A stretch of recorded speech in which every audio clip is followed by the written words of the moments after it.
Hello, hello, and happy Friday. Looks like we got sound and picture. Good start.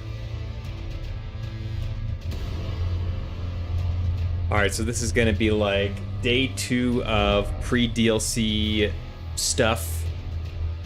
Definitely going to jump into some lore videos today. That's going to be priority. I've got some queued up on YouTube. I want to figure out what the heck is going on in this game. Then if there's anything I need to revisit in the game, things I need to find, items, I'll take a look at that. If not, and if people are interested in some PvP, we'll do a little PvP and kind of go from there.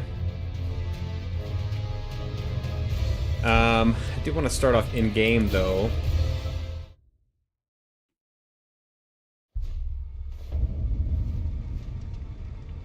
There was an area I was at yesterday. What build am I running here? Oh my gosh.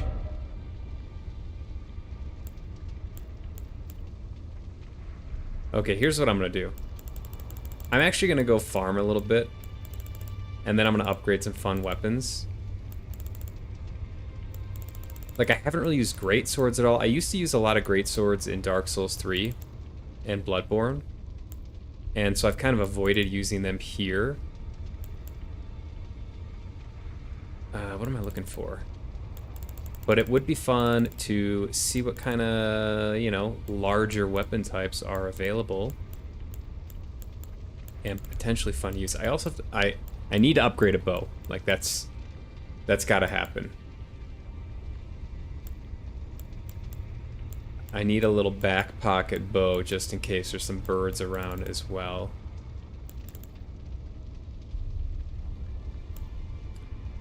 Let's see here. Where is the great sword that is really good for farming? Godslayer? No. Here it is. No. Sacred Relic Sword. That's what I'm looking for. Yeah. Yeah. Okay.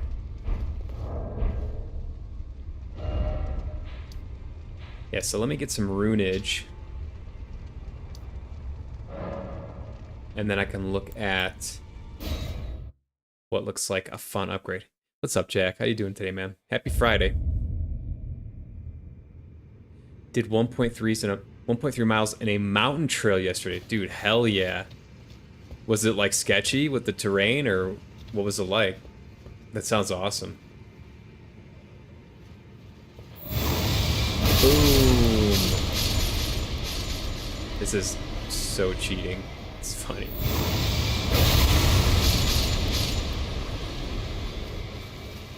Oh, this guy lived it. Yeah, it was rough. Trail running's no joke.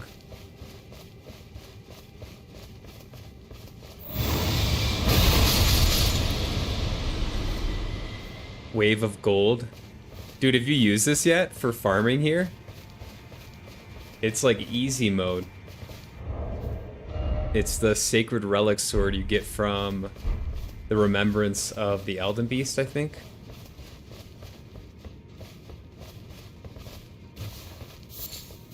Next week is gonna be flat as I can get it, yeah. I have a lot of respect for trail runners. Like, sketchy terrain, lots of ups and downs. You know, you gotta, like, go back to it. You probably gotta drive there in a lot of cases. So then you gotta have, like, equipment in the car and deal with all that.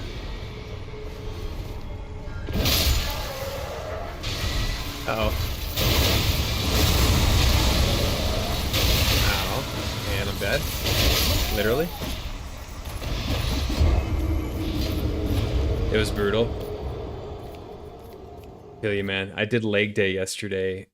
I think I took like a week off or 2 weeks off or something. And I'm feeling it today. My booty's sore.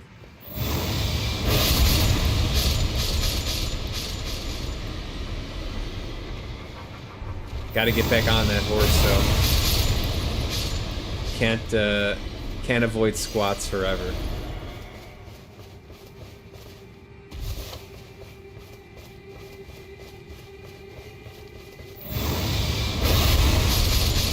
Just woke up from a lunchtime nap. Oh, hell yeah.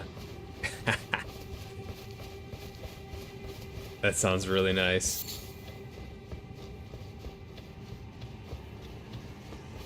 Leg day is rough, man. I don't know what it is, but I can never tell if I'm at failure with legs. Yeah, legs are tough. And like, I have nightmares about failing with like squats or something. You know, like something, either like some body part malfunctions or something, and you just fall over. And squatting, what am I trying to say? Spotting for squatting is kind of not super easy to do either.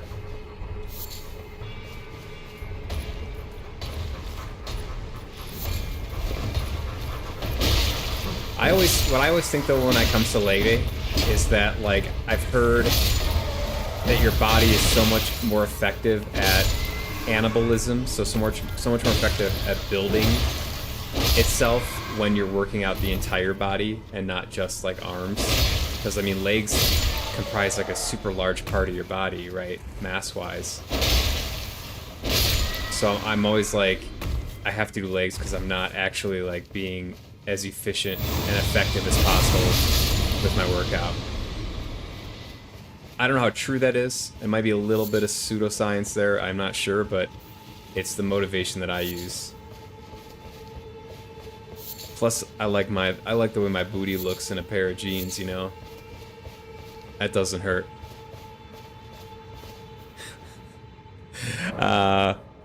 Plus, those exercises exhaust me. Yeah. Big time. Like deadlifts and squats. Those like more compound movement exercises where you're using not just your legs, but you're using your back. You're using probably mostly back and legs, but like almost all of your legs. Deadlift, you're using a lot of upper body too, including like traps. It's works a lot of stuff. What's up, Shadow? Hello again. How you doing? Happy Friday.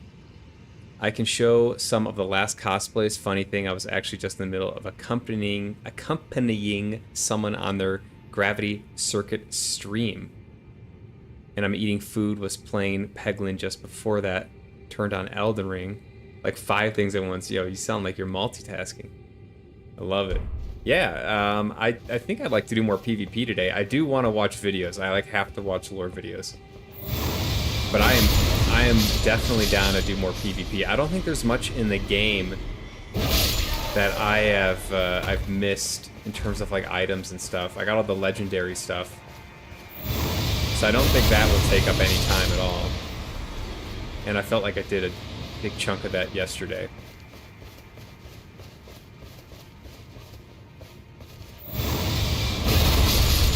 So we could definitely do some more cosplay PvP type stuff.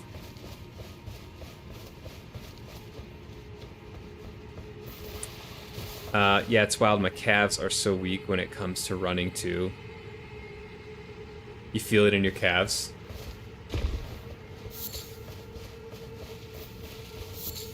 I felt that too. It's kind of sad when all that like goes away, you know? It's nice to feel that. I'm one of those people that I like the lactic acid buildup. Like, I don't mind that type of soreness and type of pain because it's a kind of a good pain. It doesn't feel super great, but it means that you put your body through the ringer, and that's what it's supposed to do. I drink a lot of protein to help with recovery. I actually just started taking like a creatine monohydrate supplement. I used to take creatine a long time ago and just kind of stopped. I don't know. It's not like too wild of a thing. I think it's gained a lot of steam over the last like 10-15 years. And so I just started taking that again just for better recovery, but like very low dose and everything. Creatine is naturally occurring. It's in like, I think it's in abundance in Turkey or something. But it's supposed to help with recovery and with like storing more energy inside, like more ATP, I think, inside your muscles. Again, could be pseudoscience. It's been I do have a couple of degrees in biochemistry, but it's been a while since I've been active in biochemistry, so not at the cutting edge. And I get really annoyed when people talk like they act like they know what they're talking about when it comes to like, you know, biomolecular stuff, and they like don't know what they're talking about and don't caveat it. It's like just you could say something, just say like, you know, you don't know, or that's what you heard, or that's what you read. It's okay, you know? Qualify it a little bit. Anyways.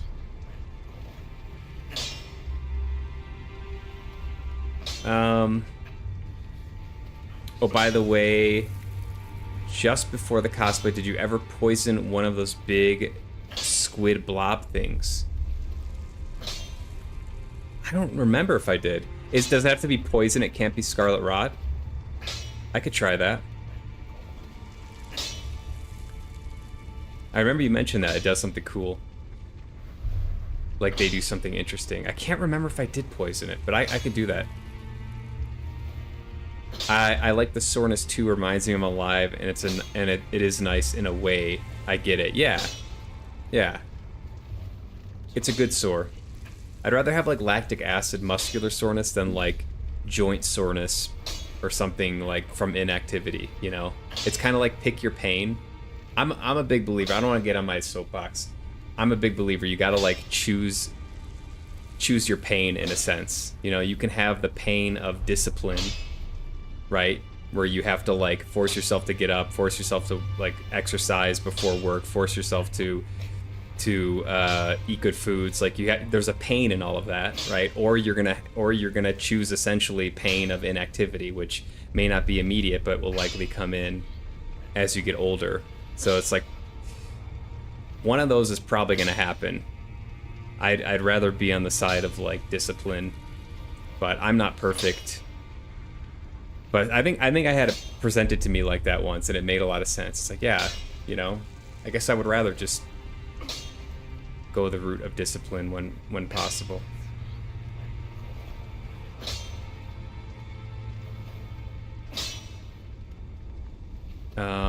Where was I? Not the rune farm. I want to upgrade some weapons, Frank. How you doing, bro? Happy Friday. I want to upgrade them weapons. Dude, that's an intensive degree. Yeah, biochemistry was fun. It's like my first passion. But I am no longer that knowledgeable in biochemistry. I'm not on the cutting edge.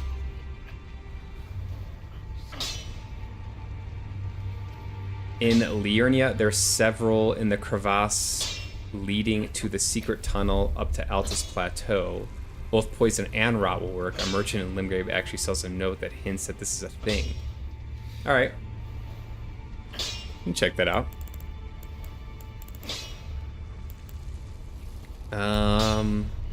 Maybe I'll upgrade this thing.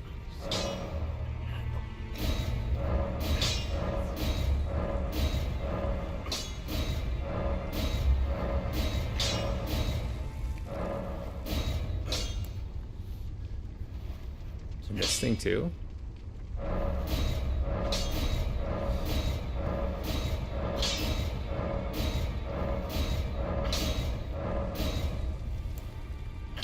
Yeah, I did yoga today. I try to do like one day of like more chill, like a more chill workout, and I kind of make up my own yoga routine based off of like a few videos that I used to watch a lot, and it helps me kind of like open the body back up after weightlifting and all that type of stuff. It's basically just stretching. It's just stretching. Yoga makes it sound way more cool though. Yeah, bro, I'm a yoga master, you know. I'm also older though, so I feel like I have to do mobility training and stuff, you know? or I'm gonna be very old very shortly, and I don't want that to happen. Alright.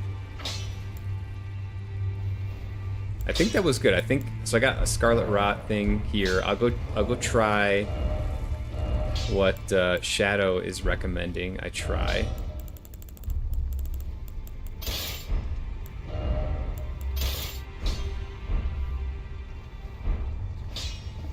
Liurnia, several in the crevasse leading to the secret tunnel up to Altus Plateau. Okay, so that would be...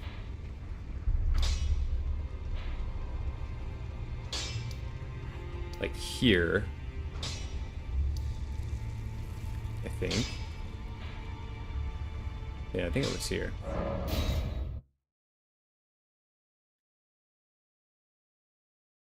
Yoga, nice. I really, really want to get more flexible. I'm pretty flexy for a big guy, though. Yeah, when I started doing flexibility training, that was like, it's pretty eye-opening. I think it affects like the cardiovascular system as well. I think it makes recovery better. It makes working out feel better. It makes me sleep better. I think I get better blood flow from it, like related to the cardiovascular fitness thing.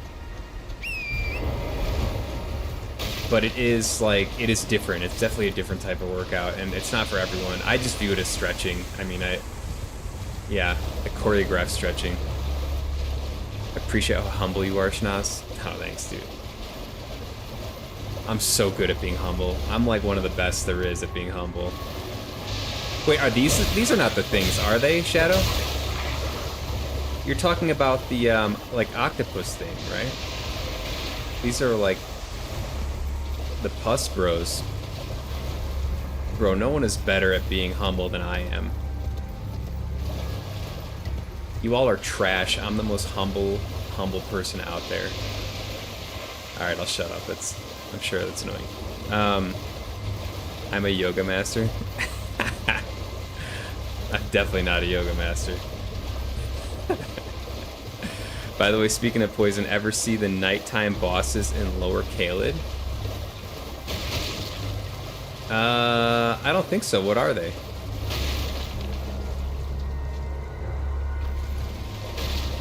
Where are these octopus thingies?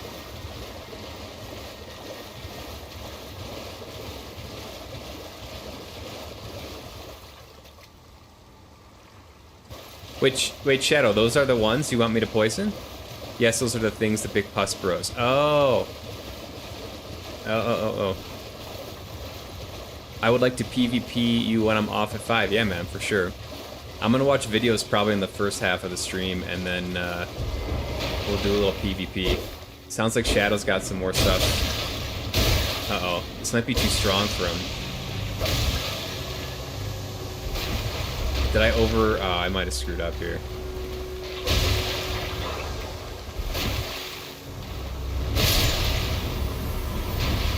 Uh-oh. This might be too strong. I didn't realize that. Miyazaki must have had a reason for calling these guys squitters.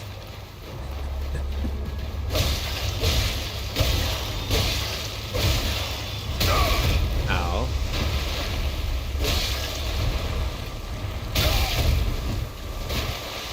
I'm actually gonna die. Was that it? What?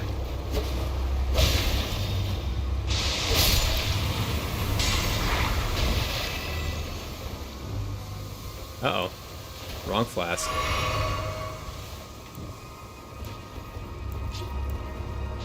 It's amazing how I'm actually screwing this up. This is like one of the easiest things to do. And I'm actually screwing it up. Do I have a poison?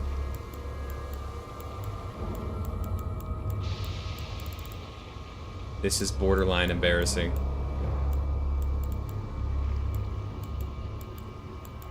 Come on, give me another... Don't I have another Scarlet Rot or poison thing?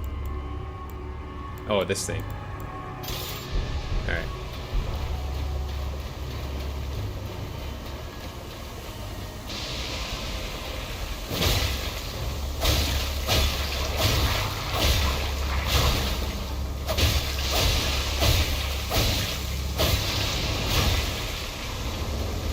Uh-oh. Is this it? Oh my god! Holy cow.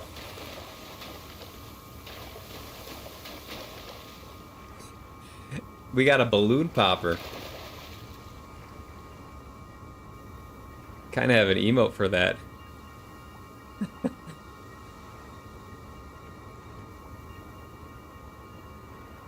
That's hilarious. And it's actually kind of fitting that this blade did it. It looks like a needle.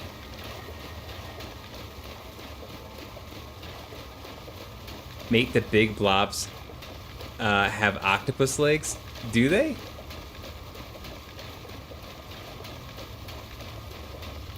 Oh, like down below? Oh, I never noticed that.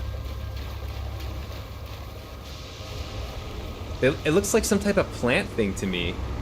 This looks very much like some type of root system.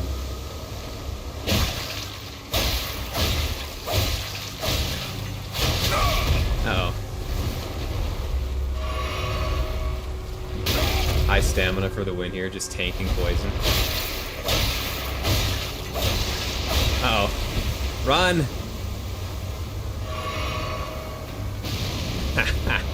Alright, that's satisfying. That's very satisfying. Use poison pots. You can craft them. I'll just use the blade. Mission accomplished. Also poison daggers or unupgraded weapons. You haven't poisoned them yet. I see. I got it. Funny thing, that explosion poisons other blobus too. Really? You once ran through here on one run and then climbed the ladder and noticed some damage number. Somehow one of them poisoned another with the sprays, and then it blew up and chain reacted. You're staring at it thinking, what in the hell is this? Bro, that is hilarious. I would love to see that. Yeah, because they get denser, like, the further down you go, I think. Alright, I'm glad I did that. I thought you were talking about that, like, the land ovary things, or whatever they're called. Yeah, there's probably a few here that you can chain react.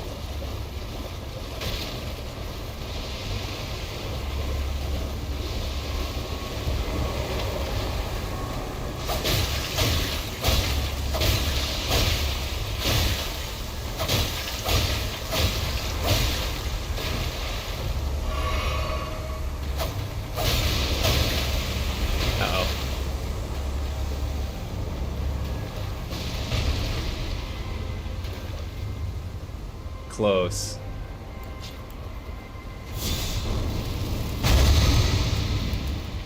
But not quite. But they are mobile, so I'm sure there's a configuration in which they will. I believe it. Alright. Alright. Any other suggestions? Anyway, so the cosplay from one weird thing to another. Le cosplay.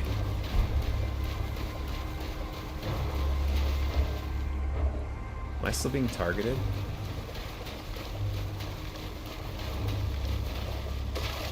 Root facing Cliff's Grace. Alright, I'll tell you what, we'll do one cosplay and then I want to jump into a video. And then after the video we can do another one, and then I want to jump back into another video. I apologize if it's not the most interesting if you've seen the videos, but I really want to watch the lore, and I think it could be fun. So we'll do we'll try to switch it off, because I also do want a PvP. I had a lot of fun doing that. I do need to.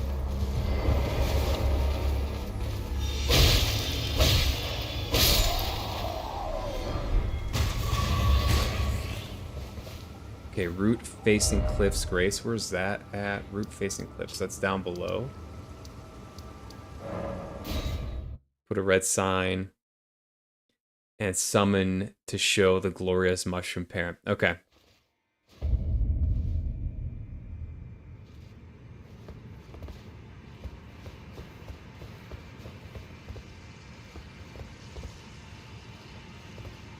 Oh, I gotta do the, for calling. Oh, what is this, by the way? Metal great shield painted with a peering cuckoo, carried by the enchanted knights sworn to the academy. Boasting high magic damage negation, this shield is used to hunt down mages. Our enemy is none other than Caria itself. Wait, so the academy and Caria were fighting?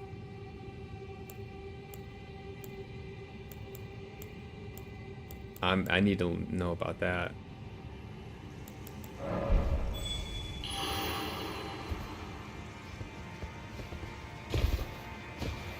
That's why I need some lore videos.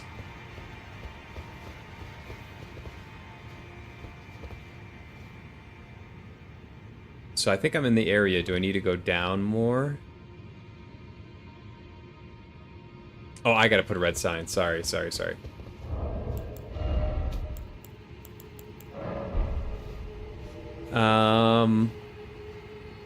Do you know the mushroom parents from Dark Souls 1? No, I'm not very familiar with Dark Souls 1. Some corpses were also in Dark Souls 3.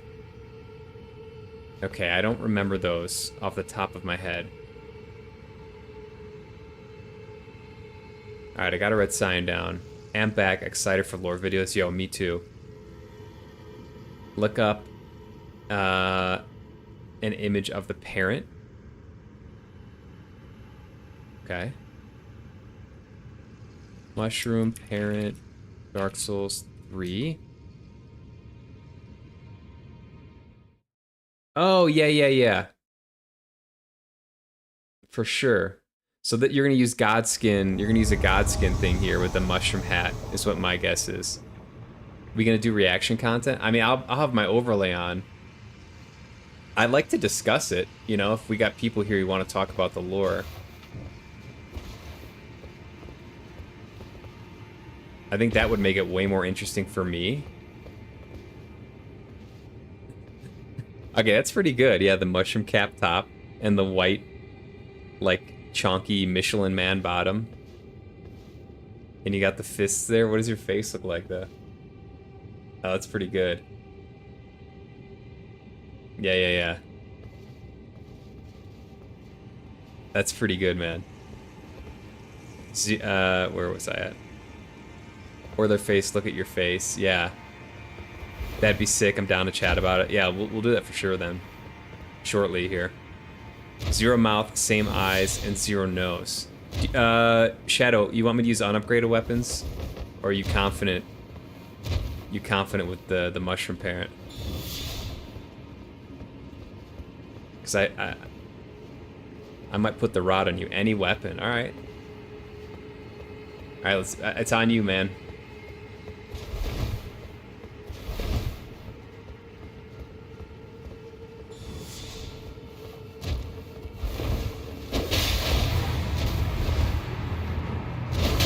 Oh, that one's gonna hurt. Let's see if we can make the mushroom rot. Oh, that was a hard hit, though.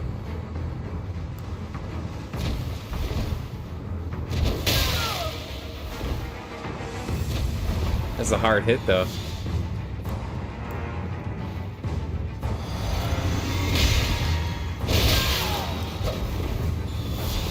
Uh-oh.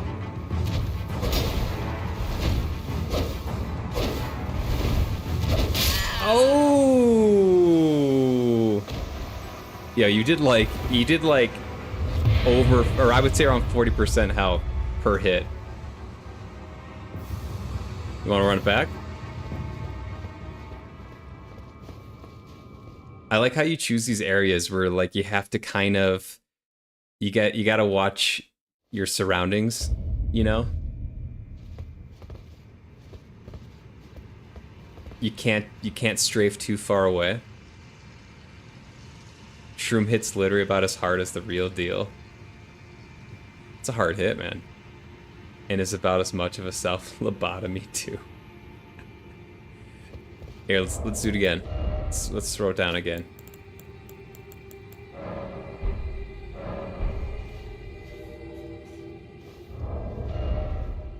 I'm trying to think of like a shorter weapon I can use.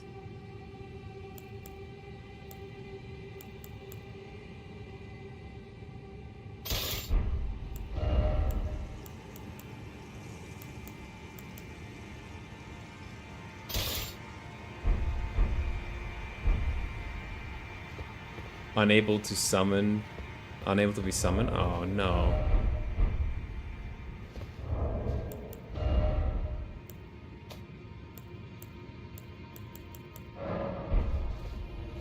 I'll put it down again.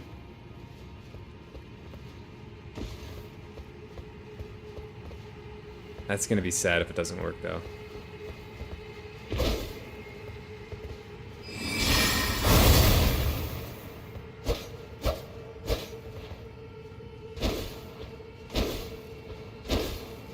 I really like the strong attack, like, stance hold for this right here.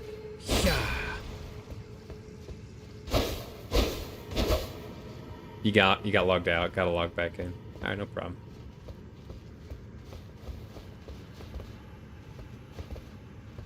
Whee. Yeah, so I have a couple lore videos picked out from Vati. One of them is just like the lore of Elden Ring. I think it's like 25 minutes long. I'll have my face cam overlaid. I'll be reading chat and potentially pausing the video. I don't want to do too much pausing, but you know, where it's notable. I get really annoyed when like people are reacting to videos, quote unquote, and they just like constantly pause the video, you know. But I've never done this before, so I might do the same thing because that's just maybe how best to do it. So that's the plan. And then there's one about like the demigods, because I'm very curious about the demigods. And there's one about Mikola, because Mikola, we never really saw Mikola besides the hand in the shell type of thing. So I don't know what that was about. I'm sure that'll be covered in this video. I'm sure Millennia will be also touched on in that video. And then there's one more that I picked out, but I mean, it's all field-based, so if there's a better one, if there's one someone recommends, we could put that in the rotation.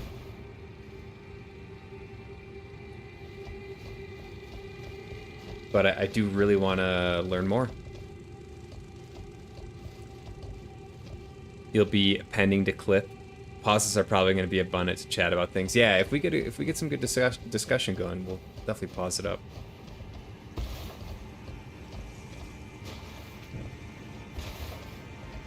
DLC installed. DLC is installed. Yep, it's ready to go. I haven't actually checked the Moog Palace area to see if the NPC is there. I guess there's supposed to be an NPC, people were saying. I haven't actually checked it, but it should be all installed and ready to go.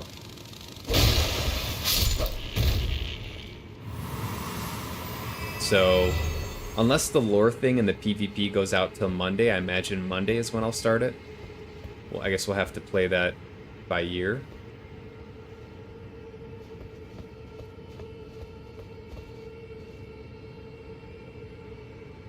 Wait for the lore, don't bother checking. Yeah. Love it. You're back in. Okay, my summon sign should still be up there.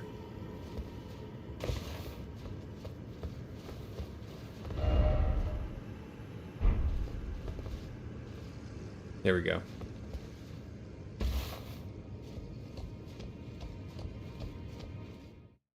Nice. Okay.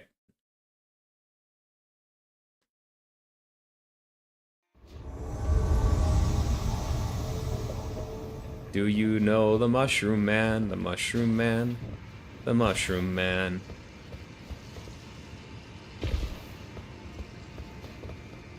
Hello, Mr. Shroom. What is this? Ooh! Uh-oh.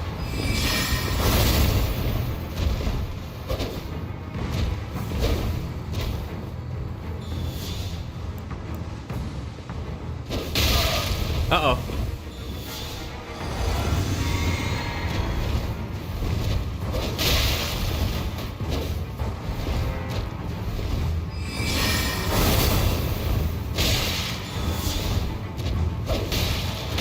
Oh, he got me. Nice shot. Ba ba ba ba. Got me. All right, one more. Well, you got the character loaded up, and you're in the area.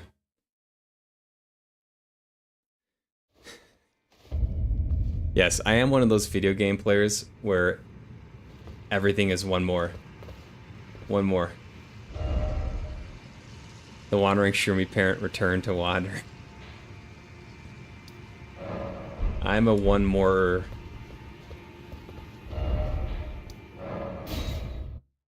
AKA just an addict, a video game addict. I like the competition. Wait, I think I have to grab my runes first because it was like 200,000. Hold on a sec. Yeah, Alright.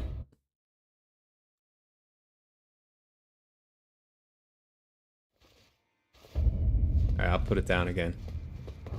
This is for all the marbles.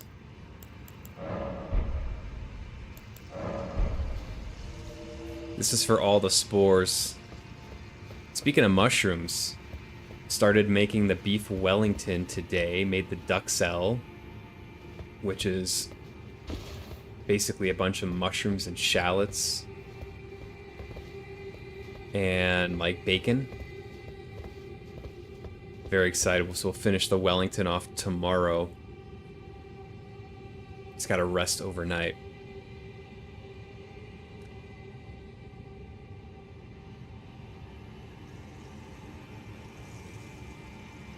Fun fact, Castus's uncharged heavy attack is better with stuff like Royal Knight's Resolve.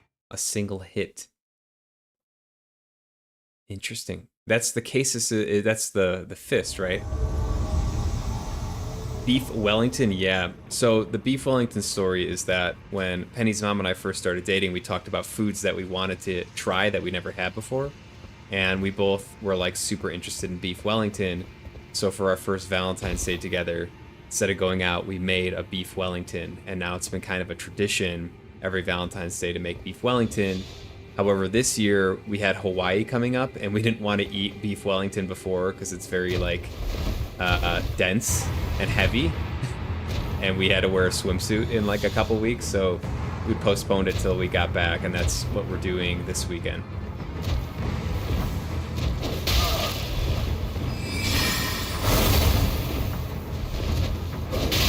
Uh-oh. Uh-oh.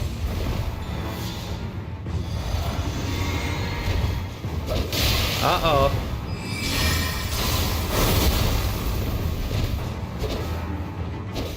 Oh! Yeah, bro, that's so tough to have to fight with fists because you're so predictable. When you're using fists, you have zero range. Like, you have to come in. That's rough. Awesome build, though. Well done. Another creative one.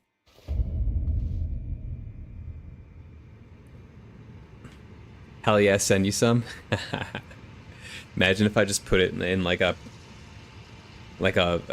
envelope. Just like juices coming through the paper envelope. Open it up, it's got like worms on it and stuff because it was sitting around in some post office for too many days. God forbid the shroom parents hear your slaughter of shrooms. The call in the nuclear punch, Black Phantom, mushroom parents. Uh-oh. Do you have that? Yeah, the weakness of shroom is the single punch limitation. Yeah, but it's also its strength. Two sides of the same coin. The Black Phantom mushroom parents, is that from a different game? Haha, delicious first parcel at our new home. Some like rotten meat thing. It's your home warming gift from me. You're welcome. Black Phantom version is from Dark Souls 1 and it's higher damage and HP version. Gotcha. Alright. That was fun. We'll do, if we got more, we're gonna do more PvP, we'll do it a little bit later, but let's watch a video. Let's watch the basic like lore 101 video, because your boy needs some help here understanding all this newfangled storytelling that's going on here. So I'm gonna go back to this area. I'm gonna rest here at the dueling grounds. And then I'm gonna switch screens here. I think if I do Windows key D, that will do something. Yeah, that minimizes everything.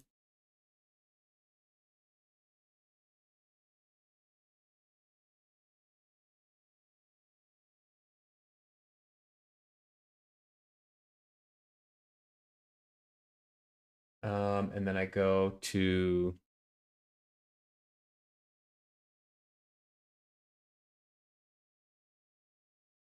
this screen, go like this, go like this. All right, we have sound. Let me see if we have sound. Begin. Okay, yeah, we do. Awesome. All right, so this is Elden Ring's lore explained. This is from the YouTuber Vati Vidya. If you haven't checked out Vati's videos, I highly recommend his stuff for all types of FromSoft lore. He's kind of my go-to. I'm on a guest account here, but I am subscribed to Vati. Yeah, I think he has great production quality and stuff. So this is a video I'm very excited about, and I hope it answers at least some of the many questions that I have. And hopefully we glean some good information. Let me see here. More like home warming. But I love it. There's a whole video of someone pitting a single one versus bosses. Oh, really?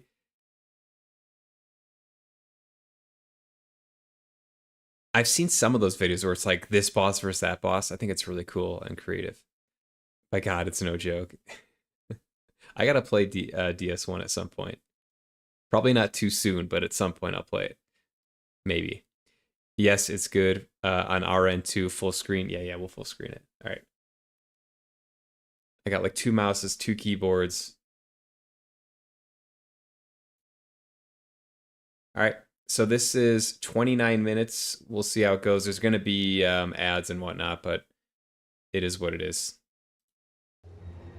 Our story doesn't begin in the lands between.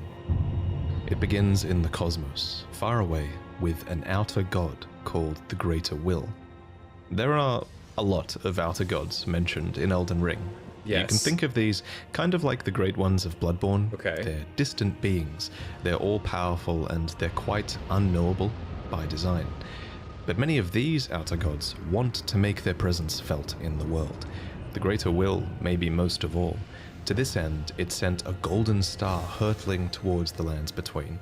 The Elden Star's incantation tells us that this golden star was bearing a beast, an Elden beast. The Elden Remembrance calls it a vassal beast of the Greater Will. If you didn't know, a vassal is someone who holds land on like behalf of their overlord. Obviously, this is fitting in this case, because the Elden Beast occupied the lands between on behalf of the Greater Will, and was a living incarnation of the concept of order. As such, this beast would later become the Elden Ring. The Elden Ring itself is... You can play more Peglin, comment on the Gravity Circuit stream in the meantime. All right, man. Adios. Thanks for chilling. Catch you later. Awesome, awesome mushroom, by the way. Is made up of runes of power, some great, some small, that together represent a sort of logic for the world to follow. Thus, the Elden Ring represents order. The true nature of this order is a subject of constant debate and research undergone by fundamentalists. But two of the key fundamentals are the laws of causality and regression. You can think of the law of causality as cause and effect, where actions have consequences, and those consequences are new causes that branch out into infinity. These are the relationships between things. Then there's the law of regression that states that all things eternally yearn to converge and return to their roots. Fittingly, then, the Elden Ring is housed within the Erd Tree, which towers over the lands between. What is the Erd Tree? But it's very important to stress that life in the lands between did not begin with the Erd Tree, the Elden Ring, or the Elden Beast. No, the lands between were occupied well before the Greater Will came. There were other beings here. There were other factions here. There were other gods here. And there was even another great tree here before the Erd Tree. And this is where a huge twist regarding the Erd Tree comes in. So, there are incantations in the game called Aspects of the Crucible. According to their descriptions, these are manifestations of the Erd Tree's primal vital energies. And I quote, "They are an aspect of the primordial crucible where all life was once blended together." But how could all life be blended together in the Erd Tree if the Erd Tree appeared after life existed? Well, there can only be one answer, right? That the Erd Tree is a parasite, and it took over a tree that existed here before. This ancient tree was called the Great Tree. So the Great Tree was almost certainly the location of this primordial crucible, and it must have been a very powerful primordial force for the Greater Will to have commandeered. It might even be the reason the Lands Between is important to the Greater Will in the first place. It also explains why spells and enemies related to the Great Tree's crucible would eventually be looked down upon. For example, the Knot Talisman is fashioned from a knotted vestige of the crucible, and it was considered a signifier of the divine in ancient times, but is now increasingly... He revises some of this in later videos, not super confirmed. There was a tree predating the Erd Tree. Okay. But there was that tree, I think he showed it, like the crucible tree that was guarded by a sentinel in the underground area. I think you fought that in one of your streams recently. So I don't, yeah, like the primordial crucible is interesting. What's up, Dinosaur? How you doing? disdained as an impurity as civilization has advanced. Enemies related to the Crucible are the Omen, the Misbegotten, and the Crucible Knights, and all three of them would be shunned, enslaved, or imprisoned. Those who speak for the Erd Tree don't want you to know its roots, so to speak. According to the spell, Protection of the Erd Tree, in the beginning everything was in opposition to the Erd Tree, but through countless victories in war, it became the embodiment of order. It dominated. In Marika's own words, the Erd Tree governs all. The choice is thine. Become one with the order, or divest thyself of it, to wallow at the fringes, a powerless upstart. But the Greater Will needed more than a big tree. It needed loyal agents in the lands between. To this end, it has the Two Fingers, who are its envoys. The Two Fingers heirloom has a weird picture of them, but it reads, "Of course, fingers cannot speak, yet these are eloquent.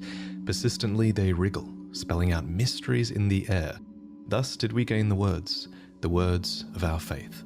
These words are interpreted by the finger readers. These are the undying old crones that you would have found throughout the lands between. Right. They pass down the wisdom of the Two Fingers, or at least they used to. Your fingers, please, your fingers. I can read them. Most of them appear to have lost their purpose, and they're desperate to read your fingers and tell you annoying riddles, since their two fingers are likely dead. And yes, of course, there are multiple sets of Two Fingers. You would have found their corpses on the tops of the divine towers. Right. Atop these towers, you loot the fingers in order to activate the true power of a great rune. Specifically though, you are giving benediction back to your great rune. You're taking a blessing back from the two dead fingers, essentially. This is just one of many blessings that the Two Fingers can bestow, and my point is kind of that the Two Fingers clearly have more than just influence. They have real power on some level. The Greater Will needs these powerful envoys and agents because, while it's obviously incredibly powerful, it does seem limited by a few things. First is space. The Greater Will didn't come to the lands between itself, it sent an Elden Beast to do its bidding instead. Second is time.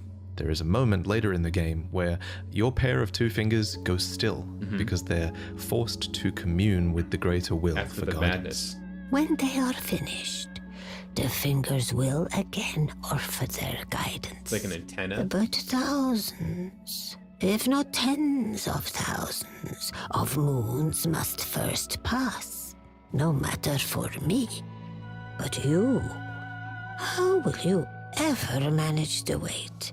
So the greater will needs a physical manifestation of order.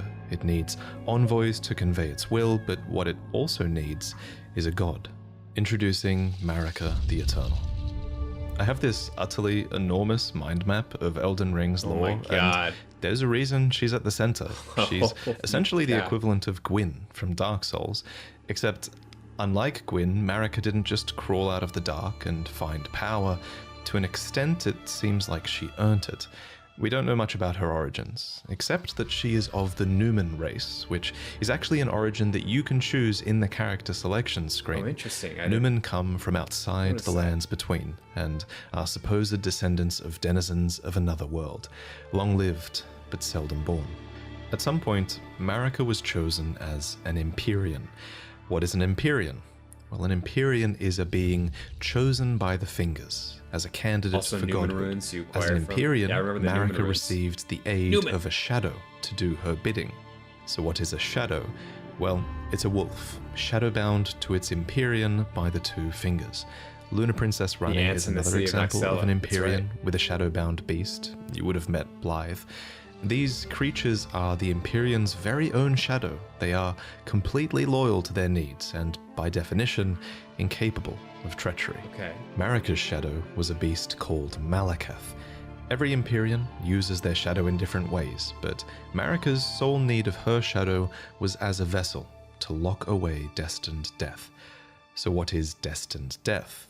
Well, according to Enya, it's the rune of death.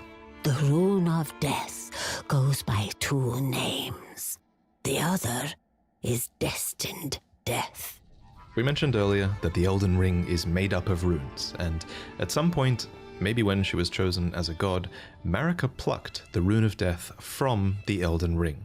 She gave the rune of death to Malakath, her totally loyal shadow, who bore a black blade imbued with this rune.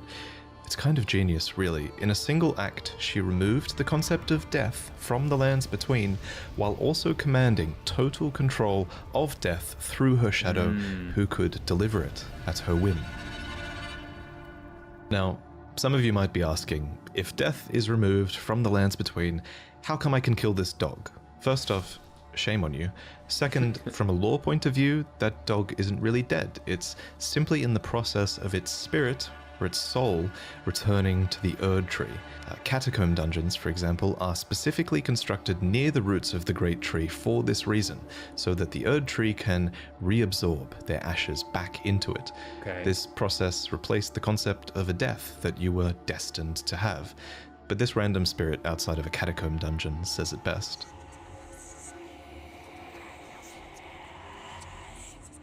As another example of this theory, when you kill a major boss, you receive a remembrance of them.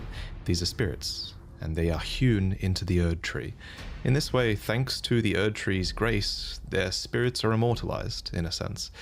This new form of death also explains what's happening when you summon spirits. From ash and return to the Erd Tree. However, some spirits never okay. return to the Erd Tree, and they rise within death as corpses or skeletons instead.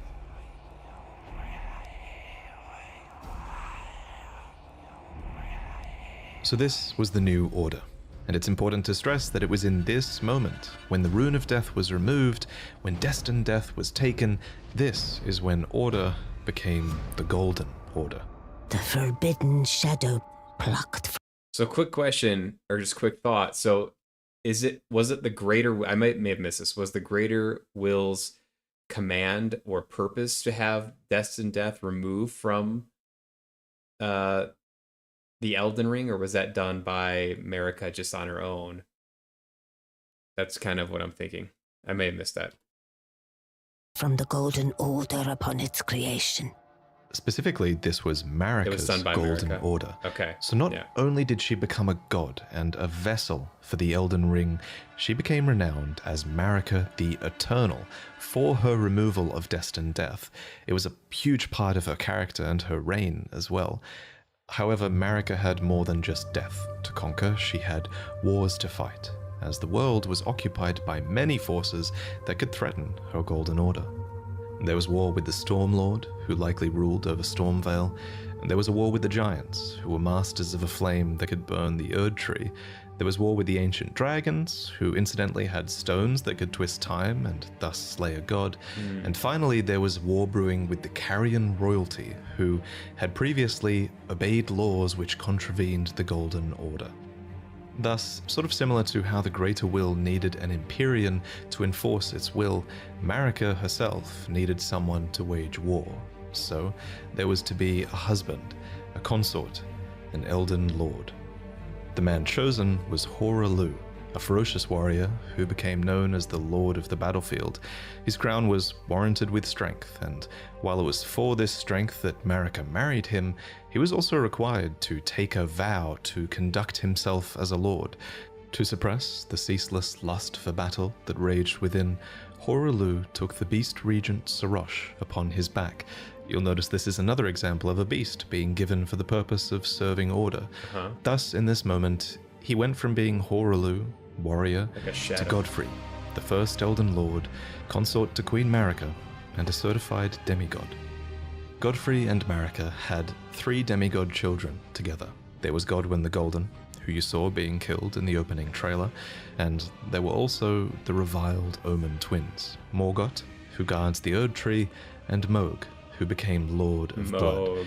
You might think that Godric was another demigod child, but he actually wasn't. Instead, he was probably descended from Godwyn. Okay. Anyway, we'll talk about the demigods more in detail in another So video, so subscribe grandson for that. of Godfrey. But for now, just know that Godfrey and his offspring were the first demigods, henceforth known as the Golden Lineage.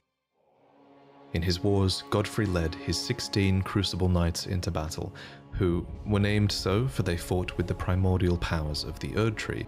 Their incantations were aspects of the Crucible itself, and they likely fought giants, dragons, the Stormlord, and more to usher in their age, the age of the Erd Tree.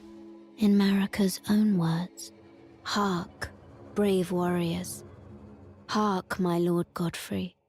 We commend your deeds. Guidance hath delivered ye through each ordeal to the place ye stand. Put the giants to the sword and confine the flame atop the mount. Let a new epoch begin, an epoch glistening with life. Brandish the Elden Ring for the age of the Erd Tree." The Erd Tree would go on to be largely seen as a blessing for all of those in the lands between, especially those close to it in Leyndell, the capital city of the Erd Tree. The tree bestowed blessings. For example, the dew that dropped from its branches were like jewels. It loomed overhead as a constant reminder of order, and its roots reached far and wide, relieving many of the burden of death. In fact, Erd Tree burial was one of the highest honors a hero could receive. One by one, the previous factions of the world fell. The giants were put to the sword, and their fell god was killed by Marika herself. The ancient dragons broke down the walls of Leyndell, but met fierce retaliation. However, I think the House of the Erd Tree encountered the most trouble against the land to their southwest, Leonia. Here, the House of the Moon repelled their offensives time and time again. And I mean that literally, because there was not just one, but 2 wars fought here. And in both of these, there was no victory for the Golden, nor for the Moon. And I suspect it was probably because of these lobsters.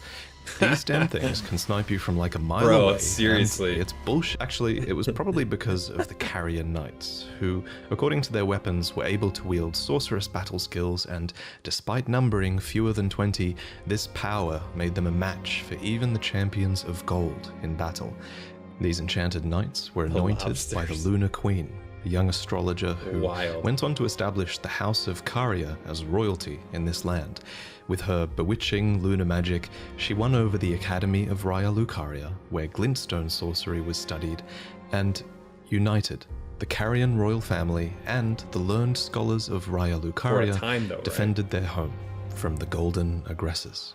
At the head of this great golden army was Radagon. Lord Radagon was a great champion, possessed of flowing red locks. He came to these lands at the head of a great golden host. When he met Lady Renala in battle, These two champions clashed, fell in love, and joined their houses. Classic. Radagon once cleansed himself with celestial dew, repented his territorial aggressions, and swore his So he was love to originally Golden Renala, Order. the Order of the Erd So he was originally Golden Order, but met Renala in battle, fell for her, and then renounced the Air Tree. Tree and the fate of the moon were conjoined, and all the wounds of war forgiven. Or not You might renounced it, think but it's strange that the Greater Will would permit chose not to to be an aggressor against the Carians. Radagon's lore goes very deep. Yeah, okay. So he didn't, maybe I misread that. He didn't actually renounce the Golden Order, but decided just not to be aggressive towards Caria.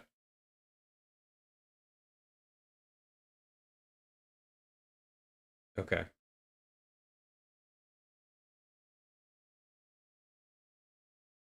this union, but it's not too odd, all things considered. As with most From Software games, sorcery and faith are just two sides of the same coin, and both of these powers stem from the cosmos. Radagon and Renala were known to have three Someone tell it to Sev, sorcery and faith are two sides of the same coin. children together. Lunar Princess Rani, who inherited her mother's propensity for lunar magic, Radahn, who took after his father Radagon and would go on to master gravitational magic, and Rykard, who pioneered new hex sorceries and would go on to feed himself to a great serpent. It follows that at some point after this, Marika began to harbor doubts. Doubts about the Golden Order, that she had had a hand in creating. In Marika's own words, I declare mine intent to search the depths of the Golden Order through understanding of the proper way. Our faith, our grace is increased. Those blissful early days of blind belief are long past. My comrades, why must ye falter? And it's at this point that we should talk about Marika's motivations, her character.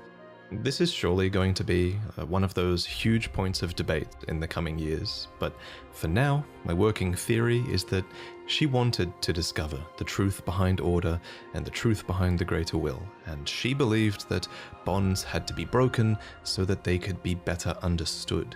She believed that there was great meaning to be found in hardship.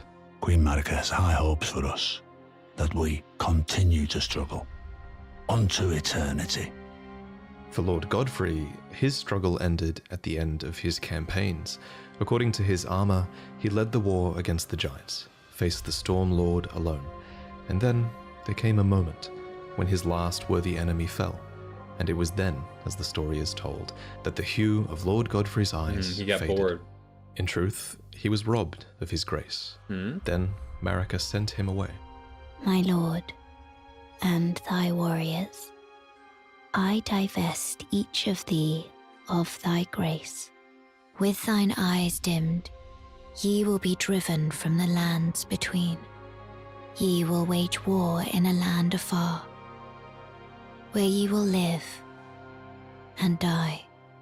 This became known as the Long March of the Tarnished, as Godfrey and his tarnished descendants walked away from the lands between. But Queen Marika absolutely had a plan here, that Lord Godfrey and his descendants would one day return stronger, having struggled outside of grace. Then, after thy death, I will give back what I once claimed, return to the lands between, wage war, and brandish the Elden Ring, grow strong in the face of death. warriors of my lord, Lord Godfrey. Soon after, she found a new husband. Either that or a new husband was found for her. When Godfrey, first Elden Lord, was hounded from the lands between, Radagon left Rennala to return to the Erdtree capital, becoming Queen Marika's second husband and king consort, taking the title of Second Elden Lord. The mystery endures to this day as to One quick question I have is why did Godfrey lose his grace? Was it just because there was no more fights that to be had in the lands between, and so he just like his use was his purpose was then fulfilled? why Lord Radagon would cast Lady Rennala aside. Correct, And his thirst for moreover, battle overcame him. Why Gotcha. a mere champion would be chosen for the seat of Elden Lord. Whatever the case, as a part of this union, Radagon's prior 3 children with Rennala became demigod stepchildren, granted grace thanks to their new family. So he went seeking glory. So it was partly his choice then to leave the grace of the Erdtree. Because the way it was presented, it sounded like Marika kind of forced him out, but it does actually make more sense if he was like, I'm bored here, there's no one else to fight, I'm gonna leave and find someone to fight. Like that almost fits more in with what I know about Godfrey. But anyways, I'm gonna continue. Family tree. Rennala was broken by this, and so was her country, Leonia. The Queen's set reads, when Rennala, head of both the Academy of Raya Lucaria and the Carian royal family, lost her husband Radagon, her heart went along with him. And then those at the Academy realized that Rennala was no champion after all. In the wake of Radagon's betrayal and Rennala's poor judgment, Leonia struggled with civil war, with the Academy of Raya Lucaria on one side and the Carian royals on the other. And it's here, during the age of the Erdtree, that Luna Princess Rani, daughter of Rennala and Radagon, stole a fragment of the Rune of Death. It happened during the golden age of the Erdtree. Radagon crushed Rennala's heart and kingdom. Sus. Yeah, because Radagon was originally of the Golden Order. Went in there. They couldn't beat them in battle, right? They couldn't beat the Carians in battle because they were strong. So Radagon falls in love with Rennala, right? And then breaks her heart, puts her into like a depression or whatever, and people around her see her as weaker because her husband like left her, and it was almost like an inside job type of thing, right? Very interesting. Long before the shattering of the Elden Ring, someone stole a fragment of the Rune of Death from Malekith, the Black Blade.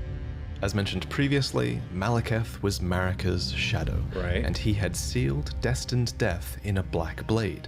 Then a fragment, only a fragment, of this Rune of Death was stolen.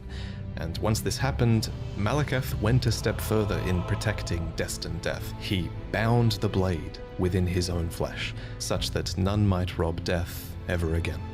It was too late, however. This fragment of the Rune of Death was used immediately, that night, to kill a demigod, Marika's own son, Godwyn the Golden. That was the first recorded death of a demigod in all history, and it became the catalyst. Soon, the Elden Ring was smashed, and thus sprang forth the war known as the Shattering.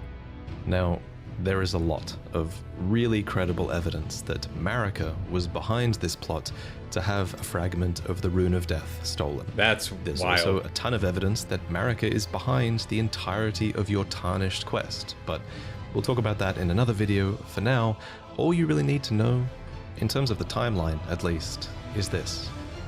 After the marriage of Marika and Radagon, and after a fragment of the Rune of Death was stolen, Marika went on to shatter the Elden Ring, and Radagon attempted to repair it, to no avail. The Elden Ring had been broken into runes, some great and some small. You know, it's said that Lord Radagon harbored a secret. A famed sculptor of the Erdtree capital was once summoned to render Lord Radagon's likeness in giant stature, when he glimpsed the skeleton in Radagon's closet. And as such, it's said the great statue harbors his secret too.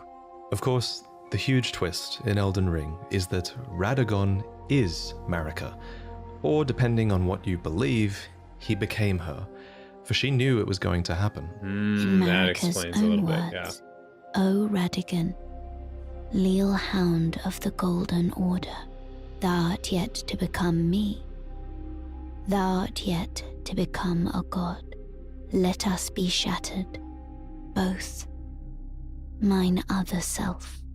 You can tell when From Software is keeping something a little bit open-ended, and of everything in A Elden little Ring's bit? lore, this will also go on to be one of the biggest unknowns as we move forward.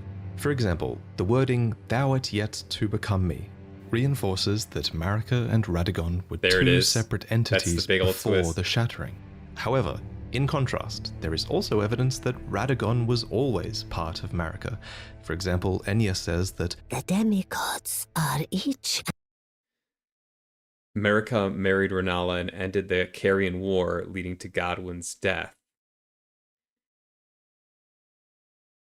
So Marika. So you think Marika turned into Radagon, or do you think Radagon was his own entity before and like absorbed Marika? Interesting. So Marika may have found something in her like research of the Golden Order that she didn't like, and then decided she had to take action.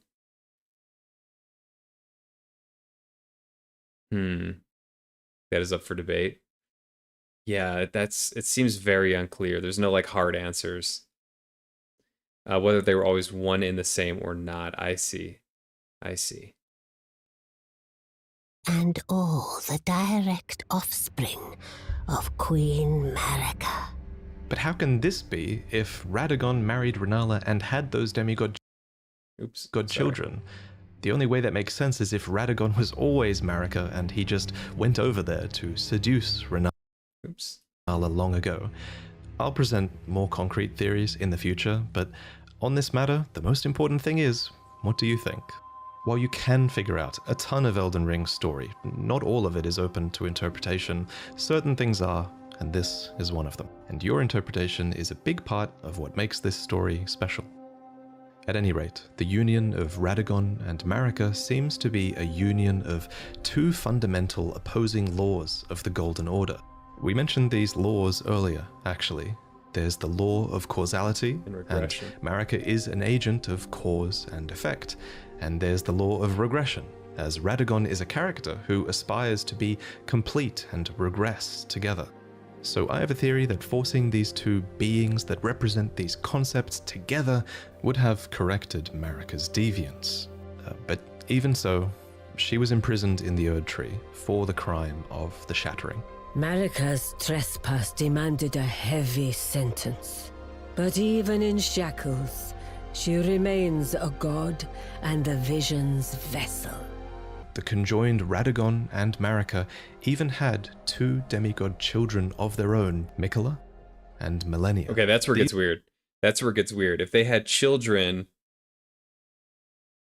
yeah, and that's weird. And also, if Marika was like the actual thing that became Radagon, it's interesting that you do combat with Radagon and not Marika at the end. Like, why would she still assume the being of Radagon, like, or the disguise of Radagon, unless maybe it was just more convenient? Like, there's a little bit of a gray area there. It is super weird.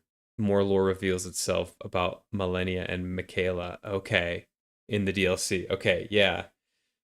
I mean, there are, what's it called, like parthenogenesis? Like, can't like female sharks occasionally have their own child? It's like, I think it's like parthenogenesis or something. They can just like create a baby. So it's we've seen examples of that before, but that is a strange thing. All right, I'm gonna continue on. These two children were born afflicted. Mikola was cursed with eternal childhood, and millennia harbored a horrific rot within. Even so, these two children were both chosen as Empyreans. They were immensely sacred beings and eligible to inherit godhood from the Greater Will. Perhaps the Greater Will was just desperate to find a worthy successor, and indeed in the shattering war to come, many would try to claim the shards of the Elden Ring, and they would try to take the throne, including, of course, the Tarnished, who returned from their long march at long last, which we'll talk about in the next main lore video. I should probably also mention here... Wait, so I mean, my character is a Tarnished, so my character was one of, like, the warriors that left with Godfrey to go fight a battle elsewhere and then came back? So I am, my character is kind of part of the Godfrey order. Yes, okay. I also have questions about, like, okay, then why is Godfrey an adversary, number one? Number two, what was Godfrey doing back at the air tree in that final fight? Because that appeared to be him. That appeared to be, like, the actual guy, not just some apparition. And would he not recognize you as a Tarnished or something? I may have missed that in the dialogue. That's the thing, is, like, I'm sure if I were to replay those boss fights, all the dialogue would make more sense. The Tarnished have the guidance of grace from Godfrey. Okay. Wow, that's a big piece of the puzzle. Okay. That if you become a patron, you'll see upcoming lore videos early, as that's one of the rewards you get if you pledge to the $3 tier. And if you think my channel really adds a lot of value to the Souls games for you to the point where you pledge $20, then in this new tier you'll receive a new mug every 3 months that has a unique design on it, to do with the games by From Software. There are 4 to collect. The first one you'll get is inspired by Dark Souls, then Elden Ring, then Sekiro and Chu. But anyway, I want to skip through this, but go check out Vadi's stuff. He does good videos. The information here is going to be overwhelming. I bet it probably was too overwhelming, you know? It took me ages to commit these names and the relationships they had with other characters to memory, so I hope you guys are doing alright. One thing that helped me a lot was that we designed an enormous mind map with pretty much all of Elden Ring's lore, all of its item descriptions, all of its dialogues, all of the relationships between characters that we can think of. We added all of this together, and it helped a ton in learning about the story and visualizing. I guarantee you that he did more work to put the lore together than FromSoft did. That's what it feels like. Might not be true, but that's what it feels like. At all, and one day I will make this asset available to you all, because I think after doing it, I think this is the quintessential way to piece together a story, and I think giving you guys this asset eventually will make that accessible for people. So I'm really excited about that. I want to thank Absa and Zard for accepting the paid task of helping me put all the raw data into this mind map. So they got paid. Thank you for watching, and Bro, are you I'm enjoying it so much. I want to do that. All right. Awesome. So that was like kind of basic lore that helped a lot. So the big things, the big takeaways there for me were that the whole Marika Radagon conjoined thing, or same person, that is an actual thing. Like that, it's supposed to be like that. And we're not exactly sure if Marika became Radagon in order to, like, end the war, or get control of the Carians or dominate the Carians, or if Radagon was actually a real person who went and, you know, fell in love, or perhaps he was a tool for Marika in order to end that war by falling in love and creating, you know, love with Renala. And then also the Tarnished being part of the Godfrey thing, that totally went over my head. If that was mentioned in the game, I totally missed that. But it's interesting because you start off as like a warrior then, who's come back to get the great runes. But like, why wouldn't Godfrey do that? Also, wouldn't he be way more capable than anyone else? I think the most important things too are the shadows of the gods. Okay, right. So Malekith and Blade And then right, Godfrey's Serash or whatever, the lion thing, and a few others. Yeah, I missed it until these videos as well. Yeah. There's a definite theme with like the beasts behind and with the demigods or gods or whatever they're called. The guidance of grace is not from Godfrey, it is from the greater will.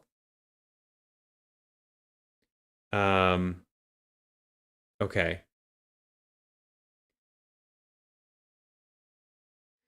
Yeah, so that answered some good questions. There are a lot more. So I do want to watch. So there's a few other ones. I have Elden Ring's Demigods Explained, which I'm interested in. Miquella is many things. A fundamentalist, the unalloyed. And then there's one about the Frenzied Flame, which I think could be interesting. And then there's one about the Slumbering Demigod, which is Miquella. So I want to watch the Demigods one next. Because these are going to be like the people that were fought and encountered and were the children of Marika, Renala, and Radagon, basically, and Godfrey. I have something else, hold on. In the scene where you met Godfrey. Yeah, I'll wait.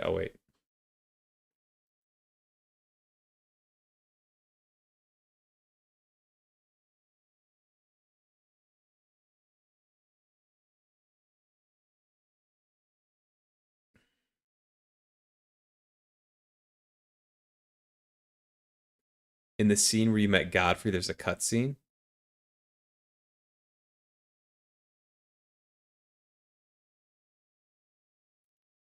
And you can see Godfrey's guidance.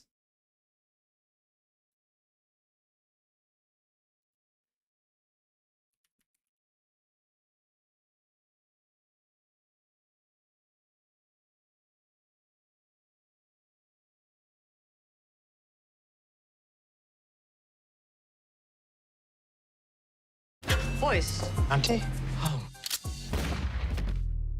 Your father's business was a life of.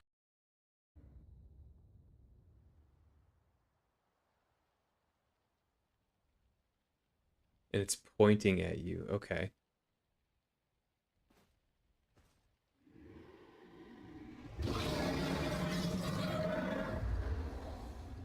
It's been a long while, Morgoth. Morgoth was his son, right? His son was Moog, Morgoth, and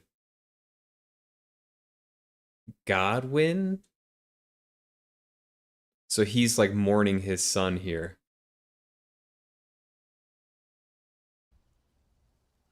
Oh, so maybe that's why you fight him, is because you killed his son? Because I was wondering, why would he fight Tarnish, which are like his own people in a sense? And maybe he's fighting you because you killed his son?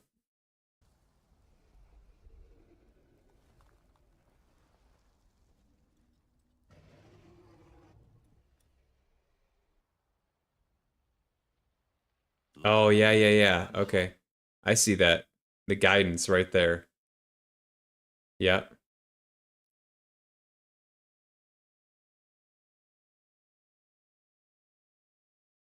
Yeah, I see it.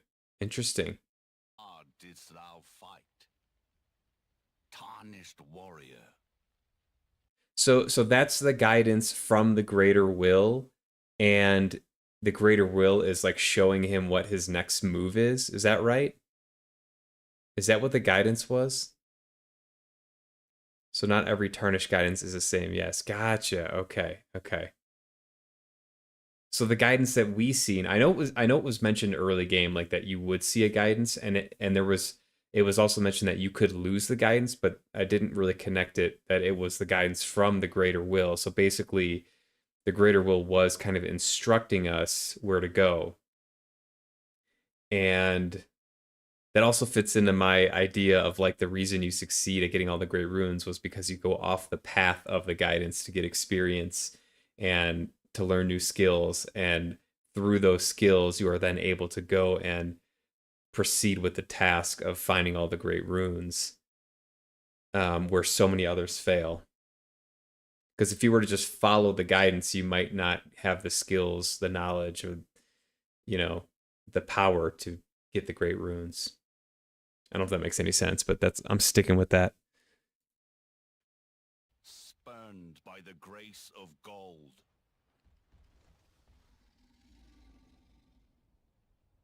Be assured the Elden Ring resteth close at hand. That's an epic pan up.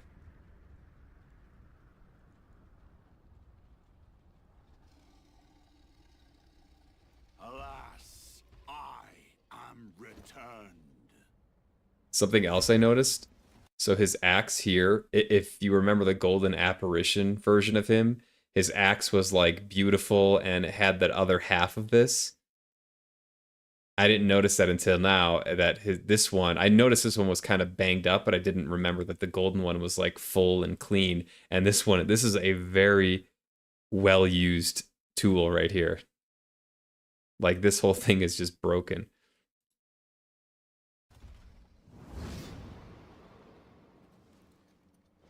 To be granted audience once more.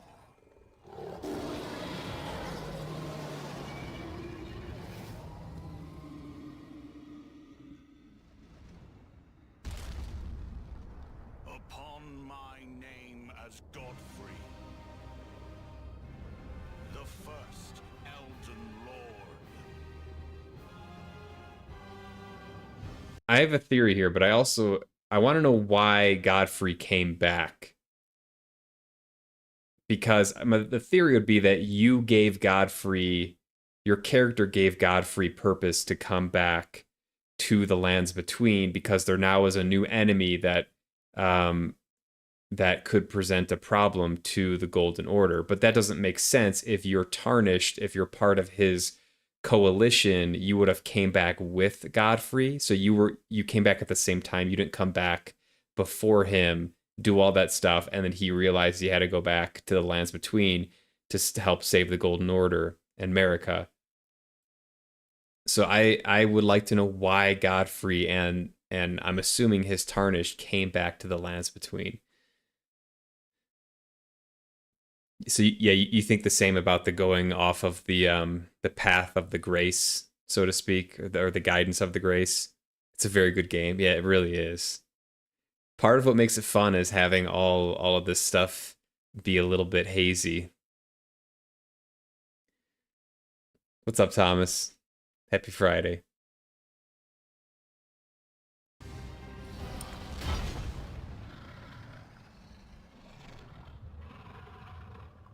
Serash. Oh, this is the middle cutscene. So then it like becomes real here. I don't know how that works, but Thou didst me good service, Serash. so okay, so Sarash's purpose was to make Godfrey like more civilized, so to speak, more noble, and less of a brute. And so he's like, all right, you're actually holding me back, bro. I gotta do this without you.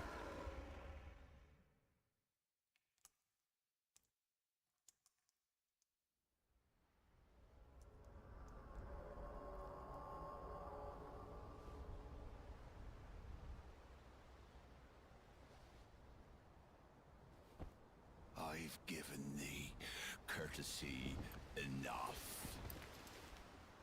There's no going back after this, though. Okay, I just wanted to catch that. Elden Ring's demigods.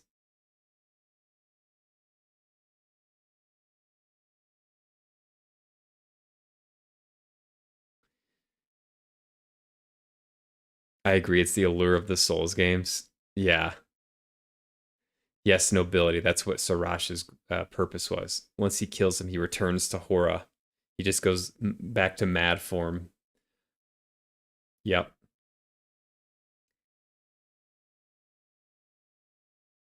All right. The demigods are each and all the direct offspring of Queen Marika. There was Godwyn, Morgoth, Mohg, Radahn, Rykard, Rani, Mikola, and Melania, Blade of Mikola. Melania, Blade of Mikola. Melania, Blade of Mikola. And Melania. Not again. All of these demigods had fallen from grace by the time the shattering occurred. But in this Best fight video, in the game. I want to mostly talk about the origins of these characters, who these demigods were before the fall.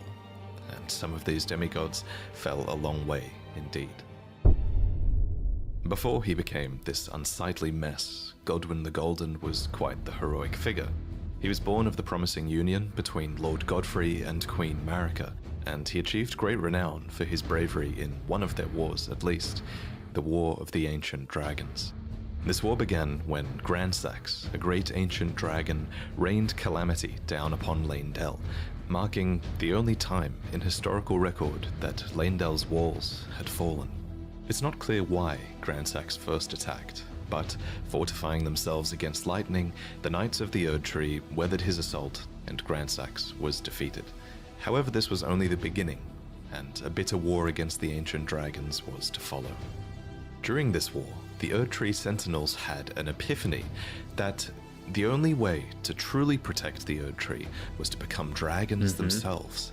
And so, despoiling the corpses of their foes, the grotesque sentinels served the Erd Tree, but fought with the claws of the enemy instead. In the end, the ancient dragons were routed once again. In a graveyard of swords by the Stormcaller Church, the end of the war is commemorated. Here, we learn that during battle, Godwyn the Golden defeated Fortisax, called the mightiest dragon of them all. However, he did not kill Fortisax. Instead, he befriended him. And it was in this act that the powers of the ancient dragons truly became a part of Leyndell. After all, only those loved by dragons can survive the ordeal of cladding their bodies in lightning. So, from an unlikely friendship, an ancient dragon cult was born in the capital city, and the Knights of Leyndell learned to worship the dragons and wield their lightning. Lanciax, sister of Fortisax, even took human form to better commune with the knights. It was officially decided that the worship of the ancient dragons did not conflict with belief in the Erd Tree, and it was all thanks to Godwyn, commander of the dragons, Golden Lightning, and a true child of the Golden lineage. I got that confused because I thought it was Godfrey who befriended Fortisax, but it was Godwyn, Godfrey's son. So I had that wrong when I was playing the game. Now, let's talk about Mohg. Morgoth I love and Mohg. Mohg, the Omen twins, who were also born of Godfrey and Marika's golden lineage. First, what is an omen? Well, to put it simply, an omen is an accursed child seen as impure, as they are born with horns on the body and face. When this happens, the correct thing Mohg's to still do, your favorite culturally fight. at least, Amazing is to fight. cut off the horns of the omen, an act which usually causes them to Agreed. perish. It's pretty messed up. But some omen do Millennial's number survive one, this though. process, and some omen are even given a cleaver, crafted specifically for them and awarded as a tool of war, although these weapons are bestowed with a readiness to take them away. We find one such omen in an Erd Tree camp upon the Altus Plateau.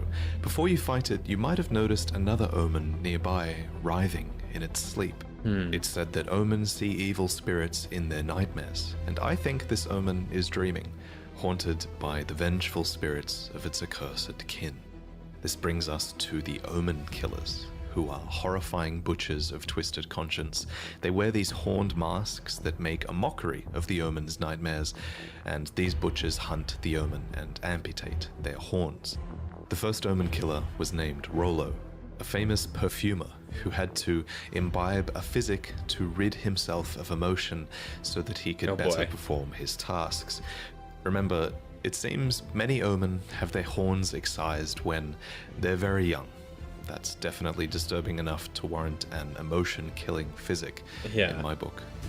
However, if the Omen is born of royalty, then their horns are not cut off, but the Omen is kept underground, unbeknownst to anyone, and imprisoned for eternity.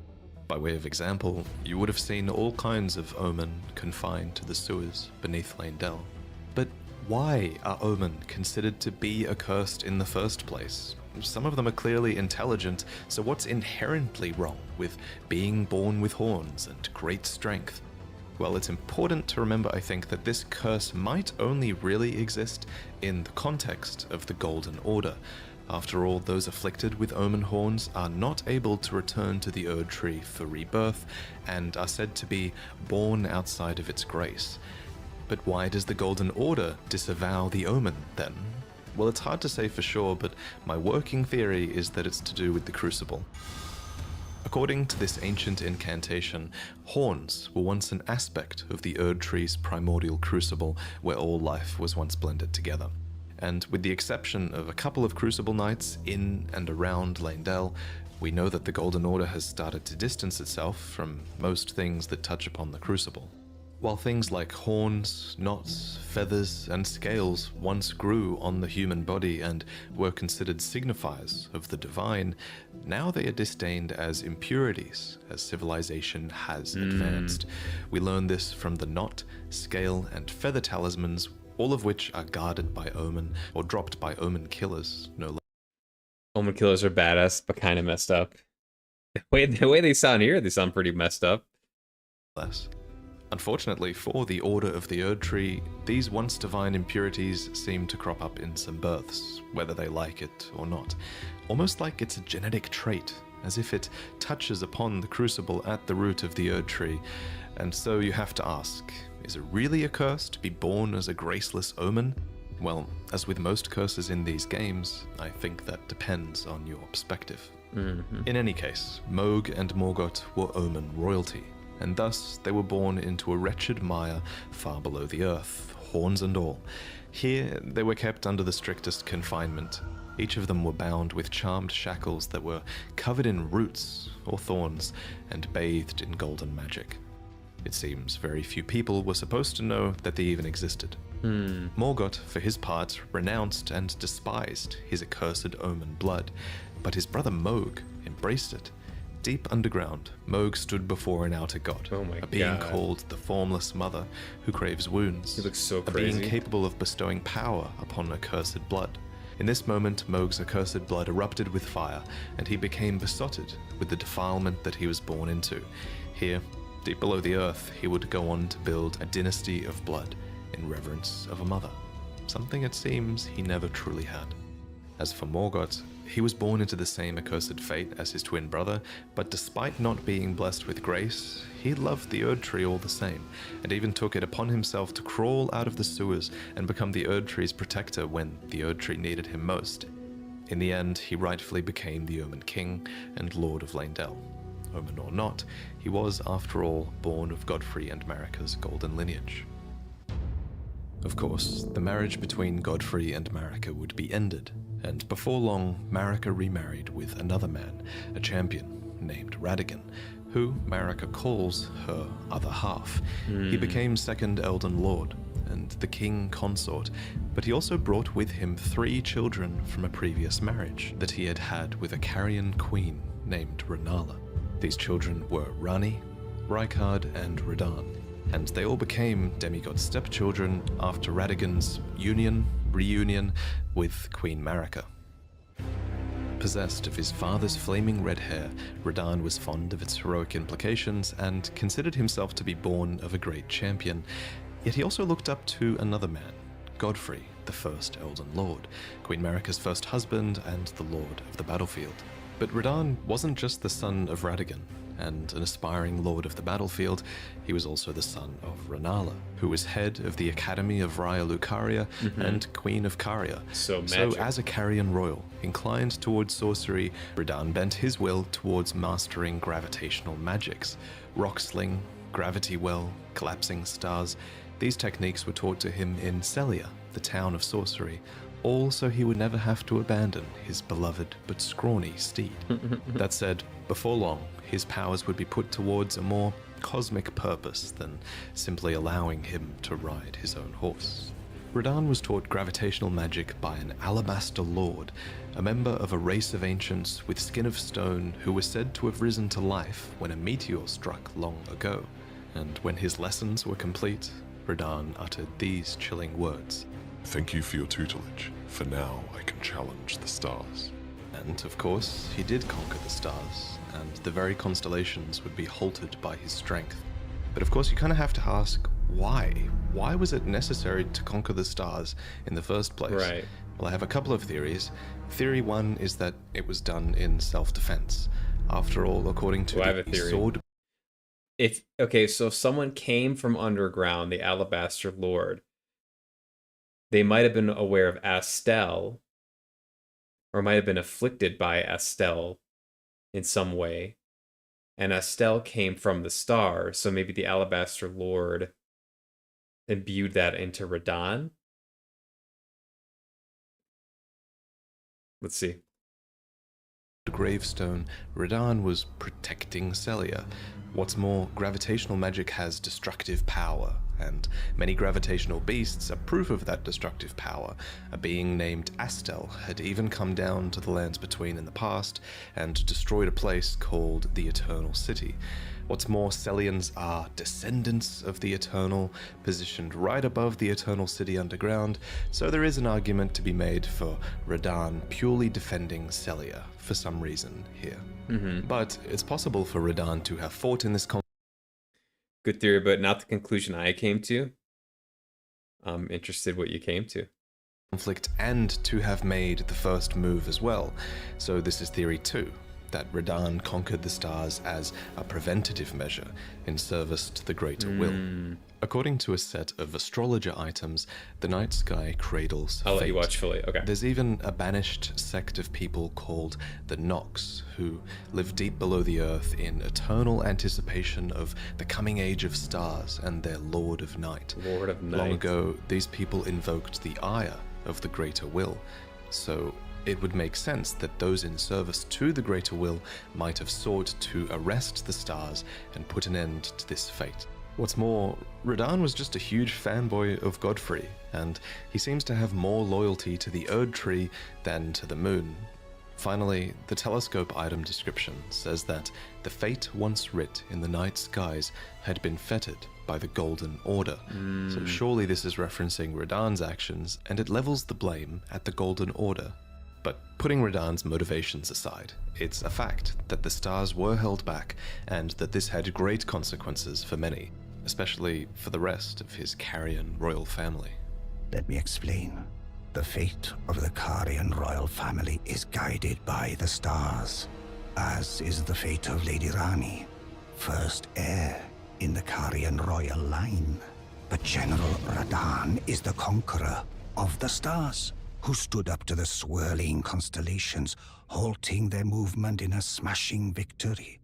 And so, if General Radahn were defeated, the stars would once again resume their movement, as would Lady Rani's destiny. Lunar Princess Rani was the daughter of Radagon and Renala, and sister to Radahn. Interestingly, if you look at her true body atop the Divine Tower, it looks like she might have also inherited the red hair of Radagon. Cool detail. But unlike her brother, Radahn, she quite clearly took after her mother more, who was Renala, head of the Carian royal family. The House of Caria has this storied history, one that seems to go way back to the astrologers. In the Carian Manor, we find one of their treasures, the Sword of Night and Flame. Yeah. It reads, astrologers who preceded the sorcerers established themselves in mountaintops that nearly touched the sky and considered the fire giants their neighbors. Renala herself was an astrologer, always chasing the stars in her youth. Then she met the full moon, and in time, the astrologer became a queen, establishing the House of Caria as royalty. Caria appears to have a matriarchal hierarchy, with multiple princesses and Carian knights that serve as their retainers. Now, however, there is only one princess, Rani, daughter of Renala. And at the time of her birth, she would have been set to inherit quite a lot of power indeed, for the Carian royal family was at its height, and her mother was not only queen, she was also head of the Academy of Raya Lucaria, having bewitched them with the enchanting power of the full moon. Leading the young Rani by the hand, Renala guided her daughter to a meeting with a moon of her own. What Rani beheld was cold, dark, and veiled in occult mystery.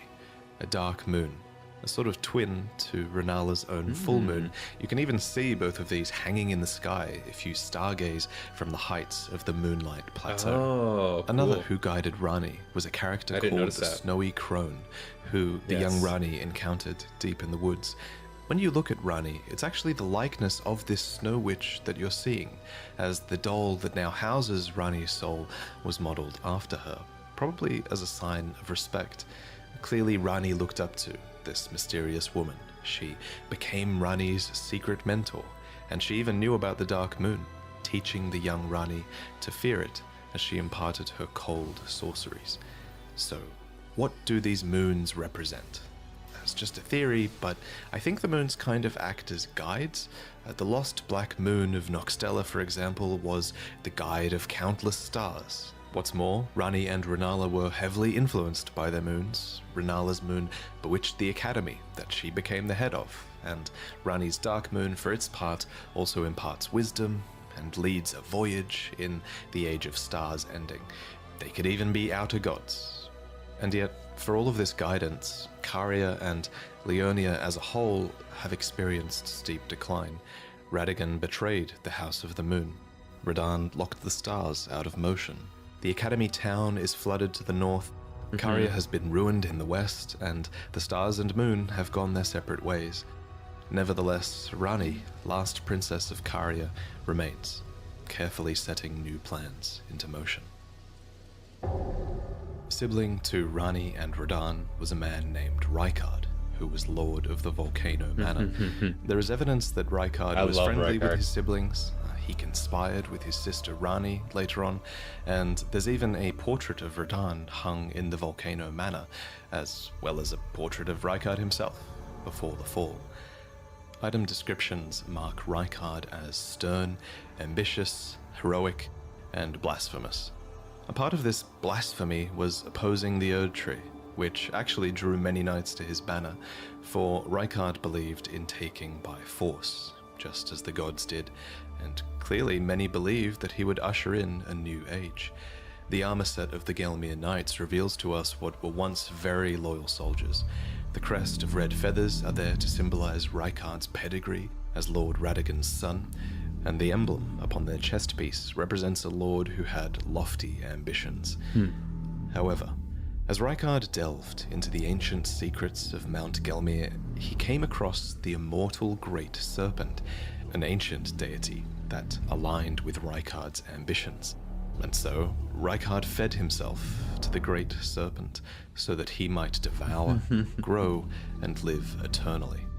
Alas, this was too much for his knights, and they believed that their master's heroic ambitions had degenerated into mere greed. So they searched desperately for a weapon with which they might halt their lord, and they found it too. The immortal serpent had lived for a long time, and so there was also a weapon to kill it that had been designed long ago as well, a serpent hunter. But it was too late. As the lord lost his dignity, so too did the knights lose their master.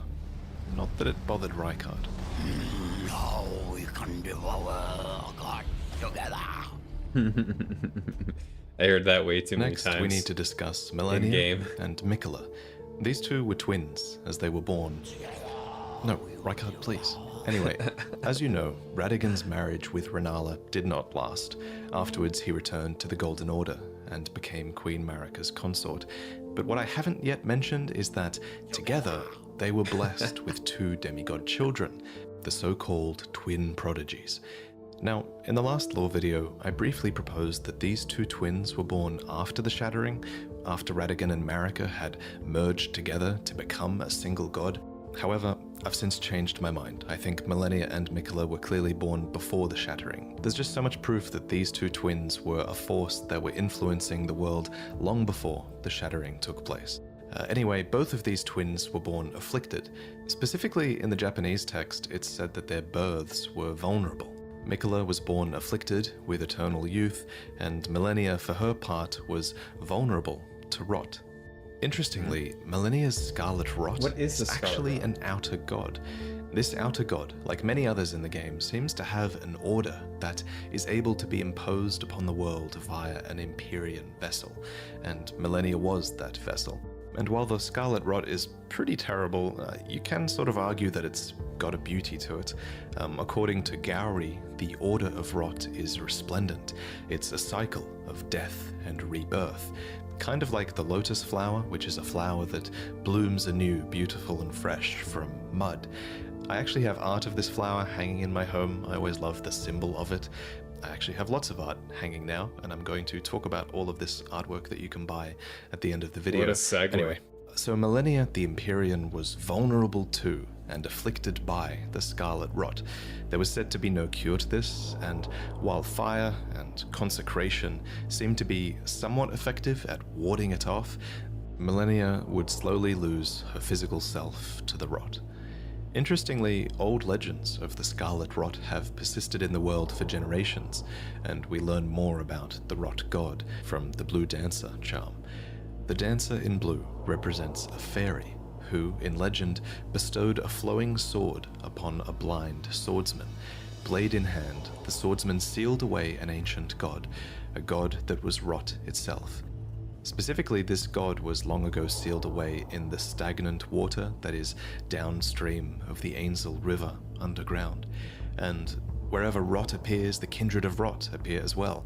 These are pests and servants of the rot. Was that Astel then? Now, in the current age, these are servants that have been forsaken by Millennia, who is their new goddess. So, this blind swordsman with the flowing curved sword actually went on to become Millennia's mentor. So technically it's him that we have to blame for this goddamn attack. The prosthesis wearer heirloom tells us more. Facts. A talisman engraved with a scene from a heroic tale. Though born into the accursed rot, when the young girl encountered her mentor and his flowing blade, she gained wings of unparalleled strength. Millennia's ridiculous attack is called the Waterfowl Dance, and aesthetically it makes sense that, flowing waters would counter the effects of rot. For just as still waters turn foul, stagnation turns to decay.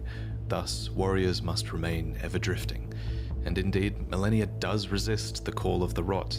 There's a lot of evidence that she's not really a willing vessel, but through sheer will and sense of self, she resists the rot. And only when she is truly pressed in battle will she abandon this will and bloom into the goddess within.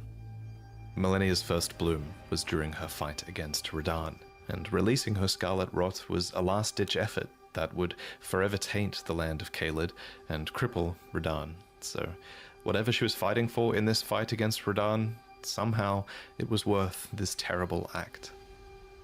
In general terms at least, it's clear that Millennia was fighting for her brother. Apart from the times where she relapses into being the goddess of rot, she is known as the Blade of Miquella. She actually goes to great lengths to tell you this. I don't know if you heard. Despite being the toughest boss in From Software history, she's actually fighting for his right to godhood, not her own. In Millennia's own words, her brother Miquella possesses the wisdom, the allure of a god. He is the most fearsome Empyrean of all.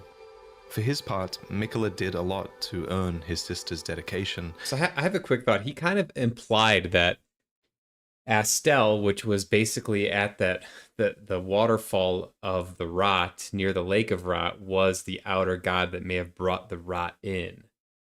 That was kind of like somewhat implied,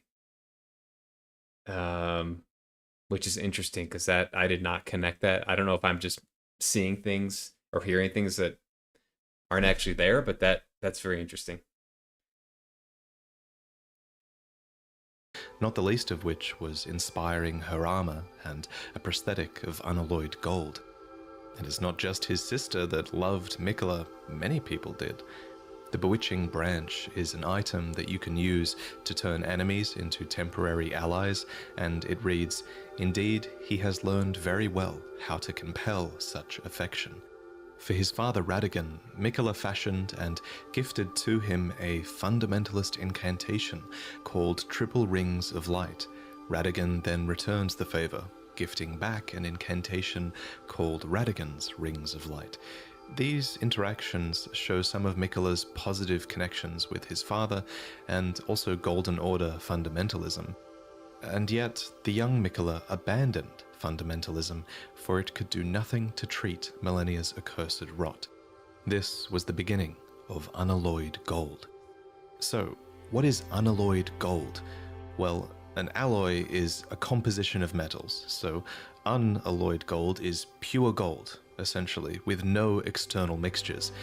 This gold apparently can ward away the meddling of outer gods, and so Mikola bent a lot of his efforts towards creating an unalloyed gold needle. Specifically, this needle was crafted for his sister, to ward off the rot god and forestall the effects of the incurable rotting sickness. We see the bond between the siblings as well when we visit Mikola's Halig tree. We see a statue of a one-armed woman embracing a child, Mikola. In this place, we see the biggest example of Mikola's benevolence, the Halig tree, and the society that was built into the brace that supports it. This was a promised land, seen as a salvation to many who were shunned or persecuted, provided that they can actually find the path here, of course. And like many other Empyreans, Mikola seems to have had the will within them to create a new order, and his is an order that's somewhat modelled on the ones that came before it. The biggest thing is that the Halig tree is clearly inspired by the Erd tree. But the difference is that Mikola's Halig tree is said to be accepting of all, even those the Erd tree shuns. Mikola himself was once embedded inside of the Halig tree, and he watered it with his very own blood since it was a mere sapling. Tragically, however, he was ripped out of this womb during the shattering, and his Halig tree ultimately failed to grow into an Erd tree, becoming a misshapen husk instead. But that's the story for another day. There's also a ton of cut content to do with Mikola, and he's one of the most mysterious demigods, who I'm sure we'll learn about more later. But there is one more thing that I want to mention before I go. It's kind of one theory I had during the making of this video. So, Mikola and Malenia each have their own butterflies. Malenia's is the Aeonian butterfly, which inhabit the swamp of Aeonia and are rumored to come from the wings of the rot goddess herself. And I think it's fair to say that Mikola's butterfly is the nascent butterfly, which appears as if it's just emerged from its cocoon for its entire life. This is a reference to Mikola's eternal youth and his cocoon in the Halig tree. But there is, of course, a third butterfly, right? There's the smoldering butterfly.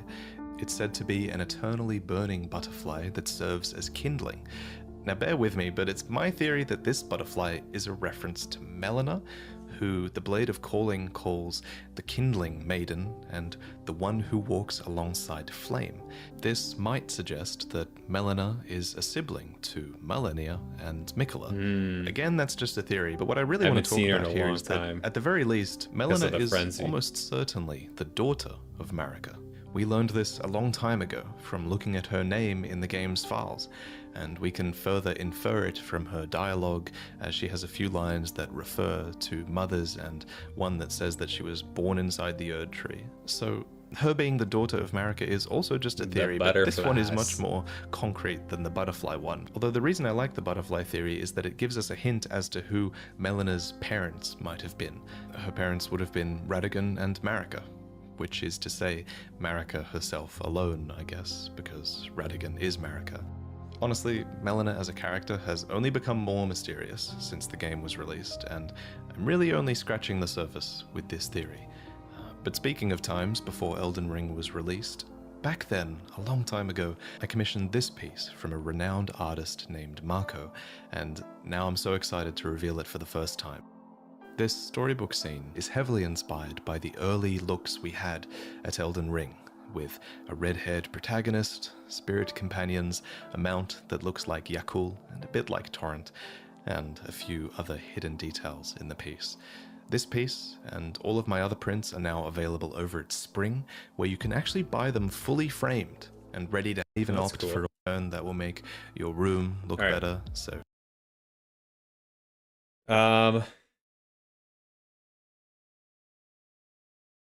that was interesting. I feel like there weren't as many mind breakers in there. Like a lot of that I kind of picked up throughout the game, like the Ronnie stuff.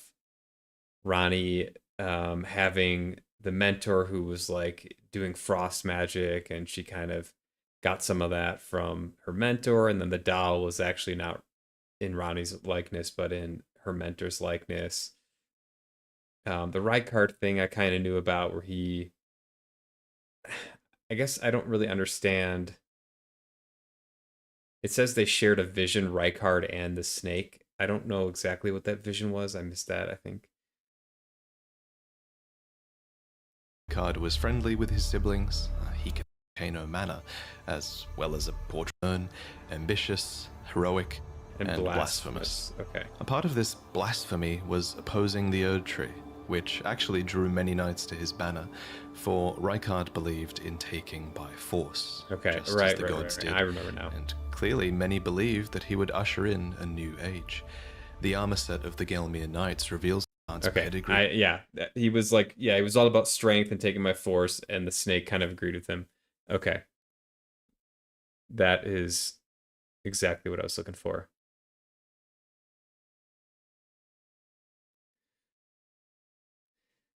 Big Snake. I want to know more about Mohg's outer god. Mohg looks crazy, by the way. Mohg stood before an out. Right there. I mean, that is wild. To God, a being called the Formless Mother, who craves wounds, a being capable of bestowing the formless mother who craves wounds, a being capable of bestowing power upon accursed blood. Power upon accursed blood. In this moment, Mohg's accursed blood erupted with fire, and he became besotted with the defilement that he was born into. Here, deep below the earth, he would go on to build a dynasty of blood in reverence of a mother. Something it seems he never truly had. Mohg is metal AF, yeah. Big time. So Radahn's interesting too, because it seems like Radahn's whole quest to halt the stars or whatever kind of went directly against his mother. It seemed like that hurt his mother and her whole star sorcery thing, moon sorcery thing. Interesting. Okay. Still a lot of unanswered questions, but some answered. I have a couple more. I have the Lord of Frenzied Flame and the Lore of Miquella. I think this was from 2 years ago, so there's going to be no DLC spoilers, which is good. Let's see. So the Age of Stars, this was the ending that I kind of, I guess, chose, and it looks like it was made before the DLC.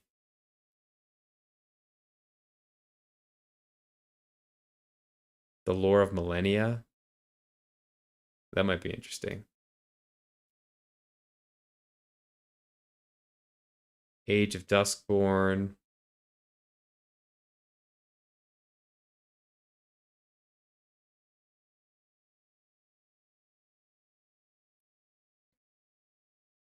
Haven't watched the DLC stuff either. I need to get through it. I want to beat the DLC, but it is hard. Bro, you gotta beat the DLC. You gotta beat the DLC, man. Just, you know what? Just watch how I do it and then take notes. You know what I'm saying? Take meticulous notes about how I do it, and you should be good. You will with the big bonk build. I believe. I believe. The lore of Elden Ring's bosses that serve the Golden Order. That also sounds kind of fun.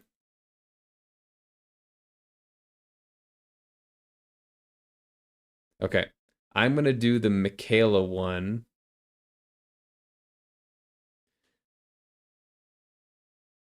This weekend, you'll beat the base game on stream and we'll start the DLC together. All right. Let's do it. I'm game. I'm ready to go, man.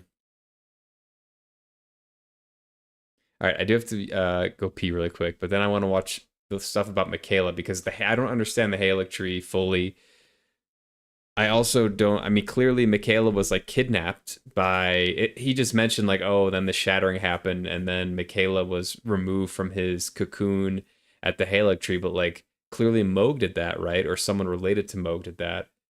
So I have some questions that I hope are answered with this one, because Michaela seems to be like a very central character for a lot of the lore, very important for the lore.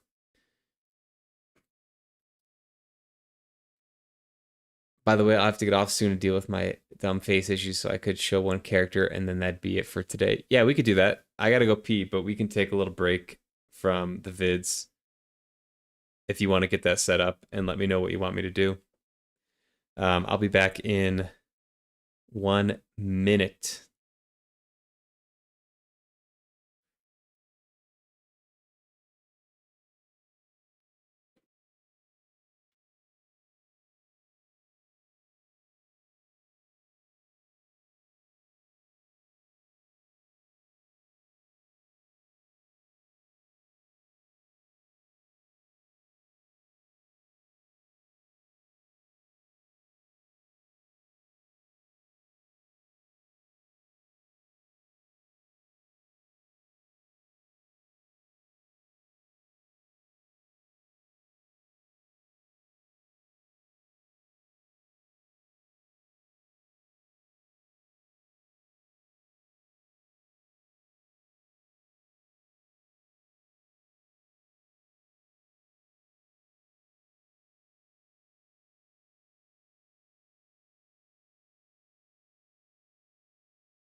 We can do it any location. Let's do it at Ray Lucaria main gate.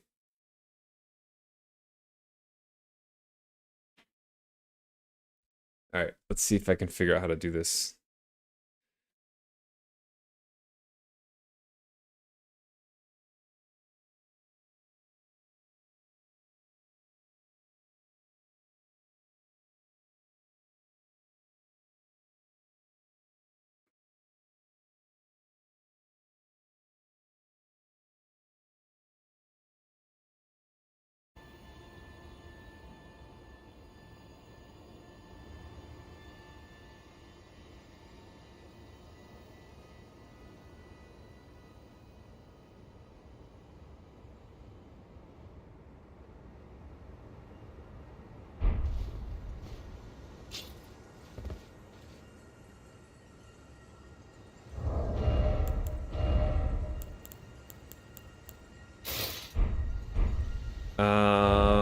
What do I do?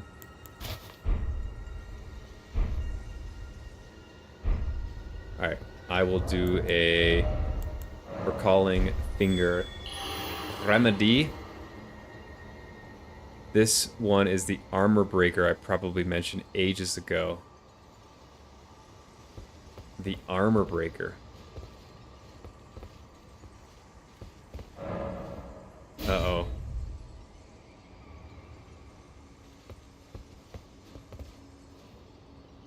The idea of this gimmick is their armor looks shattered and dented.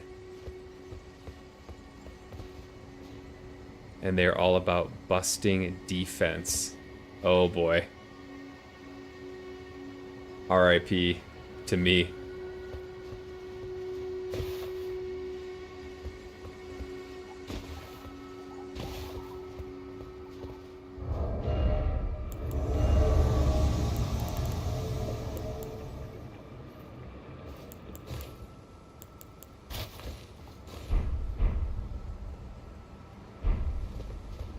Alright, let me take a look.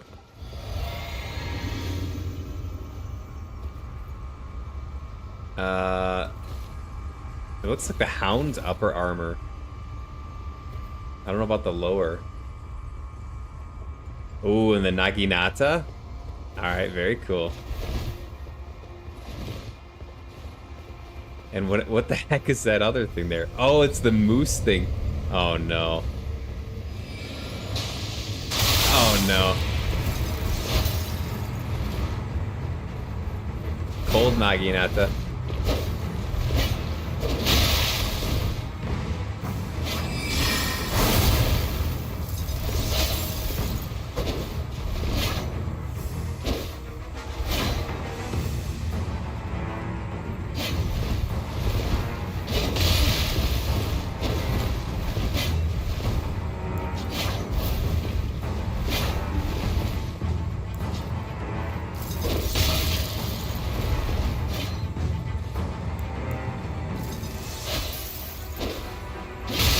Uh-oh.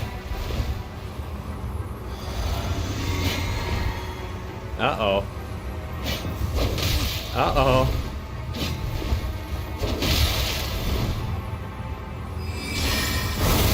Ooh, how did that not hit you?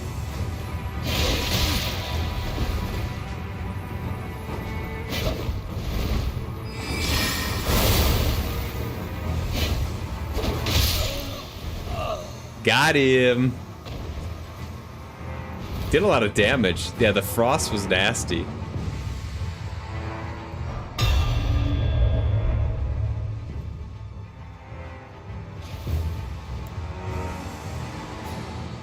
All right, let's get a run back while you got the character.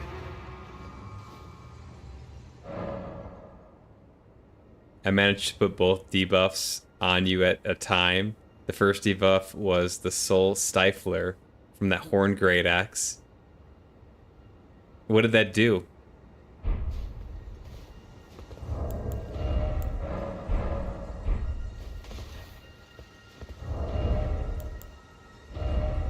This time, watch your percentage defense stat when I put the debuffs.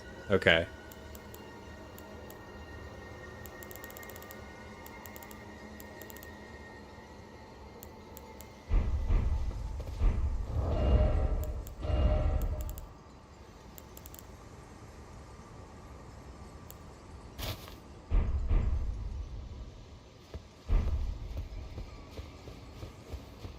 I don't see your sign. You know how to see those details, right? Not really. Is that under the health bar?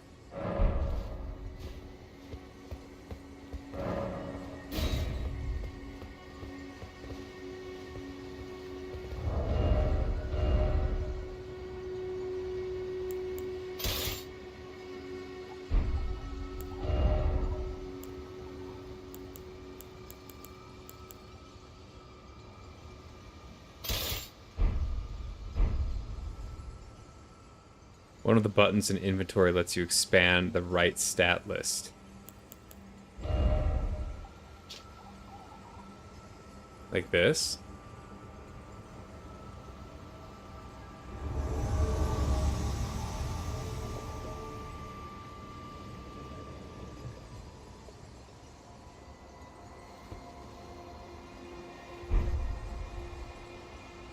See the percentage damage negation stat?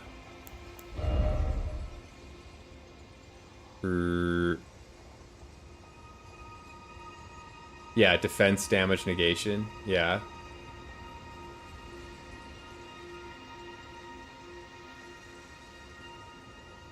Fire's 21. Yeah, I see that, yeah. Oh, that's a percentage. Okay, I didn't know that.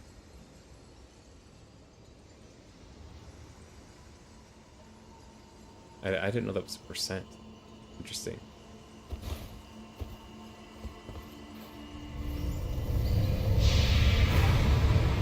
-3, -1, -1, -2. So I actually take more damage. Yeah, I see. Ah! Oh, yeah. Yeah. I'm in big trouble here.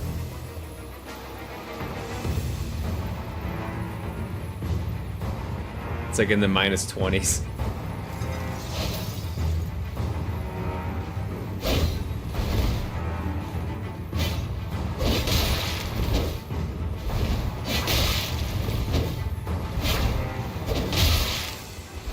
Don't get the rot.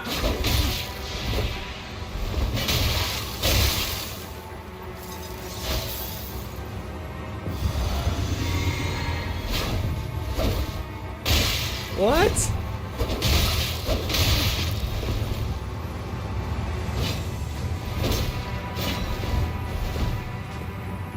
Don't get the rot.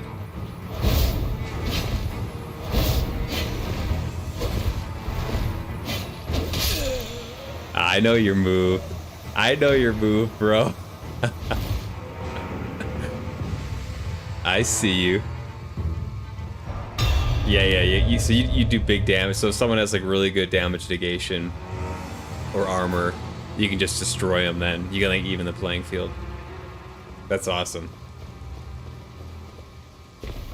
This character on its own doesn't do a ton of damage, but that defense crunch is massive. Totally. I can definitely see that being useful. That's awesome. Run back's yours if you want it. I'm here. I did it once to 2 people in a dungeon and they got cut to ribbons by imp statues. That's awesome. Very creative.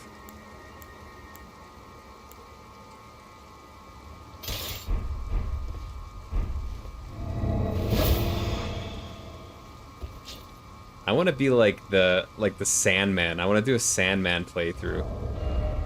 I feel like that would be pretty badass. Is Trina the only weapon that does sleep? That and the torch?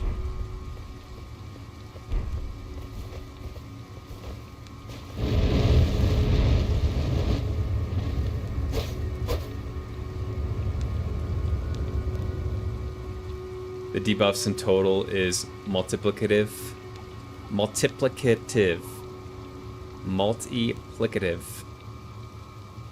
They multiply. Minus 30% from Soul Stifler, minus 20 from Frostbite. Together is minus 56. That's crazy. It's a boss slaughterer as well. So I have a question. Do you like have different playthroughs with all of these bosses? Or I'm sorry, all these characters? Did you like complete the game with all these characters and level up all these different characters? Or do you like farm and get like runes? Like how do you do that? You have so many characters. Excuse me. What's up? Oh boy. Howdy, Alan. How you doing? Happy Friday. Yeah, I just run through the game, but the key thing I did was using Black Flame Blade and Misericordia. So it, like, made the game easier, like it's really powerful or something.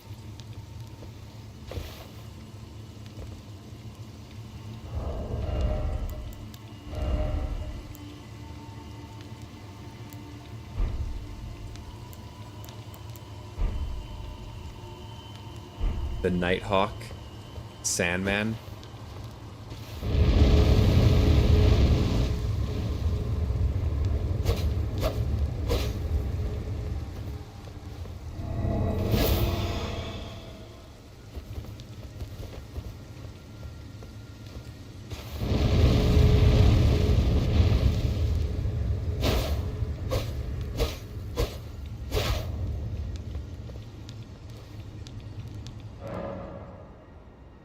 I'd first start by going to some spots to grab graces and maybe some items. Then I'd head to Caelid and kill the 2 Clearmont Knights for the gold scarab talisman. I'd collect gold foul feet from stuff like patches. Okay. And that gets you just more runes and it's easier to level up then. You're about to learn more about Saint Trina in the DLC too. Yeah, there hasn't been much about Trina. There's just like 2 weapons basically.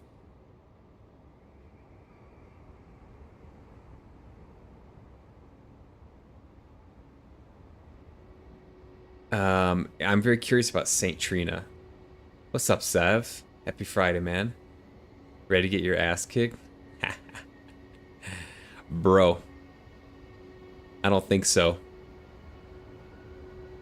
Grab the Radagon Talisman from Higher Kaled, kill Margit, grab Black Flame Blade and Misericordia from Stormvale, burn the giant dragon to death easily.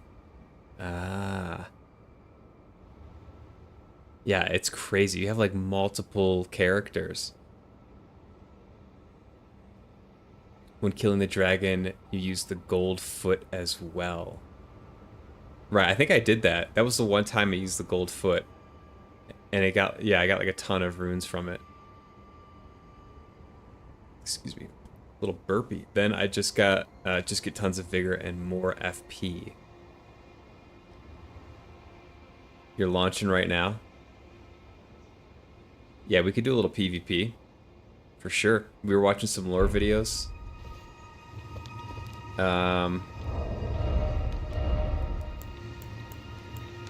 If y'all want to jump in and do a little friendly combat, by all means. Whoa, this thing's cool.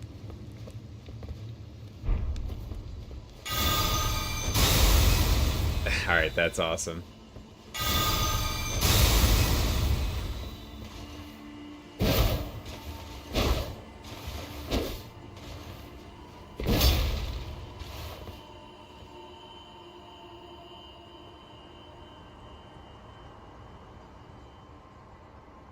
After that, you burn the Tree Guardian in Upper Kaled for the defense buff, Physic Terror, and extra runes.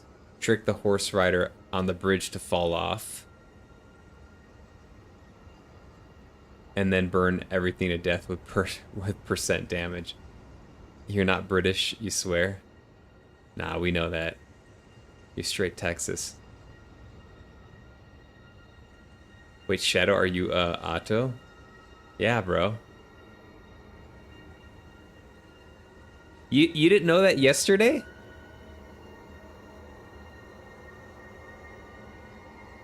Yeah, that's Otto. At that point, I don't even need to use upgrade stuff on almost every boss. Oh, so we doing some more PvP? We can. Yeah. I'm down to PvP, take a little break. We were just watching a few lore videos, you know? So like the big takeaway was like there's some interesting stuff with Marika and Radagon, like they are the same person, or it's believed they are the same person, or Marika transformed into Radagon or something similar to that.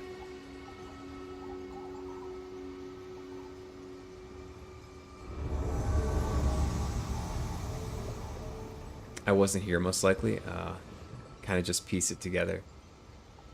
I can do, if anyone else wants to jump in, I can do the Taunter's Tongue, and we can get someone else in here.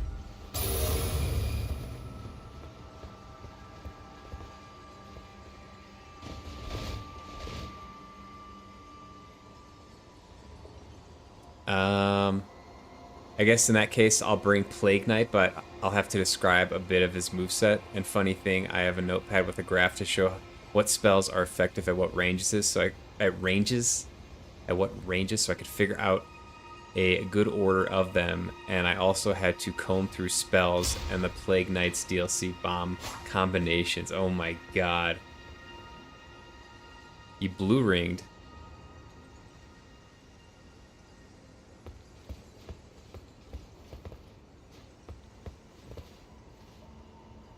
Plague Knight in his DLC has bombs made with 3 parts. Casing, affects bomb, movement, behavior, powder. Fuse. So powder affects explosive effect. Fuse affects detonation, timer, or type.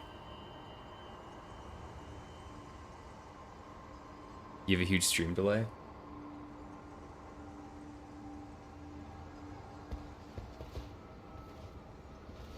Sev, are those like the small greatsword? Is that the new weapon class? those swords in the DLC. What were they called? Like light great swords or something? Diet great sword.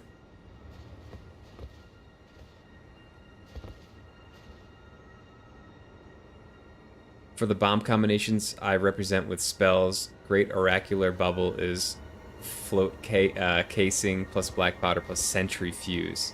Magma Shot is bounce casing plus cascade powder plus impact fuse.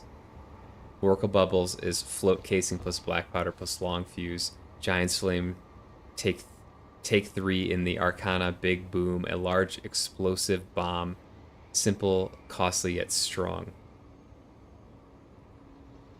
I kind of fixed it a little bit. They're miladies. Ah.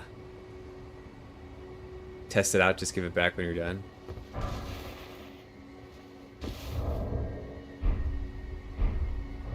Wait, Sev, didn't you want something? Didn't I have a sword that you wanted, by the way? It was like one of the rare drop, like, spears or something. Do you want it? I had 2 of them, I think.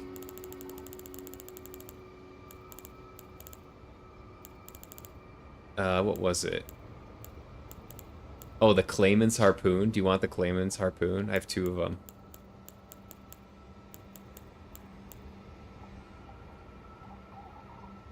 To drop an item, you get leave, not discard in your inventory. Nah, you're good. Okay. Discus of Light is roll casing plus sparkler powder plus impact fuse. How it doesn't blow up on contact with objects. You have like 5 of every weapon in your chest. Okay. Roiling Magma is bounce casing plus cascade. Bro, you have this planned out so much. All right, let's see what this is. Light great sword.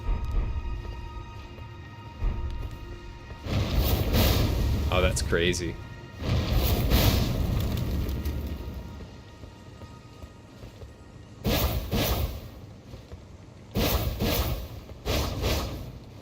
Alright, this is cheating, dude. This is absolutely cheating.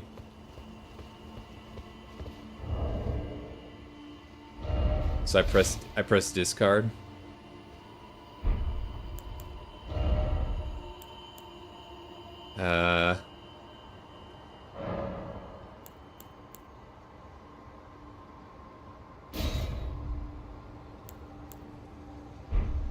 Wait, how do I do it?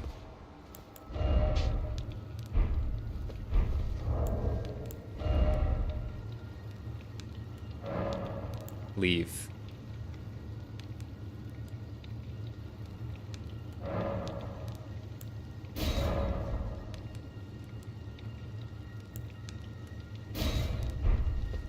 There you go. That's pretty awesome.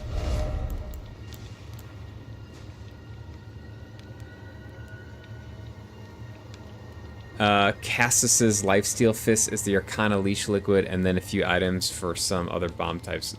It was fun to figure out what I could make work. That's so detailed. I love it.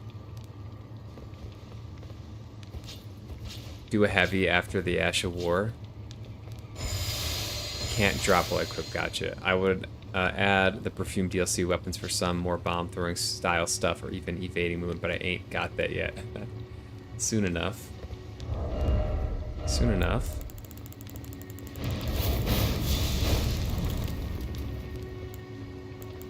Sev, we could do like an unupgraded weapon battle. Or we could go full in. It's up to you.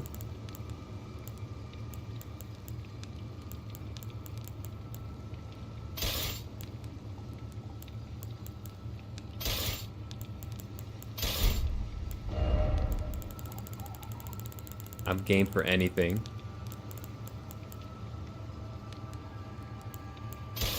Unupgraded, may have one in inventory. Okay, don't worry about it then. Nah, we don't need to. Just most of mine are unupgraded, so I'm like... I could use the same old stuff.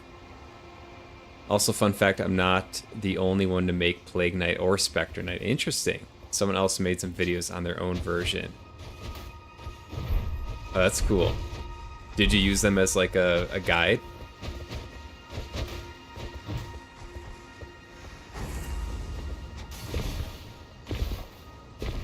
I do have a question.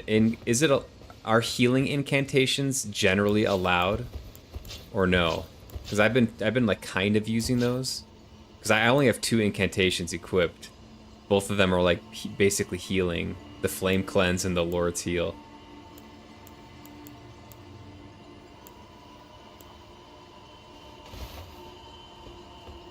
Nah, you didn't use it as a guide. I'd say healing incantations fine if both have them. Gotcha. Okay. For example, one difference, I use the Tree Sentinel legs because Clean Rot legs have nothing on the feet base. Did you put a sign down? Should be able to get you in if you did.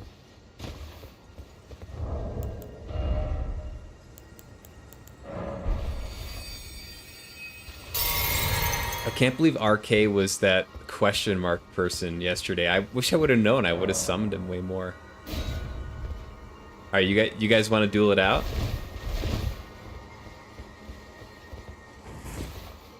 Sev versus Shadow.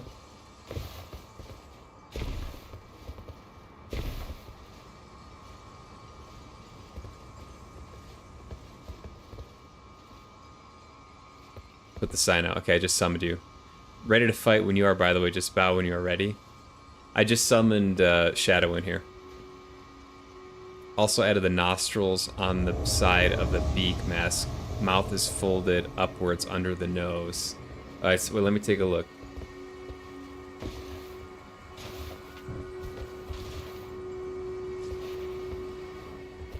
Oh my god.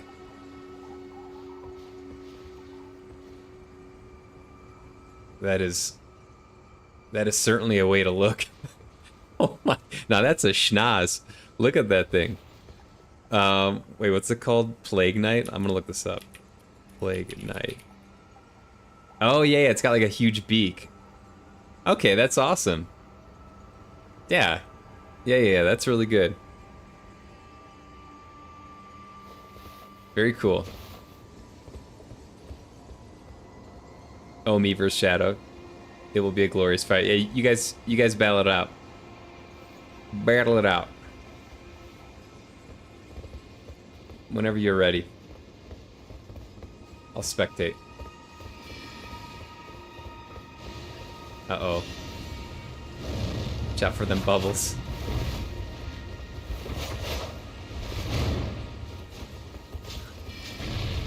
The Shadow Classic. I love that move. Oh! Uh-oh.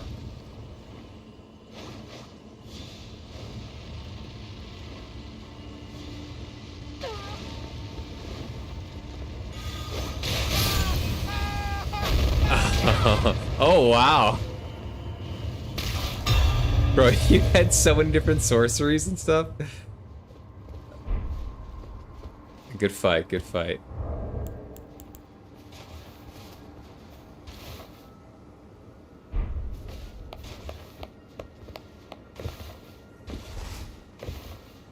Didn't quite get to use all my stuff, but yeah, Plaguey has a bunch of bomb types. Yo, put a sign down again. We'll get you back in. I want to fight you too. And I want to see your stuff.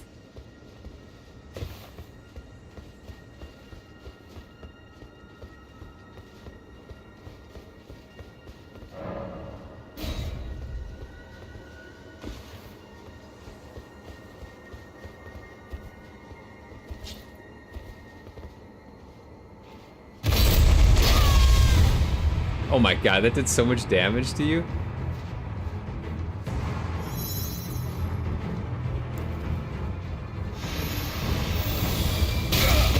Ow.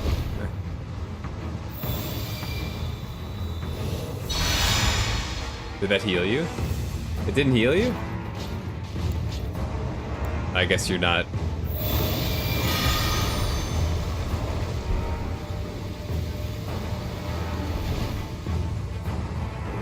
Alright. You versus me, Shadow.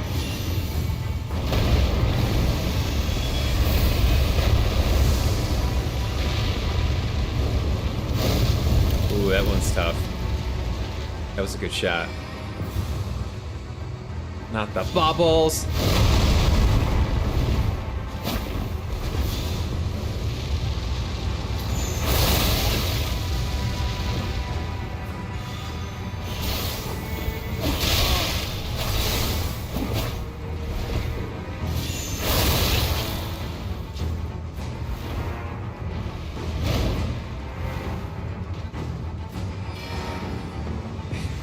Your FP bar must be huge.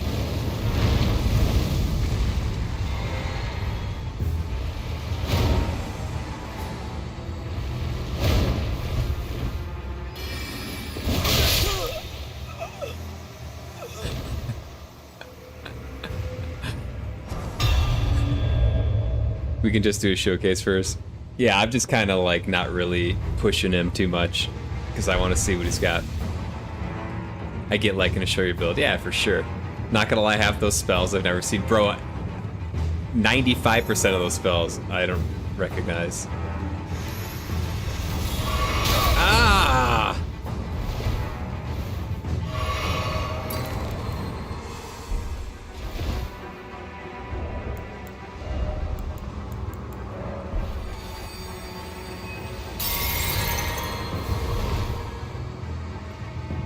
Bubbly point blank. The bubbles are rather strange with using it. They mainly need something to complement it. One more, then I gotta get off. Alright, let's do it.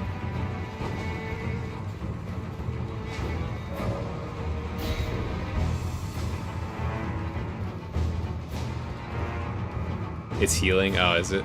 I just used the flask.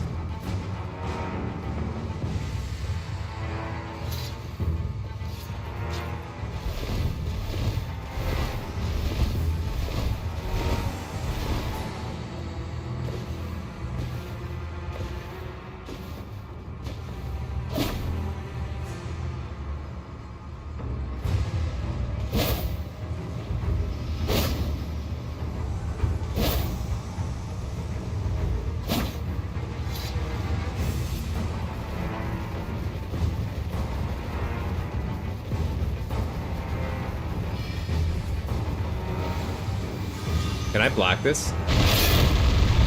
No, I get staggered. Not the bubbles.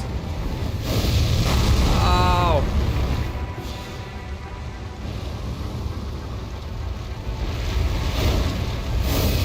Oh, this thing's gonna pop, isn't it? Yeah.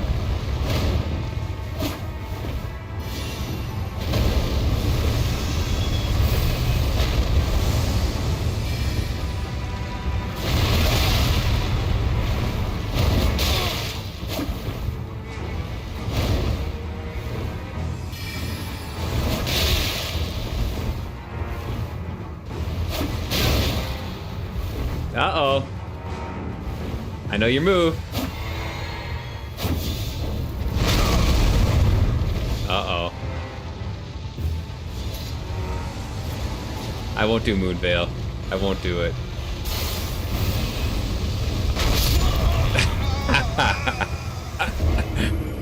You got it, you got it. Those darn little golden discs. I didn't want to use the Moonveil thing. It's kind of... yeah. It's strong. Alright, I can get you, Seth, I can get you back in.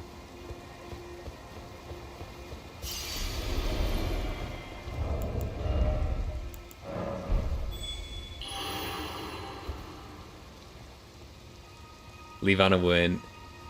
Yeah, for sure. That's the strength of Plague, is that potential comboing, yeah. There's just so many projectiles. It's crazy. It's impressive that you can like cycle through all that and do it effectively.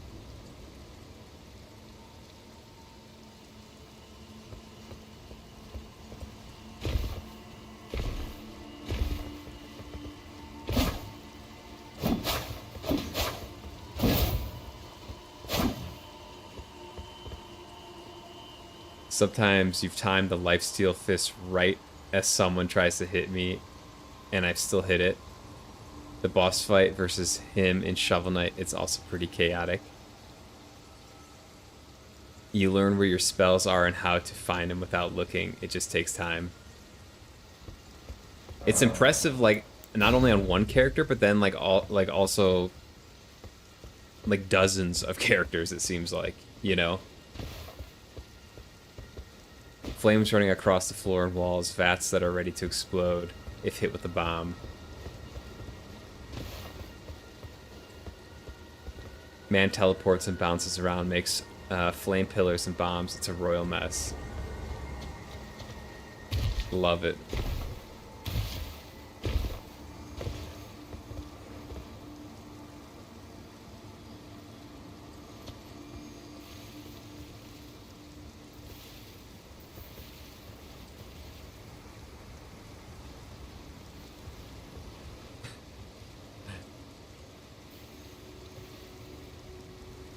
Run! Anyways, getting off now. Well, great hanging, man. Awesome builds. Very creative. It was fun showing off some stuff again. Yeah, it was great to see it. I love seeing it. Thank you for taking the time to do all that. I'll be back on Monday. Won't be on this weekend, so I hope you have a great weekend. And hope to see you again soon. Well, that's a really cool outfit. Now that's a bird outfit.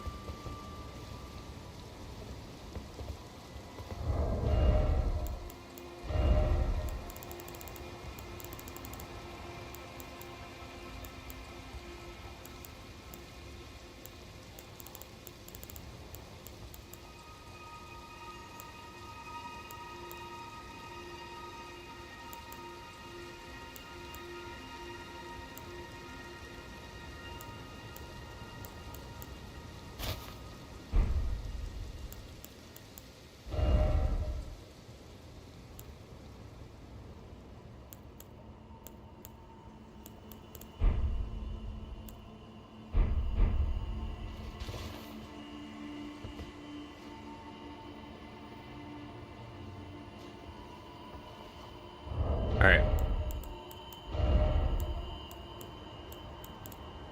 Should we do a little duel?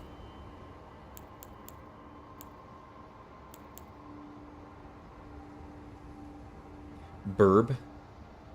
Guessing that's be right back.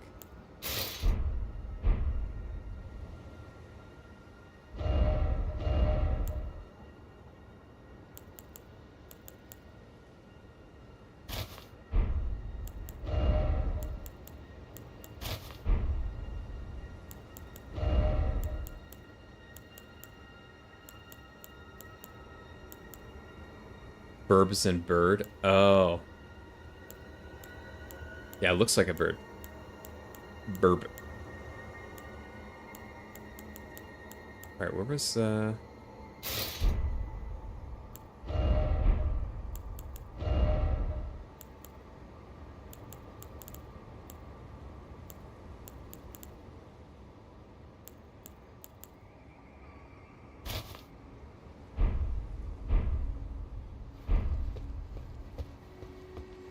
Oh boy.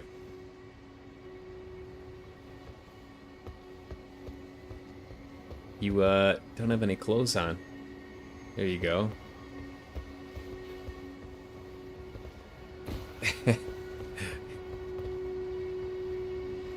You got like a greenish tint to your face.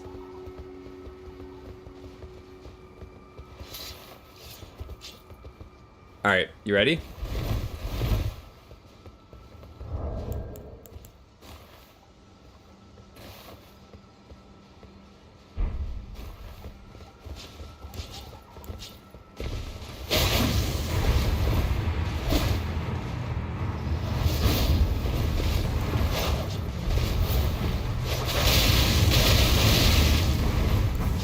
That didn't hit once? Oh, are you kidding me?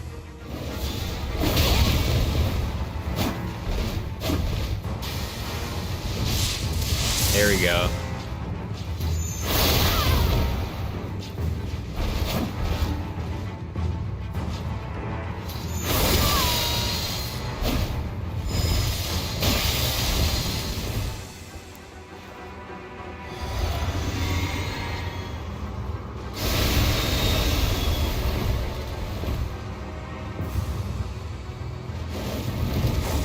There you go.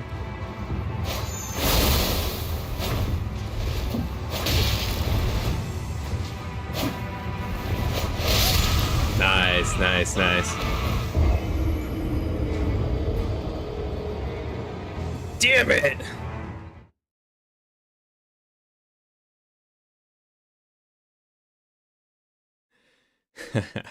Alright, we're running that back.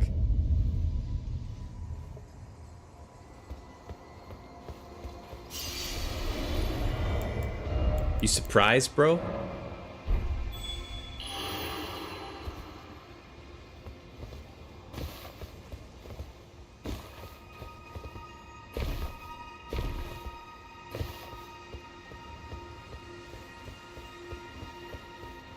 Let me swap over to Sith. I want to get back into that groove. Alright. Go for it.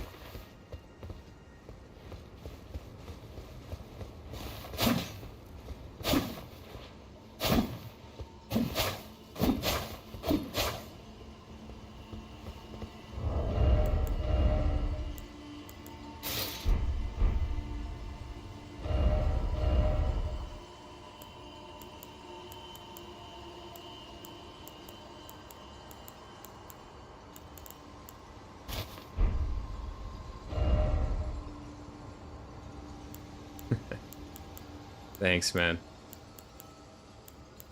I get sweaty.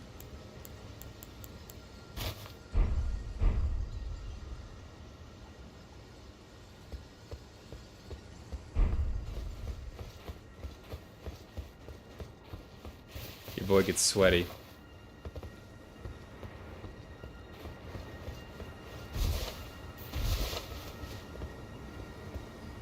Everyone gets sweaty at Souls. Jack, when are you gonna come in here and duel? Is Jack even around?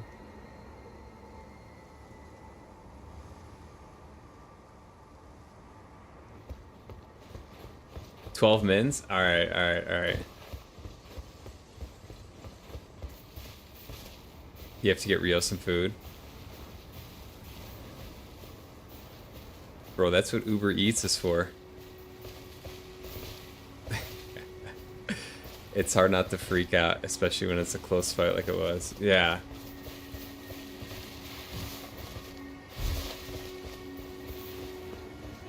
I don't have a great like sorcery incantation setup. Like I could do more with that. I don't have a good setup for that right now. Like I said, I only have Flame Cleanse and Lord's Heal. So it's basically just like sword play for me. Which is just how I want to do it, I guess. So a bit after preps, unless she's still streaming, then I can hop on for a round or two. She is. Hold up, I'm gonna bombard her stream. Shanaz, who do you want to fight? How about my faith guy? Yeah, you can do the faith guy. Whatever you want, man. Whatever you feel comfortable with. The faith guy sounds fun. Is she playing Dark Souls 2? Oh yeah.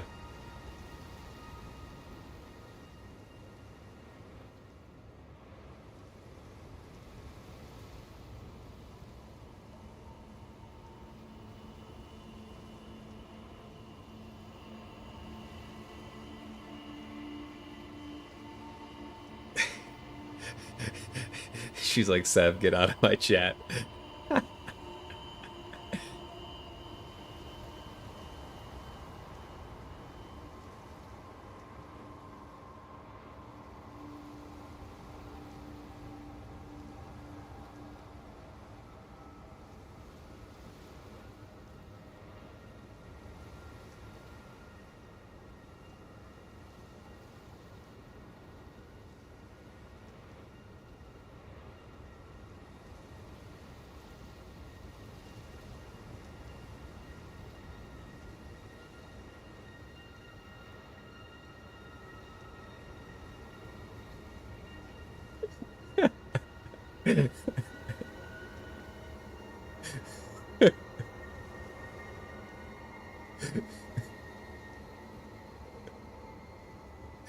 Oh boy.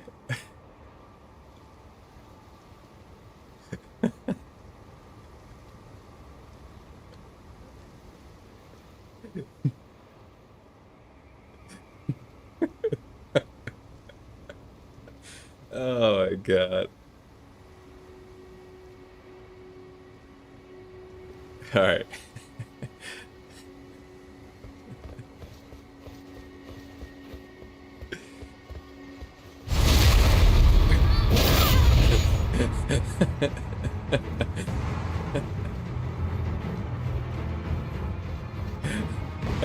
You can heal. You can heal. You can heal up.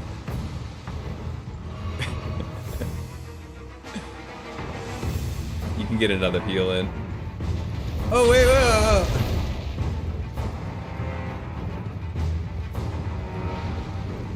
Whoa, what the hell is that?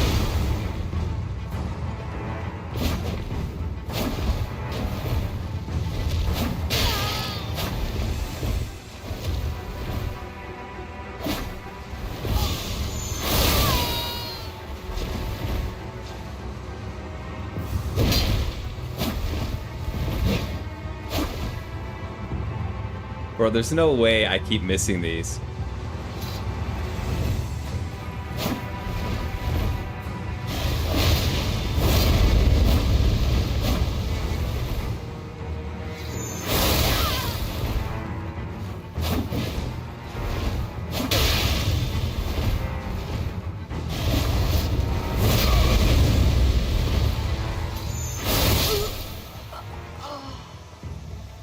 There's no way I keep missing those. I guess what I could do is I could,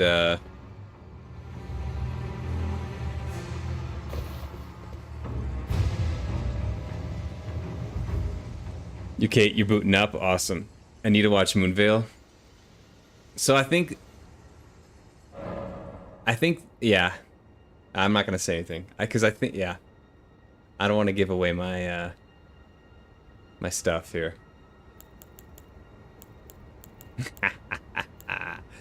I should probably allocate, like, since we're doing duels, just something like this.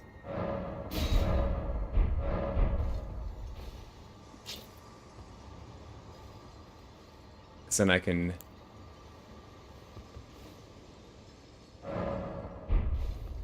Yo, you place your sign. You move your hand from your mouse there. Place your sign at this Ray Lucardia main gate, and I can get both you and Sev in here at the same time. And maybe we get you two battling it out as well, if you have the time.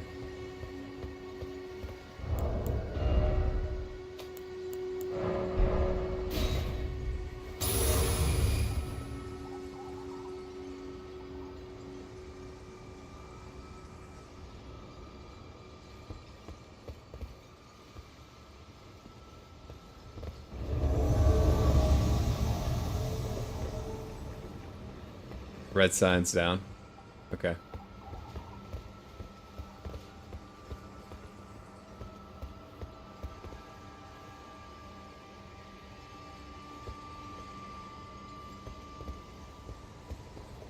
I see it. Errol Sigmund? Oh my god. Is this you? Swapping to ace if you're fighting Jack. PW Schnoz. Yeah. Password's just Schnoz.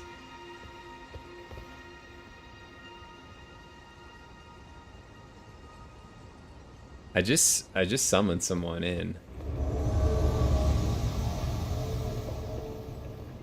Is that you? Bro, what is that helmet?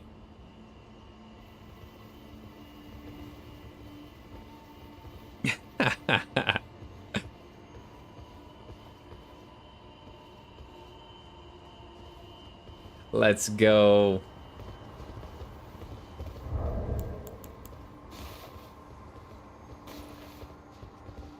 All right, you guys want to go first? Do you want me versus Jack?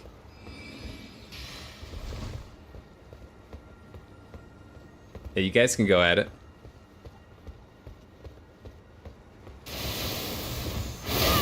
Ooh! Uh-oh.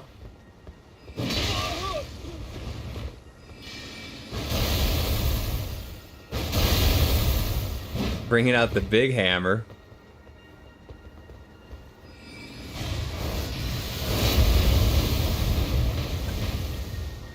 Dang. Jack's got some moves. Uh-oh. Watch out for bikes, though. Watch out for the big spear. What is going on over there? Oh! Bro, that was awesome. Moonveil's so strong.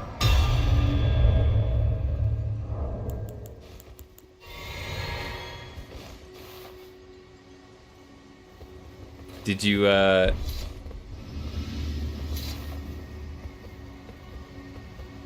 Can you heal up? You want to heal up? Yeah.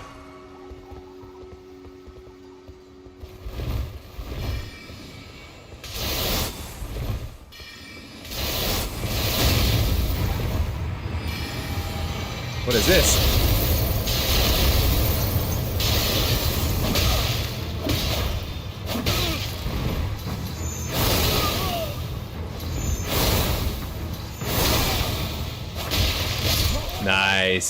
Nice. Alright, Jack's got some moves. Wasn't expecting this. I was expecting, I was expecting okay. I wasn't expecting this, though. That was close, though. That was close. That's your intelligence build. I love it. Put those signs down again. What's up, OS? How you doing? Happy Friday. Yeah, you guys can rematch.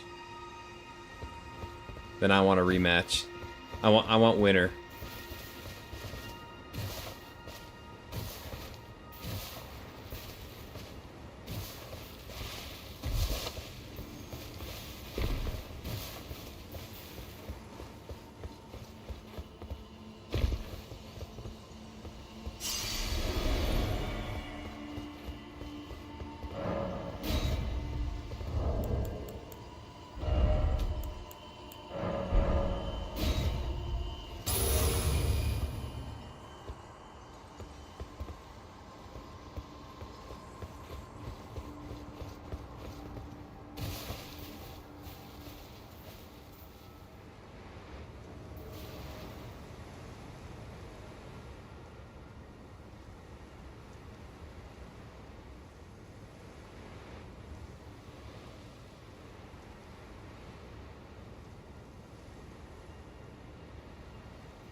I think Jack's a little bit scared. He wants to go out on a victory. I understand. I get it.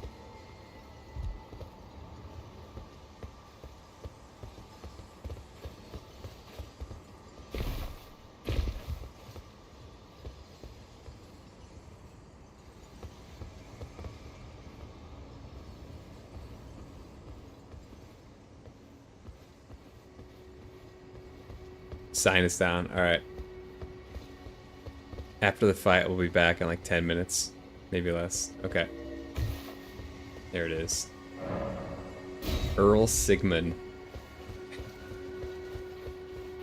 Is there inspiration behind that name, or is it like just random?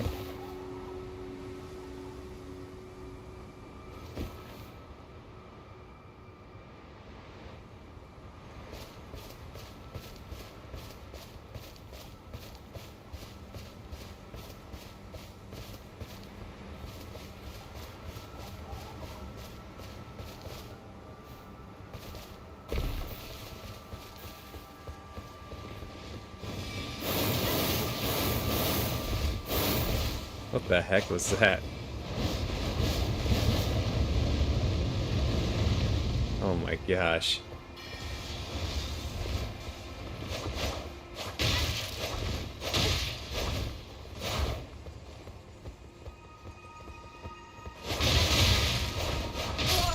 Dang. It's just random. Dang. Alright, alright. You want to heal up and stuff? You can heal up. Ow!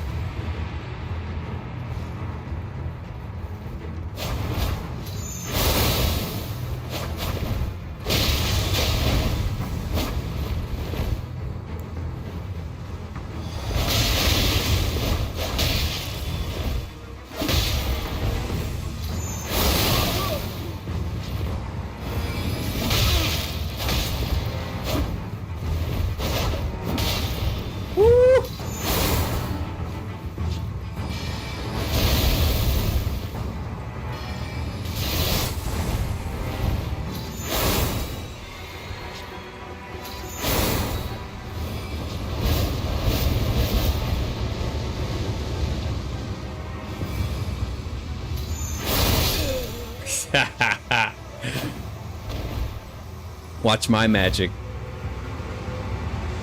GG, GG, GG.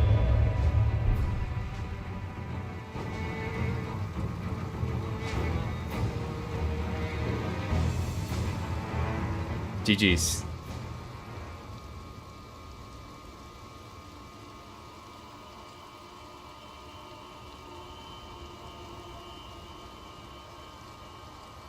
PvP is actually fun when there's not a lot of latency. You know? Like, I think with the three of us,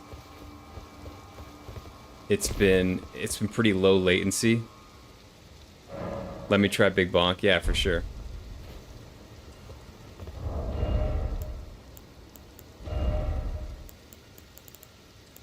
I mean, we can do a double bonk if you want. I got a big bonk too.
Alright, I actually have to pee as well. I'm gonna be back in a minute.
I'll have to put my sign down.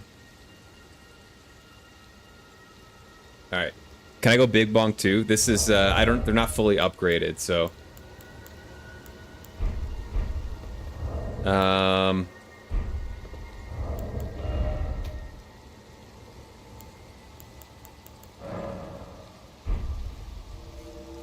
whatever you'd like. All right. Yeah, these are not fully upgraded.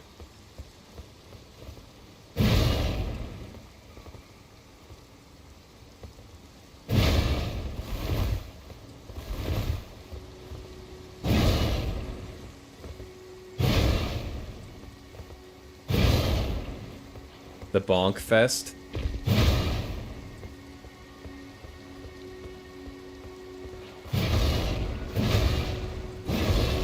You're gonna absolutely destroy me. Oh, you might have to do the oh, okay, yeah, the password will be the same. Never mind.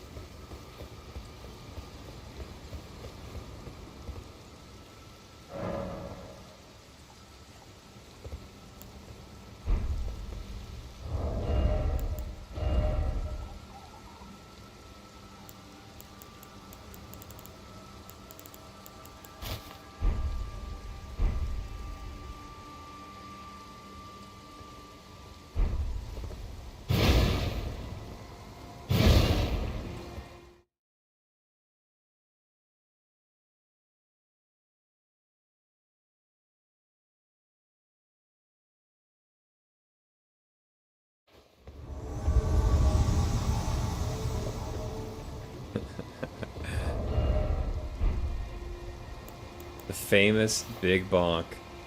What? Wait, what's your name? Strongman what?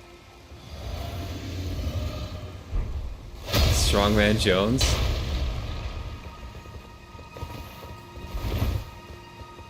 You're using a different weapon now?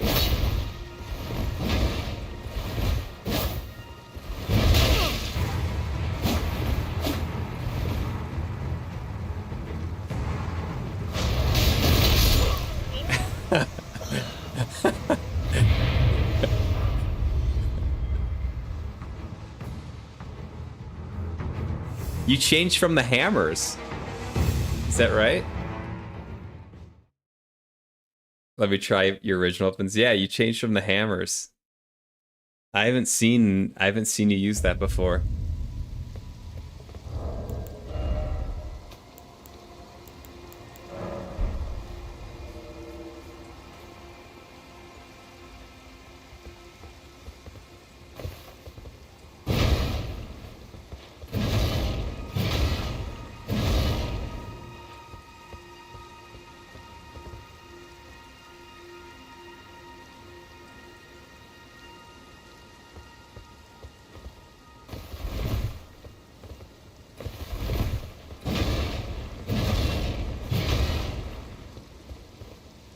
I did, I placed it. It's just, it's like, yeah, south of the Grace. Southeast of the Grace.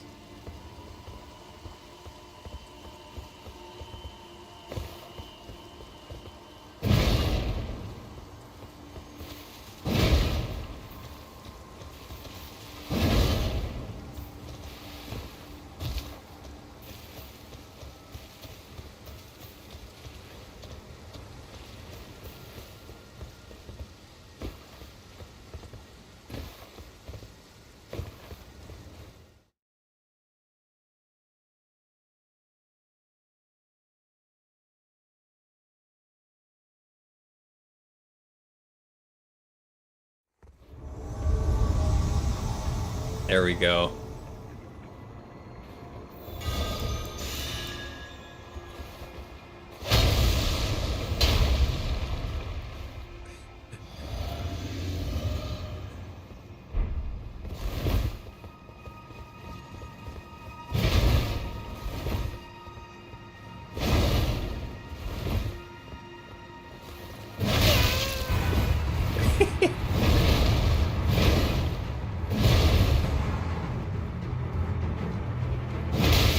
Ooh.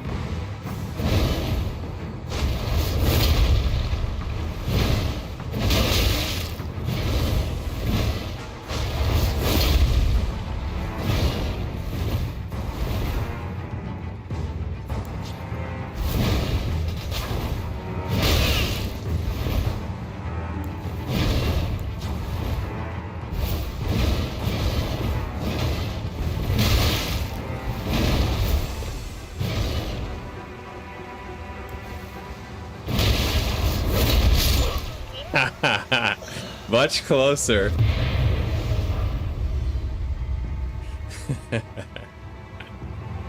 That's fun. Yeah, you do mega damage. You do mega damage. Those jumping attacks are gnarly. You have to get rid of food. Alright. That was fun. GG's.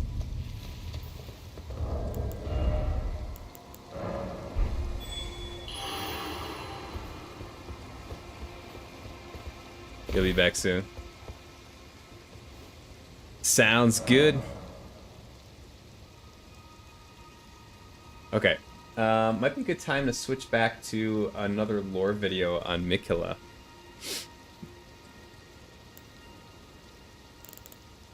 Actually. And then maybe PvP if we get more people interested.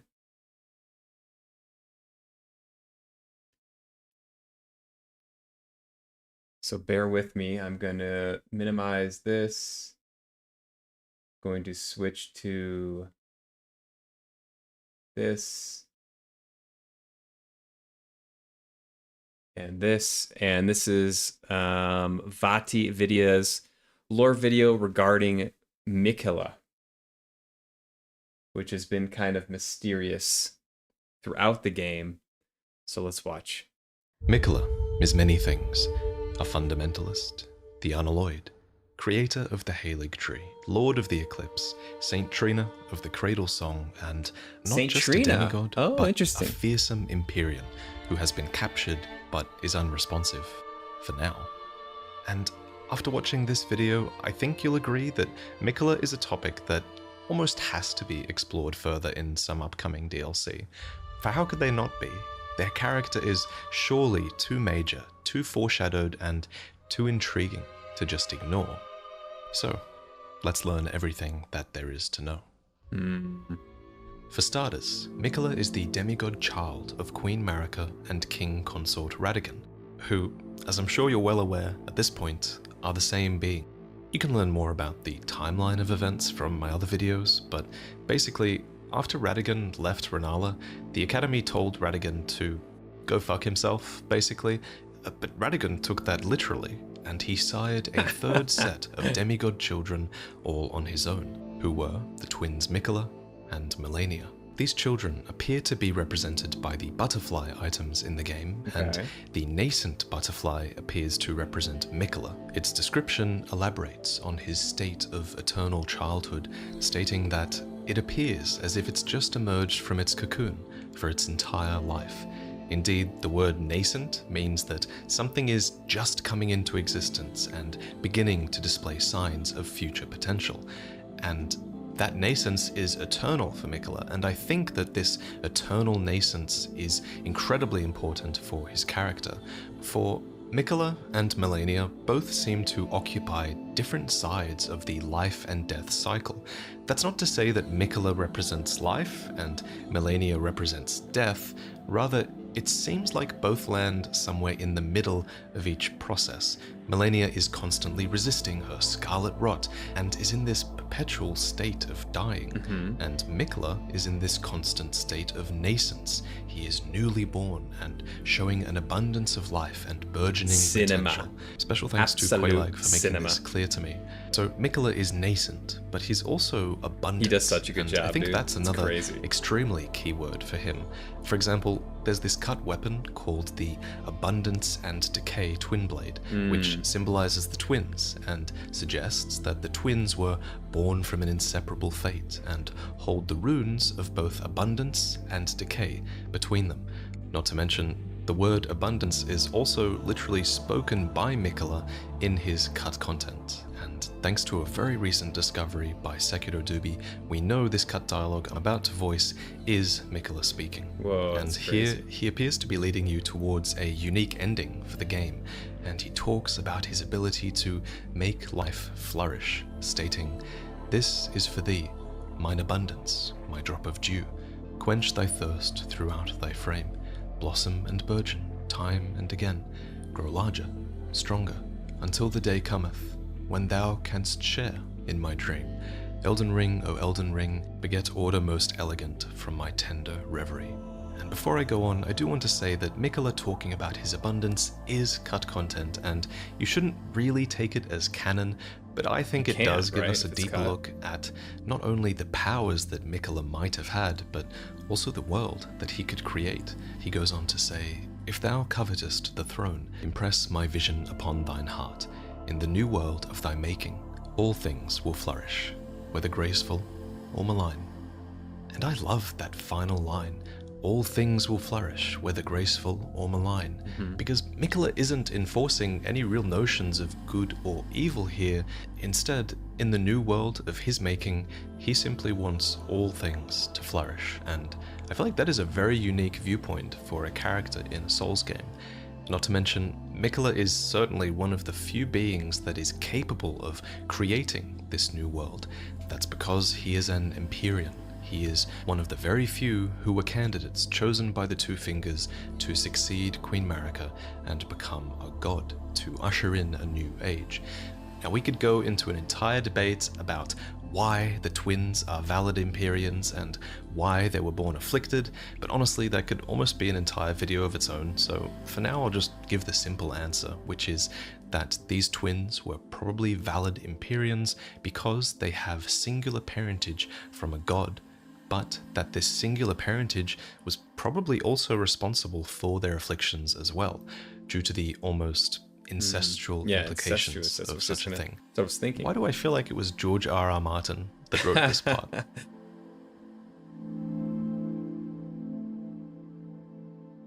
Anyway, let's move into the early childhood years of Miquella's eternal childhood. Miquella's early years were clearly quite inspired by their father, Radagon, who fostered a bit of a fundamentalist streak in his prodigal son, and Miquella would go on to invent fundamentalist incantations of his own, dubbed Discus of Light and Triple Rings of Light, which he gave as gifts to his father.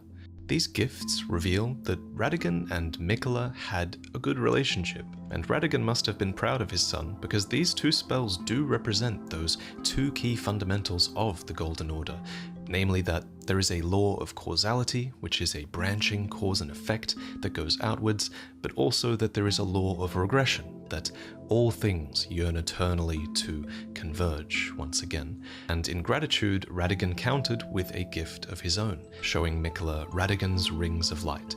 These incantations would go on to become core fundamentalist spells, as they are true to those two concepts that form the basis of the Golden Order. But there is another aspect of Golden Order fundamentalism, and that is the persecution of those who live in death. Hunters of these undead would attempt to stamp them out with spells such as Order's Blade and Litany of Proper Death, which deal additional damage against those who live in death and prevent them from resurrecting. To recap, those who live in death exist because of Godwyn the Golden, who was one of the early sons of Marika and Godfrey, who was eventually killed with a fragment of the Rune of Death, and then the Rune of Death would eventually spread its undeath throughout the lands between via Deathroot. And there is an entire debate that we could have here about whether the persecution of those who live in death is even true to the core principles of fundamentalism. Goldmask certainly doesn't seem to think so. In fact, according to the Order healing spell, Goldmask laments the hunters of those who live in death, deeming them to be fanatics, who wanted nothing more than an absolute evil to contend with. And the reason I bring up this debate at all is because you could argue that Miquella was on the side of these fanatic hunters, as he created multiple weapons that were capable of effectively slaying those who live in death.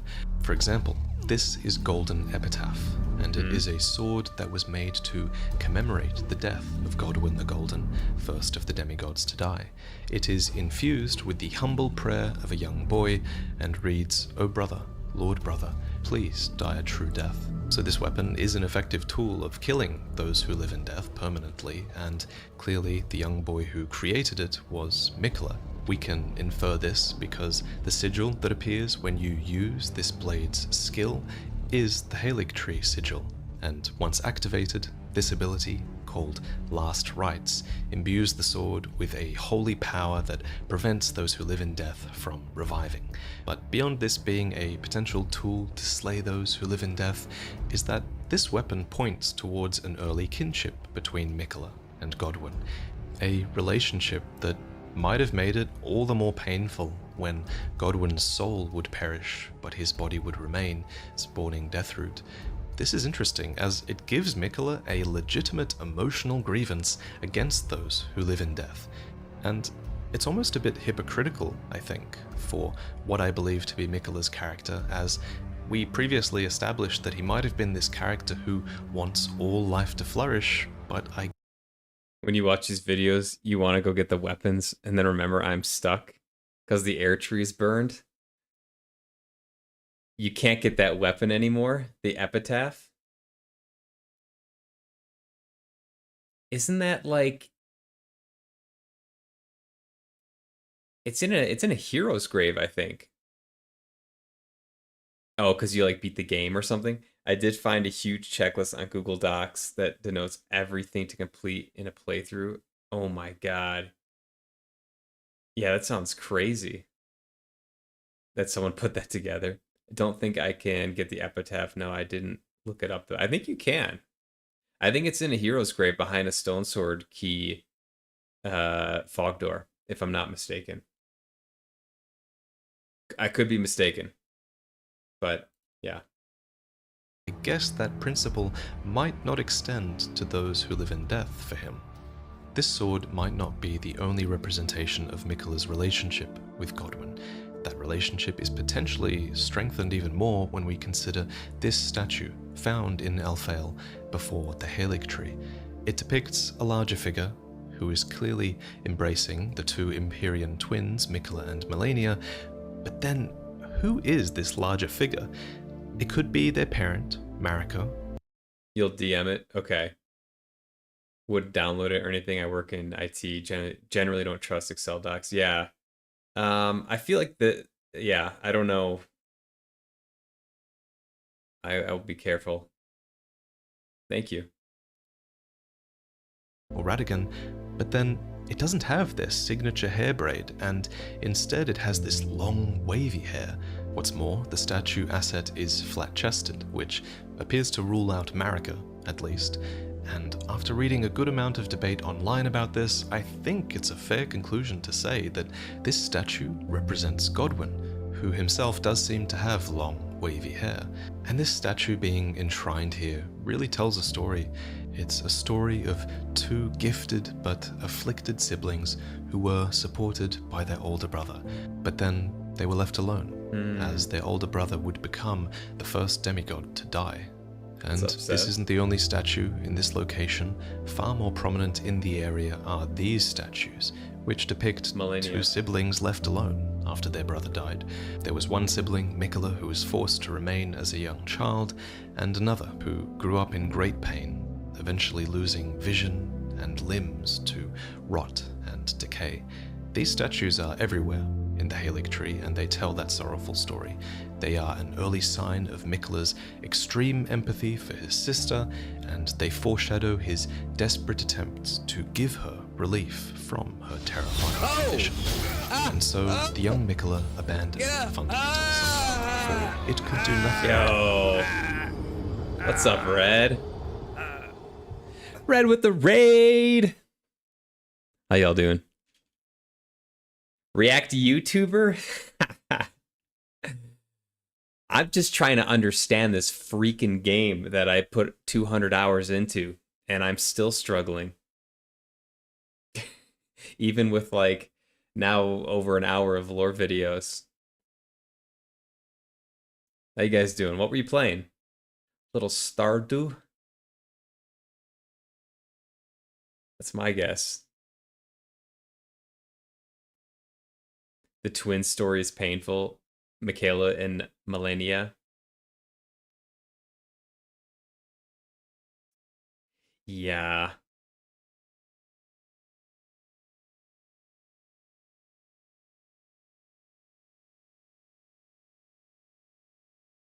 To treat Malenia's accursed rot. This She's playing was the Pokemon. Which of Pokemon? unalloyed gold. I love Pokemon. So, Hello Kitty and Pokemon. Oh! Aw, thanks, Red. Thanks for the resub. Appreciate you. It's very kind. 2 months. Let's go. I was gonna say I'm a huge fan of Fire Red. Pokemon Fire Red is like one of my faves all time. Because I like grew up with Pokemon Red and Blue and Yellow, and then Fire Red was just basically that, but like updated and with other extra areas and done like Gen 2 Pokemon built into it. Oh, it's so good. The GBA Gen 1 remakes are goated. Ah, Chef's Kiss. I love those games. That was like my childhood. Pokemon and Legos. And I actually just heard and read that Lego and Pokemon have finally decided to collaborate, which is amazing. Your computer is struggling right now. Going to shut down, but have a wonderful rest of your stream. Thanks, Fred. Appreciate it. Appreciate the resub and the raid. It's very, very kind of you. Sorry to hear about the computer, but I hope you have a great evening and a great weekend. And we'll catch you next time.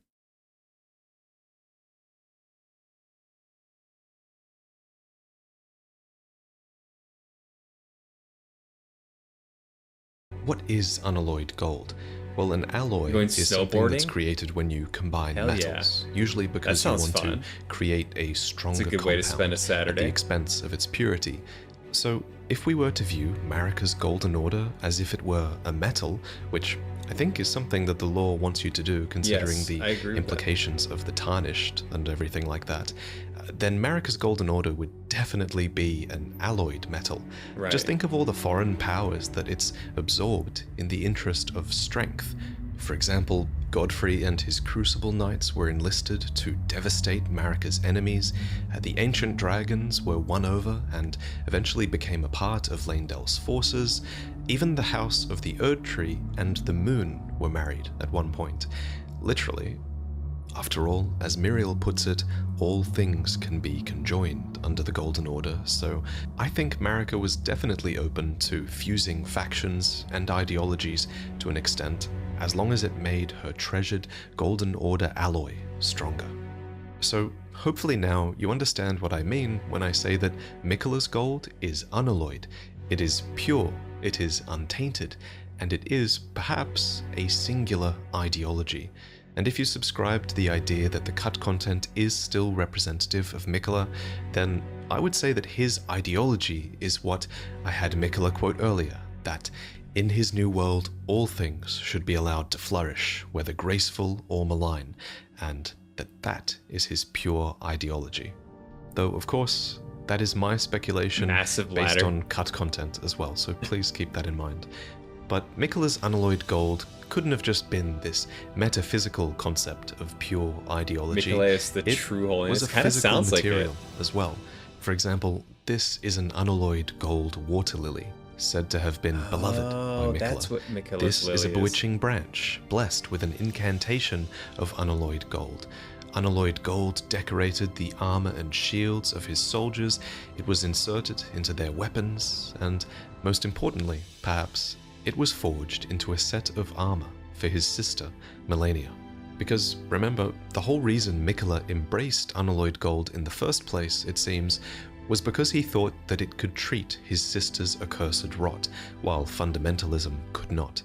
And he was right, for Malenia's scarlet rot is no mere disease. It's literally the divine essence of an outer god. So that's and something new Malenia that I learned. That's is its crazy. Vessel that will one day bloom into a true god. And it was kind of insinuated that might be the outer god might be Astel or related to Astel, because Astel is like at the base of the waterfall of the Lake of Rot.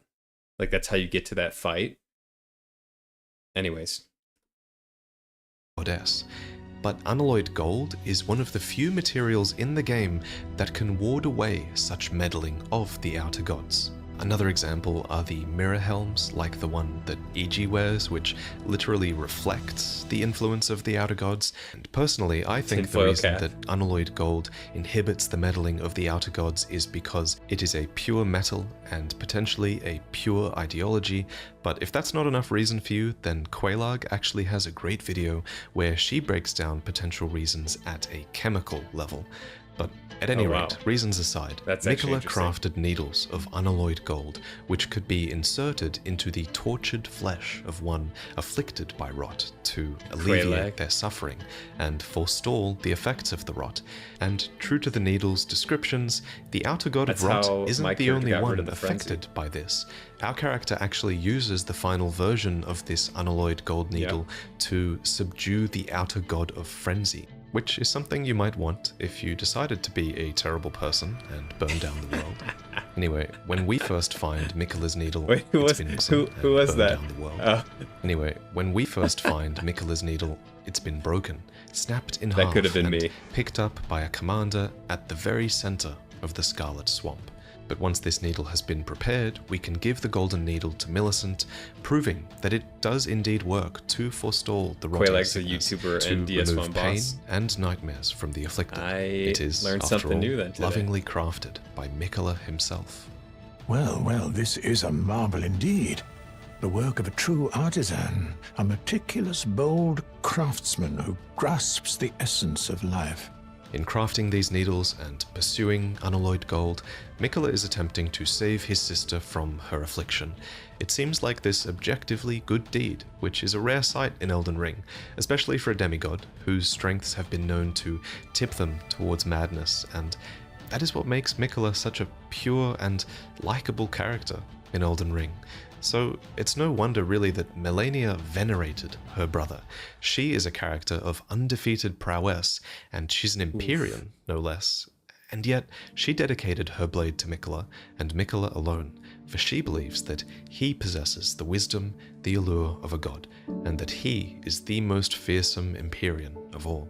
The story of their bond and duty to one another is legendary, and that's something that becomes quite clear when we explore Miquella's Halig tree and see these statues depicting their embrace all around. She lost the and if you were fight. one of the many defiled outcasts in Elden Ring, you too might have felt inspired by this story, succeed.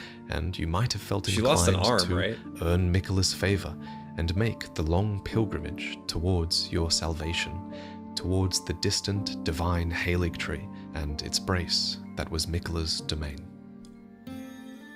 Yes, tell me about the Halig tree. I want to know more about the Halig tree. I don't... So first, what even is the Halig tree? Yes. Well, it's pretty obvious that it's a sort of Erd tree. For one, Erd tree avatars have clearly emerged from it, which they only do in order to protect the Erd tree's own offspring. And then there's the Halig tree knight armor, which confirms... Oh my god. Remember when I took that out?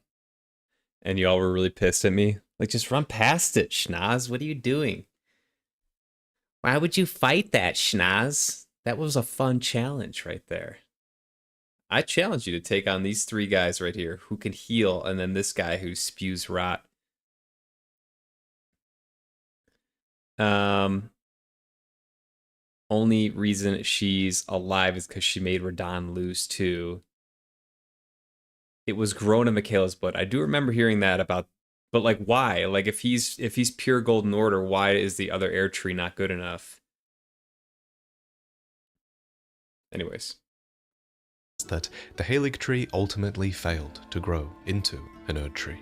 And one thing I've been wondering is, when exactly was the Halig tree planted then? Right. And also if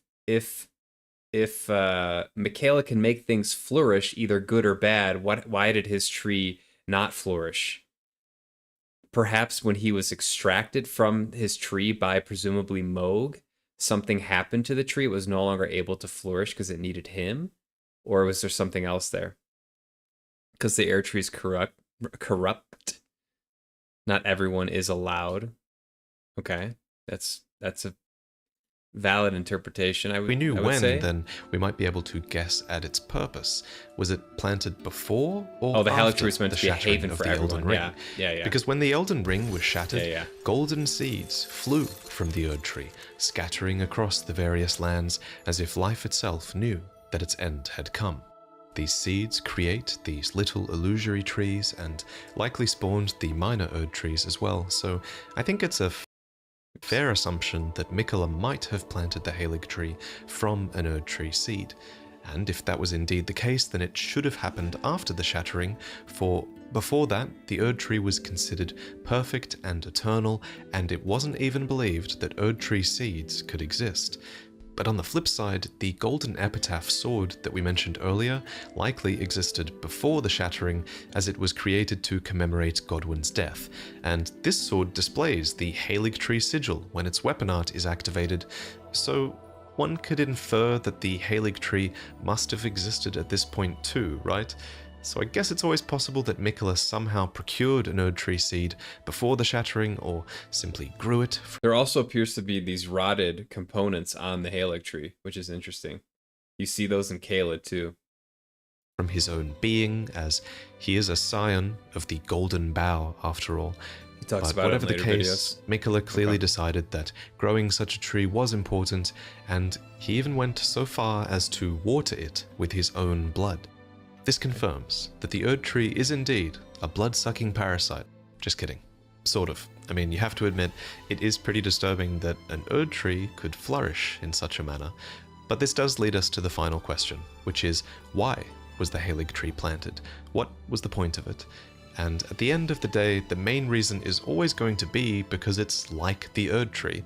It's natural to compare them, and the item descriptions seem to want you to compare them as well.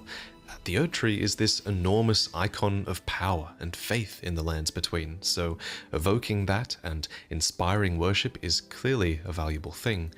But the Erd tree was only really an icon of faith in its later years.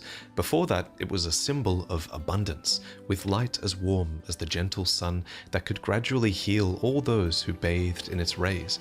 But perhaps most importantly, during this time of abundance, it would drip sacred dew, sap or tears that could bestow blessings, form crystal tears, and even be embedded into talismans. These were treasured things. Yeah, I watched the Demigods one like previously, and it was good. The Lore of Elden Ring's dragons would be good too. I got a few of them lined up, so if there's time, I will watch it on stream. If not, I'll probably watch a couple this weekend if I have a little bit of free time. Might be good with some morning coffee. And naturally, this was an extremely valuable symbol for Miquella to evoke, since he is himself associated with dew and abundance in the cut Dew. content. And his Do it. Halig tree did drip with dew. The greenish amber of the Halig It's like tree maple can syrup. even be seen in cut content items. It even looks as if it's mingled with a bit of Miquella's own blood. Which certainly And that does. signature green hue of Halig tree amber is also seen in the Halig tree knight sword, which is not a cut weapon, and this was modeled after the Carrion knight's own swords, except it was embedded with amber from the Halig tree instead of glintstone. Okay, so the Halig tree is a great symbol of faith and power and abundance, and Miquella is related to abundance in the cut content, but what else does the Halig tree add in terms of value? Well, the Halig tree itself is something of a vessel, fit for a god. Miquella plants himself inside it later on. Melania returns home to it, and speaking of it being a home, many other creatures have made their home within the tree, and within the brace that supports it as well. And I guess you could also argue that the Halig tree might be a sort of a tool to be used. After all, Marika puts the Erd tree to use in such a way, using its roots to absorb people after their death, and perhaps even its branches to rebirth life. And then the Erd tree is later used as a prison, with thorns that are almost entirely impenetrable. But I don't think Miquella planned to use the Halig tree in such a way. Perhaps the biggest difference between the Halig tree and the Erd tree is that the Halig tree was built in a largely inhospitable region. It is extremely difficult to reach, and unlike the Erd Tree, it might not really be designed for the benefit of the vast majority of the world. As it stands, the Halig Tree strikes me as being more like the Painted World from Dark Souls. It's a place for the outcasts, the heretical, and the malign, not to mention the low and the meek, who are specifically named in the description of the Sacred Crown Yeah, the helmet. Albionerics. While many of the Scarlet Rot Afflicted seem to be here because of the eventual decay of the Halig Tree, I think that there are a number of refugees here that would have been here before that, namely the Misbegotten, the Crystallian, these astray mages of Raya Lucaria, and of course Loretta, who deemed this place to be a great haven for the despised Albinorics. The second generation Albinorics even carry a weapon called the Ivory Sickle, which reads, "These weapons are evidence of their dedication to the Halig Tree, despite never having entered its presence." And we really don't find a single Albinoric within the Halig Tree. I'll admit, I do find this a bit strange. You do find quite a few Albinorics so close to the Halig Tree. It's a bit strange to me they don't go just that little bit further. Yeah, that is interesting. I didn't The reason realize given that when for I was the playing first game. generation of Albinorics not being at the Halig Tree is given by Albus, who says that their faded legs are the reason for that. But yeah, we find them defending Mikola and his Halig Tree all the same at the Ordina liturgical town, which takes us to the Halig Tree via a puzzle within an Everjail. The word liturgical means relating to public worship, and this town is fittingly filled with many statues of Mikola sitting alone, cradling what might have become the Halig Tree back when it was still just a sapling. I also find it Looks like it. interesting that the Halig Tree is never called out as competing with the Erd Tree, or never called out for housing all these undesirables. Perhaps the House of the Erd Tree was happy to see ungraceful folk leave their lands. Perhaps the Halig Tree was extremely well hidden from everyone and they didn't know. Or perhaps Mikola could just get away with it because he was beloved by all. For example, the Bewitching Branch is an item that you can create from Mikola's lilies, and it is blessed with an incantation of unalloyed gold and reads, "The Empyrean Mikola is loved by many people.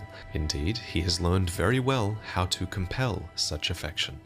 And that second part that says he has learned how to compel affection, to me that's saying that Mikola is very good at knowing how to inspire others' affection to his own Right. advantage. Almost And manipulative, Nowhere is but this more clear, I think, than at Castle Not quite Sol. as... It doesn't sound quite as negative as manipulating.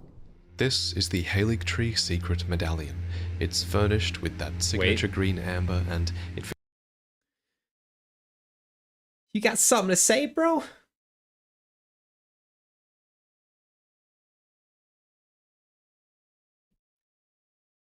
Did he just mention Michaela's power? The ability to compel people to love him? It seems like.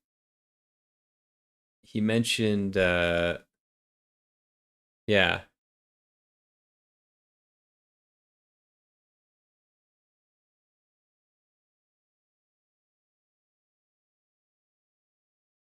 You want to know something about that? If it's non-spoiler for the DLC, sure, absolutely. If it spoils the DLC, or if it's like from the DLC, then no. Michaela used that on Moog so that Moog would kidnap him. Oh, is that from the base game?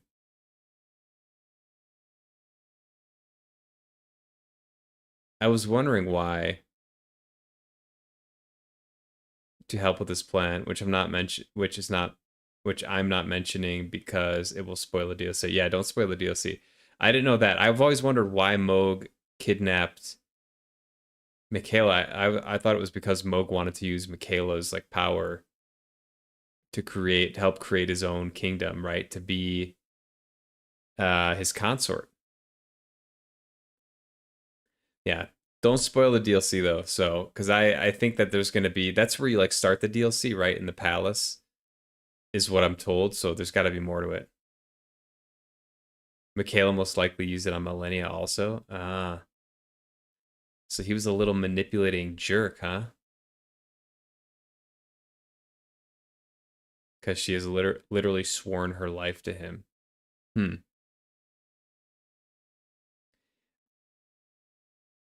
Even though he saved her from the rot. I mean, is that canon? Because like, if he saved her from the rot, like, wouldn't she be even more inclined to swear her life to him? Because he saved her life, essentially. Anyways, I'm gonna start the video. Features the Halig tree in the background, for it allows you to access a secret lower level of the Grand Lift of Rold and progress through the consecrated snowfields to this sacred place. Having both halves of this secret medallion is therefore extremely desirable, for the medallion has another name. It's called Miquella's Favor. Miquella's favor can be yours. Slaughter. Slaughter. Slaughter. The all-hearing slaughtered. But alas, it was for naught. But all you need do is snatch it from the big pot. Gideon is the all-hearing man in this dialogue, and he slaughtered an entire village just for one half of this medallion, but he did not find it in Albus's possession. But you can. And the other half is at Castle Sol, right before a nameless phantom who says this: Lord Miquella, forgive me. The sun has not been swallowed. Our prayers were lacking. Your comrade remains soulless. I will never set my eyes upon it now. Your divine Halig tree. So this phantom seemingly has, or I guess had, one half of the medallion, and yet he laments that he will now never set eyes upon the Halig tree.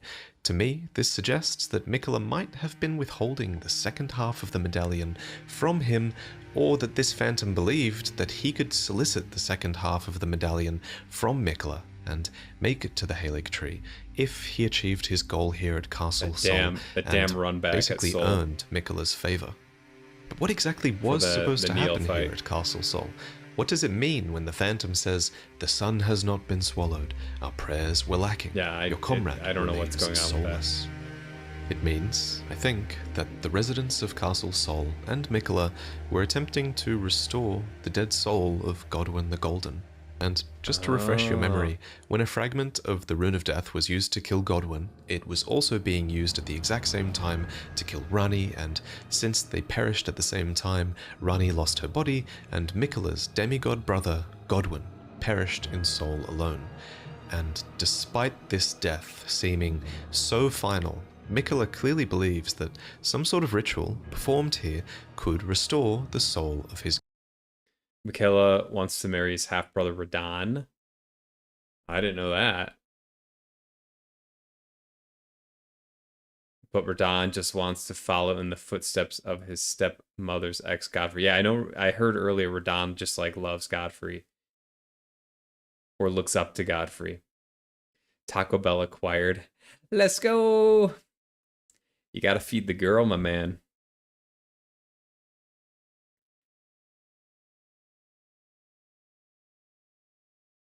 Is she still streaming?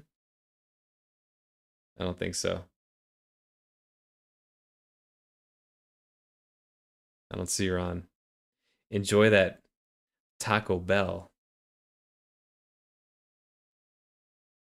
All right. We can infer this is Godwyn because who else could be Miquella's soulless comrade? Yeah, no, I think that makes sense. Given that Godwyn lost his soul because of the assassination. His comrade. For example, here's some more dialogue from a different phantom that reads, O great sun, frigid son of Sol, surrender yourself to the eclipse, grant life to the soulless bones. But the question is how? How does that work? How does an eclipse restore life to Godwyn? Now you can just take Mikola at face value and trust that he knows what he's doing, or we can try to learn as much as we can about the eclipse and see if we can reason out the mechanism behind this process. Here we go. So at Castle Sol, we find the Eclipse Shotel, which reads, "Storied sword and treasure of Castle Sol that depicts an eclipsed sun drained of color. In Sol, the sight of an eclipse inspires a dreadful awe, preventing an onlooker from averting his gaze." The most important part of this description, though, is the part that says it's the storied sword of Castle Sol, Right. as this proves that the veneration of the eclipse here goes back a long way. But what does an eclipse represent? So, according to the Eclipse Crest shields, the eclipsed sun, drained of color, is the protective star of soulless demigods. Honestly, I think calling it a protective star is kind of the closest we come to understanding the mechanism here, because you could reason that a protective star might be a sort of outer god that lends them power, though that is just speculation. The description goes on to say that the sun in eclipse is said to be the symbol of the wandering mausoleum where the soulless demigods slumber. So note that it says demigods plural here. Right. Now, this could be because the wandering mausoleums come to house many demigods from a gameplay point of view, because you can take their remembrances here. But it could be a word that is slightly lost in translation, as the Japanese version of the word demigods does not specify whether it's a plural or whether it's a singular word. So my take on this is that I think the wandering mausoleums became necessary when Godwyn died. I think that the mausoleum was intended to be a resting place for him initially, but then also for any future demigods, as all of a sudden all of their true deaths had become possible as well, with the theft of a fragment of the Rune of Death. The Mausoleum Knights themselves are these headless soldiers who behead themselves, willingly following their master into death. As such, they become these headless spirits, tied to the land so that they might better defend the walking mausoleums. They also carry eclipse-crested shields, and the eclipse is said to aid the Mausoleum Knights by keeping destined death at bay. It is their symbol, and by keeping destined death at bay, maybe it's helping to keep their souls tied to the land. We could speculate for a long time on how the eclipse has this power, and I've done my best. Maybe other people have a better take on it, and maybe you guys do in the comments, but in the end, it's simpler just to trust that Mikola knew what he was doing with the eclipse at Castle Sol, where he wanted to block out the sun and restore Godwyn's soul. All that said, we can't trust him too much, I guess, because it's important to remember that this ritual failed. According to this phantom, the sun was not swallowed. And I guess the protective star of the soulless demigods did not listen to their prayers, and it did not appear. But it is really fascinating to learn that such a thing might even be possible. That Godwyn, whose soul seems to be as dead as Rani's body, might actually not be? So if his soul is somewhere, then where has it fled to? A part of me wonders, if his soul is lost, then maybe it's lost within a dream. One theory I did come up with regarding the mechanism by which Godwyn's soul is brought back by the eclipse is that his soul might be brought back by bringing about a sort of artificial dusk with the eclipse. That's because those who live in death are called the Duskborn, after all, so there is an association between night and death, to be sure. And there's also an association between death and sleep. For example, when you pursue Fia's questline, you use her as a medium to enter Godwyn's deathbed dream, which is an entire dreamscape where the dragon Fortisax is futilely fighting against the death in his companion. And then there's Roger, who speaks this line of dialogue as he is on the precipice of succumbing to Deathroot. Maybe I should tell you. Lately, I feel I'm on the precipice of falling into a deep, fathomless slumber. He does say he's about to fall into sleep. So, in conclusion, a realm of death does seem accessible through dream, and I think this is the perfect time to mention that Mikola has an alter ego. Some say she is a comely young girl. Others are sure he is a boy. This is where we have to talk about the enigmatic figure named Saint Trina. Yes, please. What is Saint Trina? Perhaps the biggest in-game clue about Saint Trina's true identity is Trina's lily, which bears this undeniable resemblance to Mikola's lily of unalloyed gold. Its description reveals that It is a symbol of faith in Saint Trina, dulls the senses, preventing agitation. Naturally, it can be used to craft a bunch of sleep-afflicting items like Saint Trina's arrow, which states that the sweet oblivion of sleep can become quite the habit, and it tells of the priests of Saint Trina who use these arrows to spread their teachings, though the Japanese description seems to specify that these were more of a tool used for their rituals. So it's largely left to your imagination as to what rituals these priests might have been performing, though I will mention that it seems Saint Trina might actually be able to be found somewhere within sleep. This is suggested by Feather's cookbook, which reads, "A record of crafting techniques left by a man who was utterly captivated by Saint Trina. He continued the search for her in his slumber." We get a side profile of her in the hilt of Saint Trina's sword, which hints at that flowing astray hair that she has, and then we get a much better front-on view of this feminine adult form upon Saint Trina's torch. The carvings depict Saint Trina, but in adult form, somewhat unnervingly. The carving is indeed unnerving, and it's certainly strange considering Mikola is supposed to be eternally a child. It raises the question, what has to happen for Mikola to grow up into this? And why is this bizarre creature the adult form that he takes? Another question worth asking, I think, is whether Mikola even has total control of Saint Trina. What if he's in a similar situation to Marika Radigan, where their alter ego is an opposite of sorts, and able to act almost as if they have their own free will? So all of this is definitely a little bit of a disturbing view of what Saint Trina could be, but I guess we do have cut content that does somewhat reassure me that their alter ego is still a benevolent person. This cut content was first showcased by Sekido Dubi, and this cut content is truly ancient. Schnaz, if I'm gonna catch up with you, I gotta go grind. Hey, do what you gotta do, man.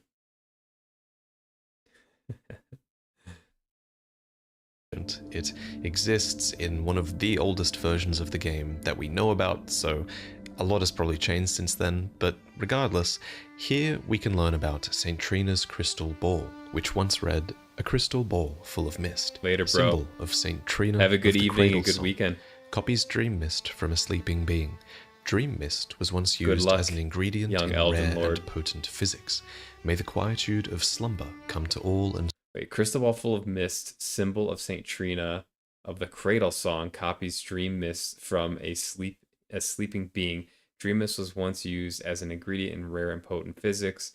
May the quietude of slumber come to all and sundry.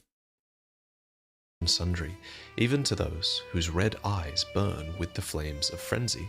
So this reveals that this cut version of Saint Trina even once had sympathy for those afflicted by the flame of frenzy. They even went so far as to teach the merchants their songs. Our song derives from an old lullaby, sung for us long ago, deep inside our tomb. But whoever it was sings no longer.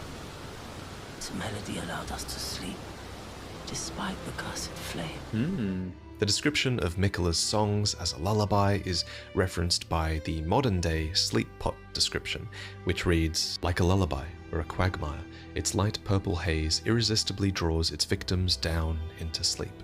Sweet dreams." This is the closest thing we have to Dream Mist as well, which was an item that you could again once collect from sleeping enemies. And after you did this, you were supposed to sell this Dream Mist to the merchants, who used it to quell their flame of frenzy. But as the merchants once said, whoever it was that sings, now sings no longer. And this is a detail that has remained intact even in the final version of Elden Ring, with Saint Trina's sword stating that Saint Trina's appearance was as sudden as their disappearance.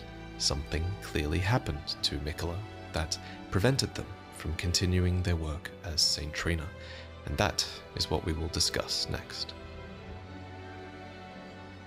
Mikola's promise. At some point, Mikola embedded himself into the Halig tree. Why he did this is never explicitly stated, but I think we can make a good attempt at puzzling it out.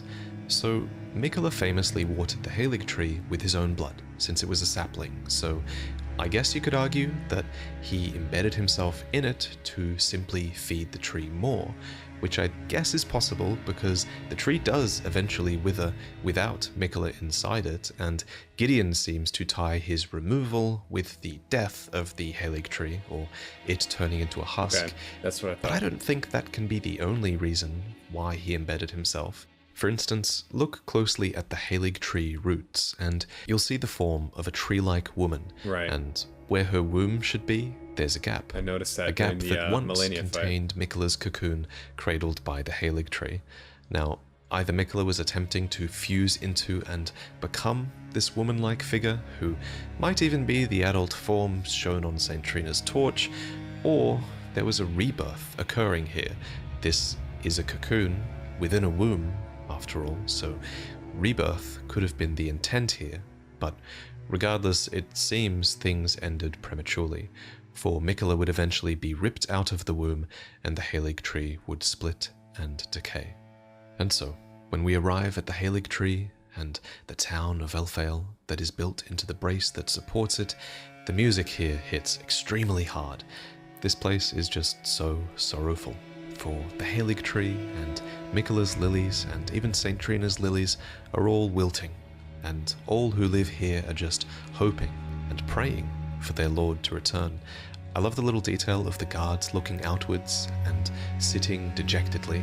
To make matters worse for them, it was here that they realized that the sacred light inside them would explode upon their imminent deaths, and yet, in spite of this, their spirit ashes show their faith and state, "May the flash of our deaths guide Miquella's return." And Malenia is here too, holding to the husk of Miquella, dreaming and waiting for Miquella to return, and believing full well that he will. Corpse after corpse left in my wake as I awaited his return. Malenia's set reveals that she believes her brother will keep his promise. So what was that promise, I wonder? Was it merely to return, or was it something more? How much does Malenia know? Why did she fight Radahn? We'll have to talk about all of that in another video. So there is still faith. There's even this one phantom in the consecrated snowfields who has somehow puzzled out who took Miquella and even where they are. He is pointed towards the portal that takes you to Mohgwyn Palace and Mohg the Omen. So, indeed, it was the demigod Mohg who somehow broke into the Halig tree and absconded with Miquella's infant Yeah, form. I want to know more about that. And it's with him I that want the to know more story about ends. Mohg. Or maybe it's where this story truly begins. Mohg's promise. Here we go. So, if you're not familiar, Mohg is the Omen son of Godfrey and Marika. And being an Omen of royalty, he was born into a wretched mire of filth in the subterranean shunning grounds below Lanedale capital. Me too. He doesn't feel like he'd cut it against all the NPCs up there. But unlike his brother Morgoth, who reviled his accursed blood, Mohg reveled in it. And it was assumedly because of this accursed blood that he chanced a meeting with an outer god called the Mother of Truth. And as Mohg stood before her, deep underground, his accursed blood erupted with fire, and he was truly besotted with the defilement that he was born into. Mohg is just one of many characters who discovers a new identity in the ways that they have been discarded by the world. And how could he not? For his defilement was validated by nothing less than an outer god. And as always, we know very little about this outer god. We know she is called the Mother of Truth, and the Formless Mother. We know that she desires wounds and bestows power upon accursed blood. Her followers can thrust their arms into her body to scatter blood flame, and followers of Mohg can share in the Lord of Blood's power and send blood flies before them. There's even been some speculation in my recent shorts and my TikToks as well that the Formless Mother is also an outer god called the Bloodstar. But the one thing that all outer gods seem to have in common is that they all require vessels to move through. So in this case, the Formless Mother's vessel was Mohg. For example, the sacred spear that he wields is a weapon, but it's also an instrument of communion, and Mohg may well be doing her bidding with his actions. These actions included him starting a new dynasty called Mohgwyn, deep below the earth, in the grounds of these ancient dynastic remains. This is a secret place, difficult to reach, and it was here that Mohg brought the infant Miquella, torn as he was from his cocoon. I mean, that's how we see him in his opening cutscene, but in-game, Miquella seems to be back with a new cocoon here. You can even see it sat upon this giant pelvic bone, which seems to be a reference to the womb of the Halig Tree woman that he was literally ripped from. And it's from the remembrance of the Bloodlord that we can learn of Mohg's intent here. He wished to raise Miquella to full godhood and become his consort, taking the role of monarch. To this end, Mohg has begun soliciting blood offerings to Miquella, and that certainly explains the state of so many who reside here. According to the Lord of Blood's exaltation talisman, he proclaimed, "Render up your offerings of blood to your lord, drench my consort's chamber, slake his cocoon's thirst. His awakening shall herald the dawn of our dynasty." And then, to return to Mohg's remembrance, it's stated that, so far, this has all been in vain, for no matter how much of his bloody bedchamber Mohg tried to share, he received no response from the young Empyrean. So maybe nothing will happen. Or maybe, according to the pure blood... So that kind of contradicts, Sev, what you were saying about how Miquella actually wanted Mohg's help. The fact that Mohg was like trying to advance it, but it wasn't working. Seems like that's maybe a contradiction to the fact that he was under like the powers of Miquella. So weird. I personally feel like they changed directions with the DLC. It just doesn't line up like it was all planned out. Changing directions with Miquella's storyline. All right, don't tell me. Don't spoil it. It's going to be very interesting seeing all these videos that were made like a couple years ago and have ideas about, you know, Miquella probably most importantly, but other characters, and then see how that lines up with what we learn in the DLC, or what I learn in the DLC. Very interesting. Yeah, I bet it's cool, like knowing the DLC and then coming back and looking at some of these and seeing like what was true or what was not true, or what maybe, yeah,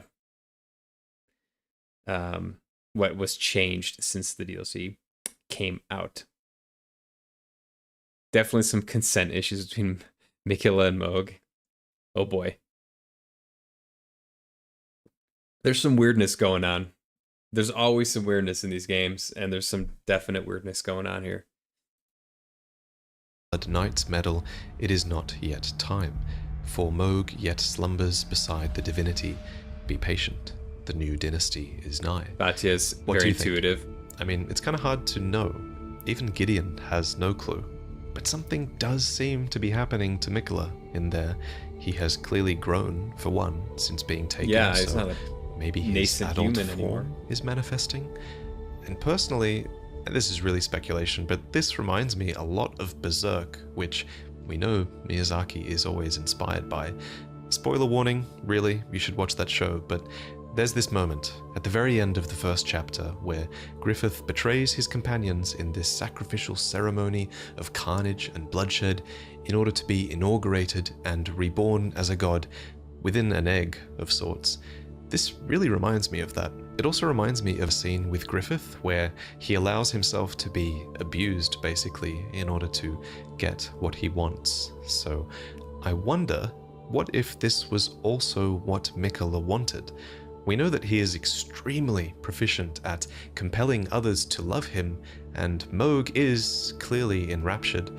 We know that Miquella is an Empyrean prodigy, and we know that his sister, who knows him best, has total faith that he will return. So you'd think he's still in control of the situation somehow, but that could be a part of the tragedy, and Miquella, this benevolent being, might not have predicted this at all, and is now being completely taken advantage of.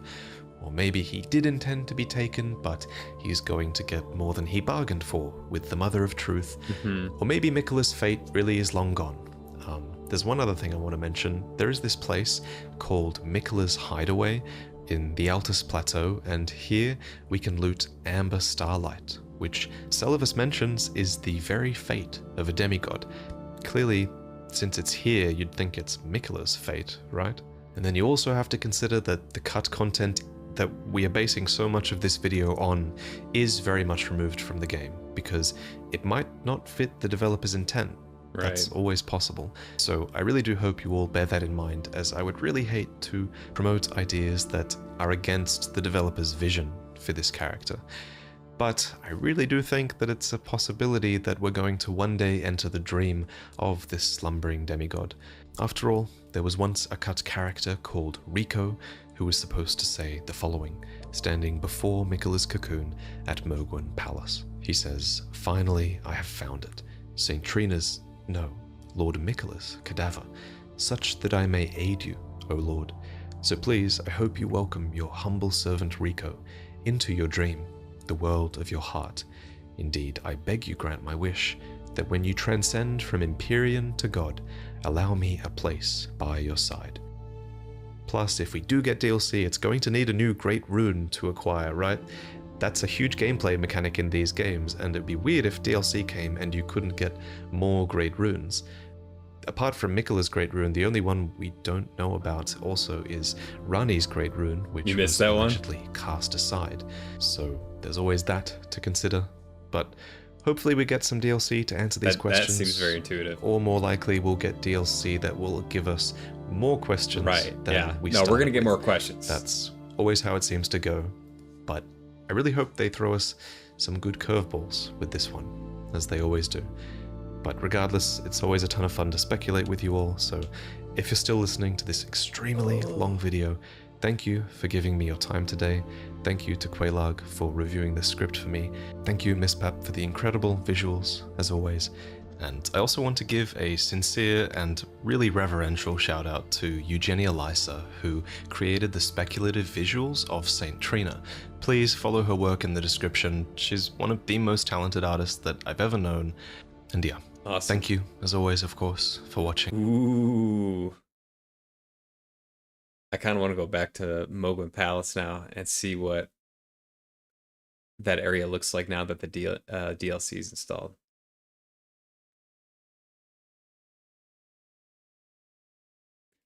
All right. Sev, did you want to PvP some more? Does anyone want to PvP? Should I open Elden Ring back up? Should I watch another video? You should. It's cool to look at in person. So I know that's where you enter the DLC from, right? So it's going to be done either way. Do I do it now? Or do I do it probably on Monday?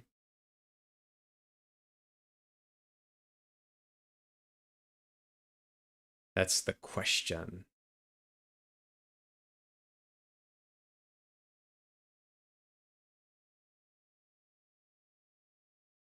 You purposefully have to interact with something to go to the DLC content. And it's in that area, right? That lines up with what Dark Souls 3 was in terms of the DLC. You had to interact with something.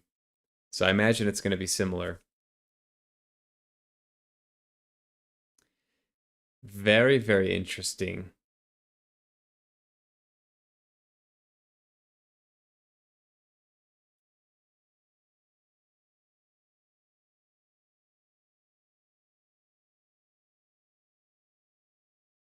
Could check it out.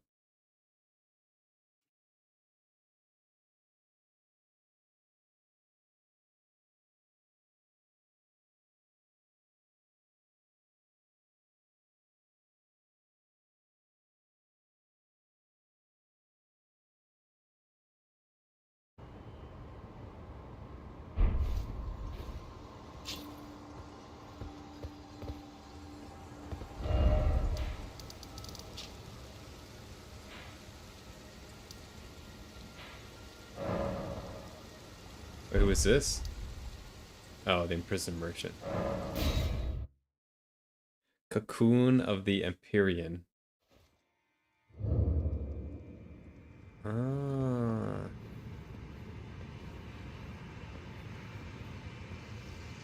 Is this Rico?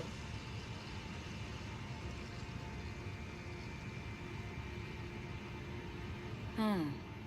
Were you guided here by kindly Mikola? I am Leda. And like you, I was guided by faith along his honorable path. Touch the withered arm, and you too will be transported to the realm of shadow where Mikola the Kind now dwells. My compatriots are there already. Like us, they have heard kindly Mikola's call. If you can find them, they are certain to lend you aid. Ooh. Come now, touch the withered arm and travel to the realm of shadow. I will not be far behind. May we meet again. Alright, Mikola, first of all, does not look anything close to a child. That is like ogre size.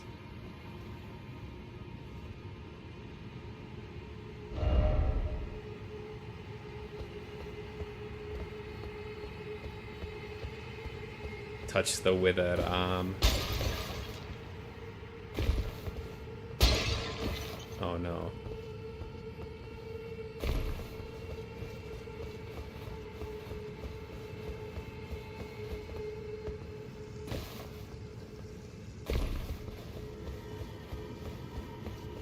I'm very excited. Oops.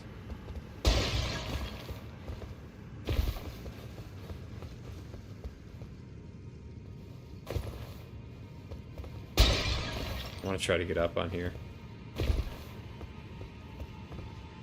He's giant even compared to Radagon or Melania. Yeah, he's like Radon size. This place is so cool.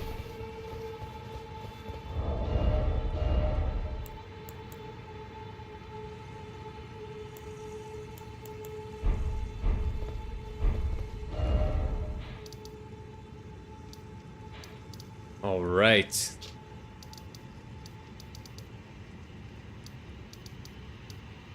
Well, maybe it's time I checked out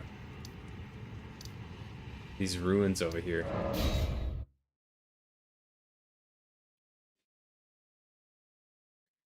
I probably will die immediately.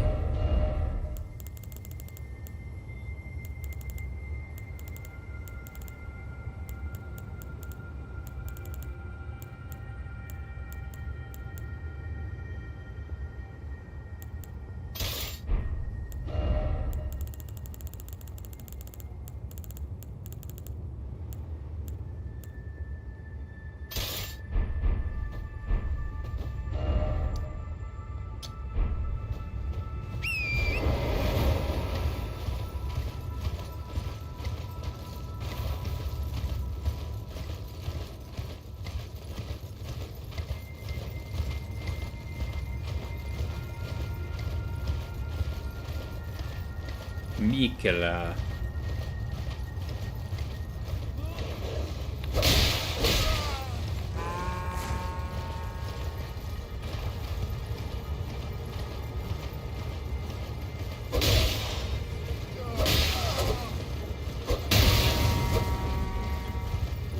Uh-oh.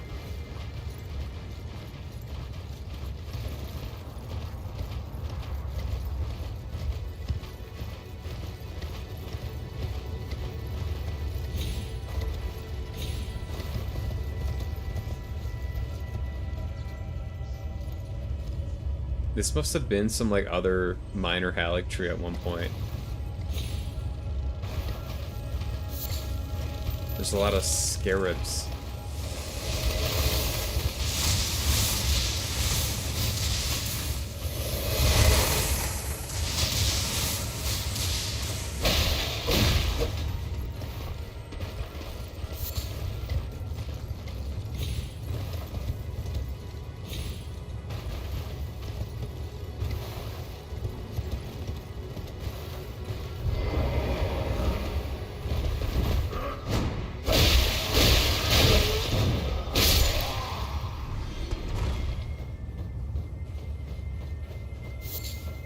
a ton of runes.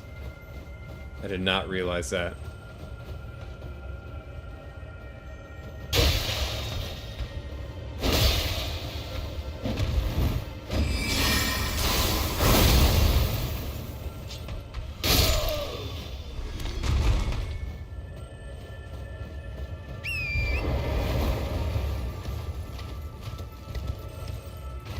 I think this was just from PvP, so I'm not going to use it for leveling up. Ow.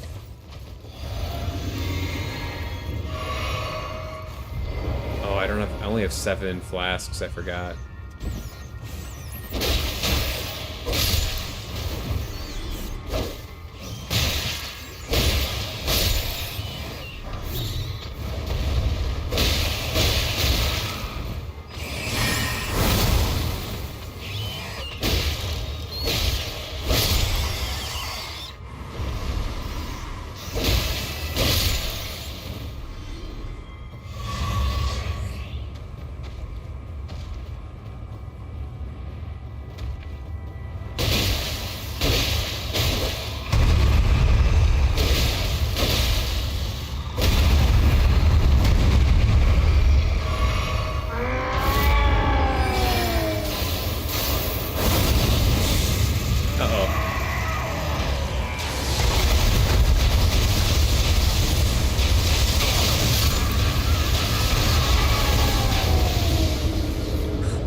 Alright.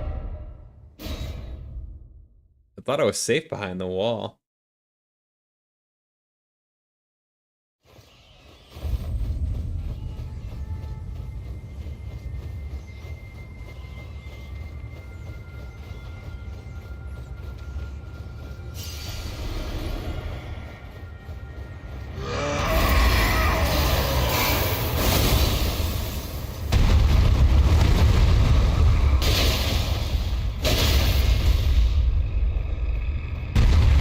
Give me that face.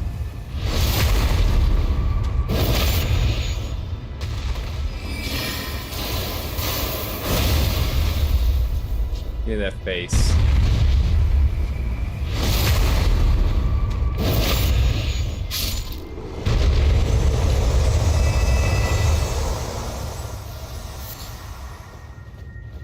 What is yellow? I gotta learn about that too.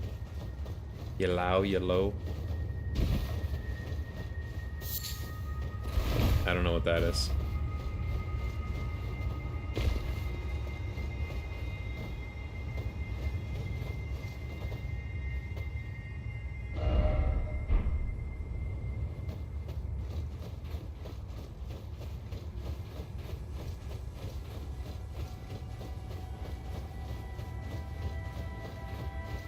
Madness crafting reagent. Yeah, I suspect too, but like, who is Yalao? Eye of Yalao? It sounds like a person, right?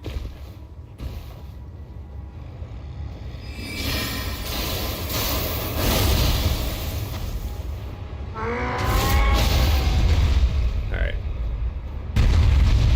I actually really like that Ash of War. It's so good for staggering.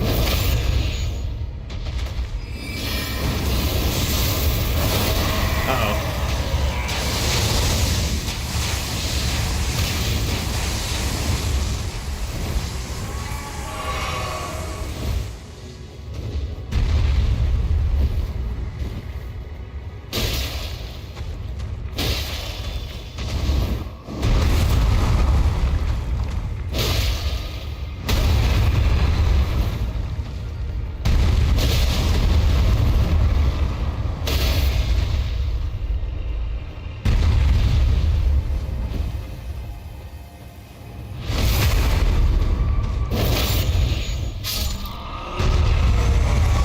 Is that from Loretta? It's part of this blade. It's part of the Carrion Knight's sword.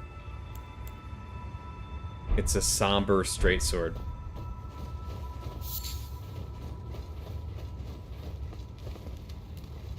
But I think it exists in other swords too. It's not like exclusive. You have it, but haven't used it. It's pretty strong.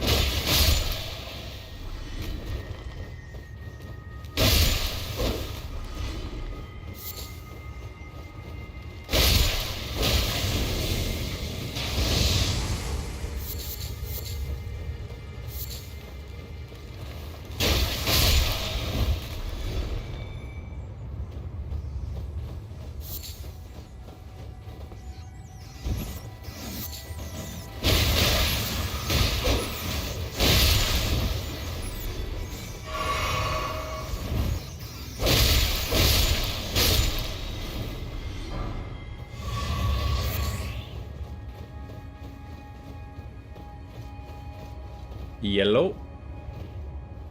Is anyone home?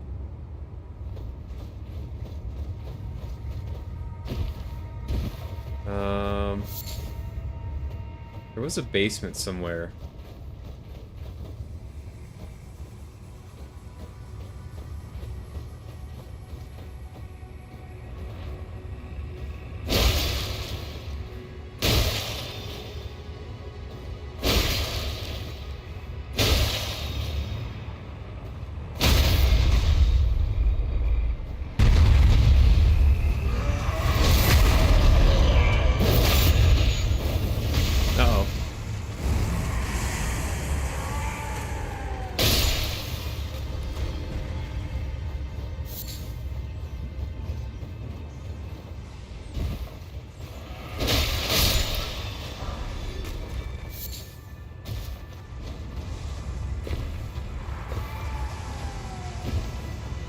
I also need to go back to the ruins of Zamor.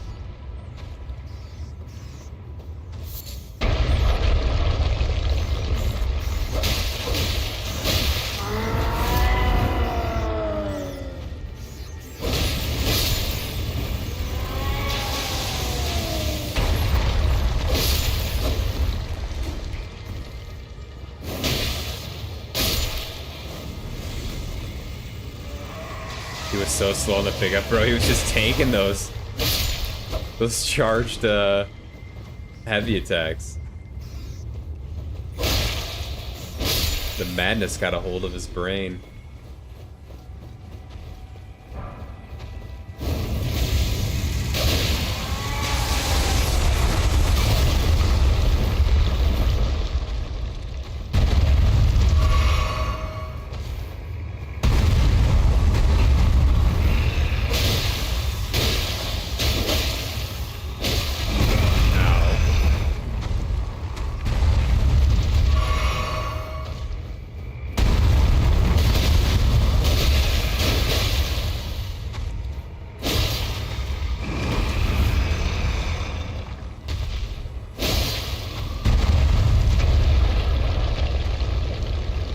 Guy's out of control here.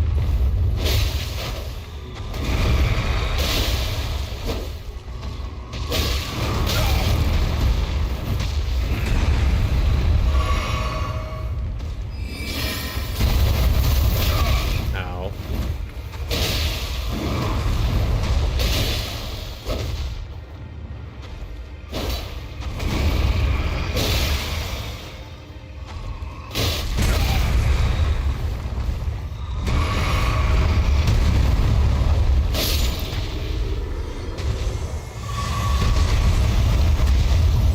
Yellow is the name of this town. Oh, okay, okay. These guys are tanky. Yeah, they really are. Uber tanky.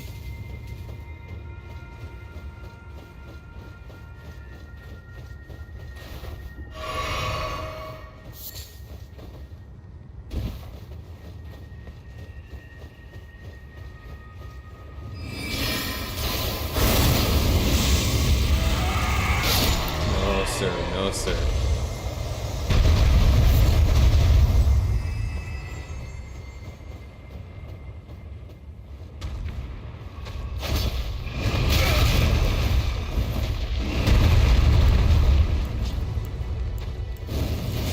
Uh-oh.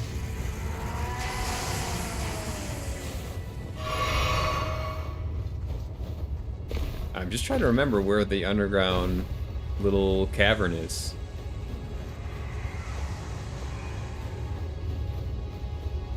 Oh, it was like hidden, that's right. It's like in here. Yeah.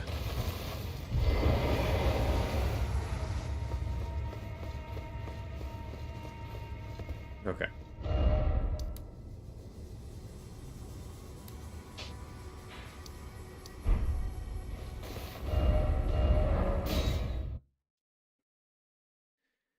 Time to buy some stuff.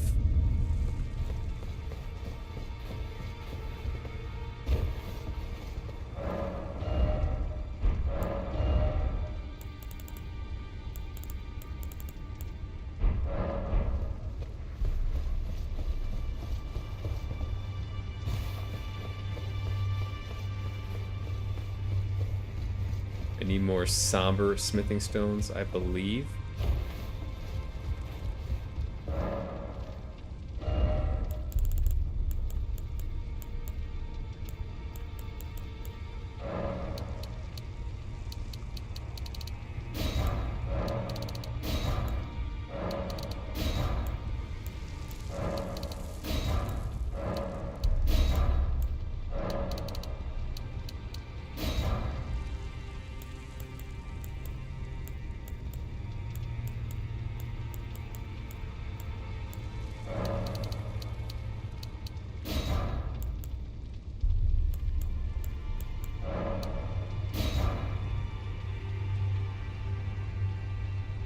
You think 12 is the number you want of each one? Why is it so specific? That's interesting.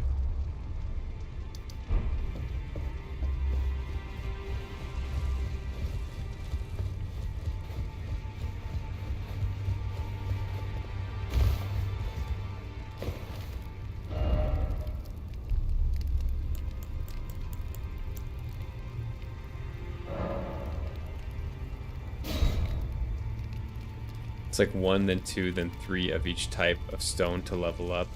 Oh, not for the sombers, for the other ones, right? Yeah, for the normal ones. Yeah. Yeah, I see your logic. That makes sense.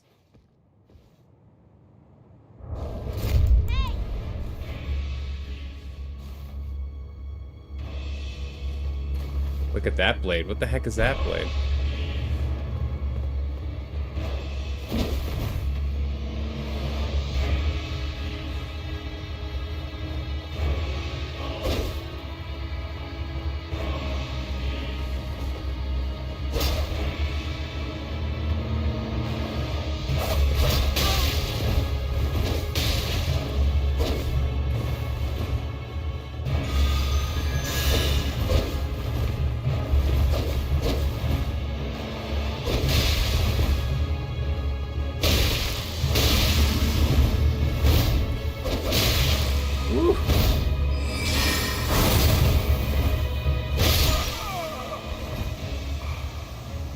Ooh. Great katana, not sure which one. I don't think I've seen a great katana. That's not the Ash of War I want for a duel. It's really predictable.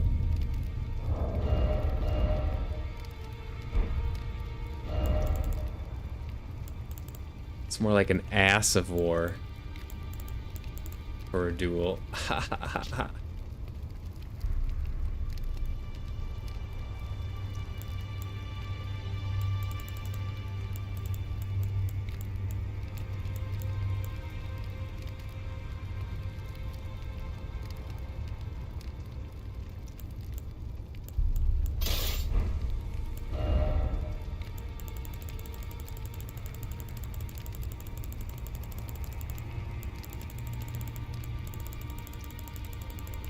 Alright, let's see how this... Let's see how this does.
Are you a fan of eggplant parm? Sure.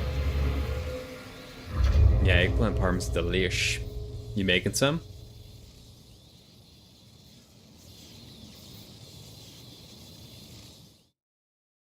Tomorrow? Hell yeah.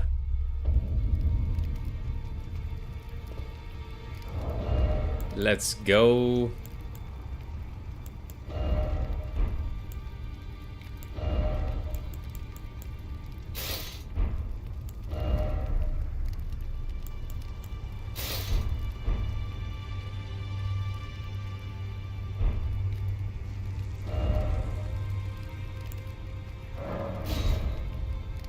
Tomorrow's Beef Wellington Day. I'm very excited. We started it today. Then we gotta put the pastry on tomorrow and bake it.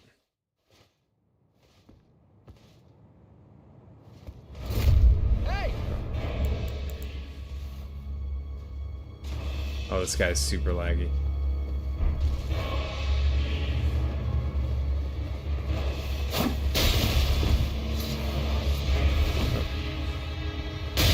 Oh my god. Oh.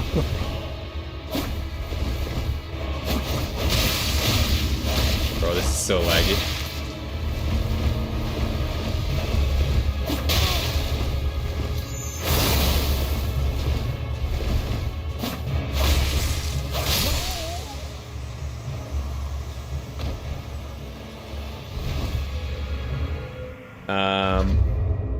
Which do you prefer? Which do I prefer? Breaded eggplant slices or not breaded in eggplant parm? Having a debate with a friend. I need someone to settle it. Breaded eggplant. Let me look it up. I want to see pictures. Eggplant. Parmesan. A parmesan. I want to see what breaded looks like.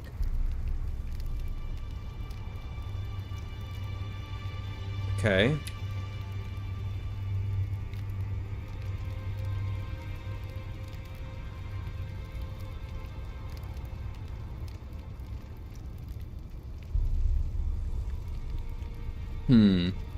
I feel like breaded would probably taste better, but I don't typically bread things.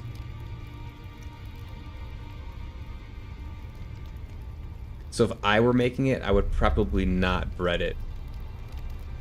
But that's partially because I'm lazy with stuff like that. Oh, this one's breaded too, though. This one looks good and it's breaded.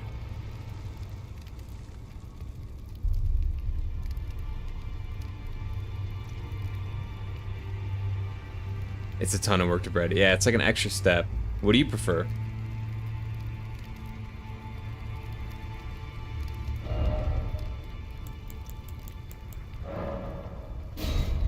Breaded. Yeah, I mean, it's hard to argue against breading stuff in terms of like taste, right? I feel like many things are improved by the breading process, including I also like what's that, like tempura? Like a tempura vegetable is really good.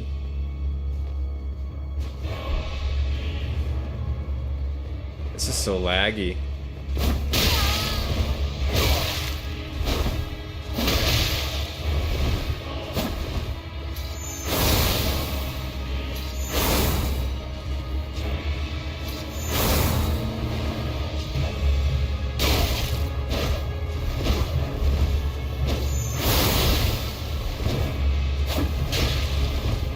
So laggy. It's not that much fun.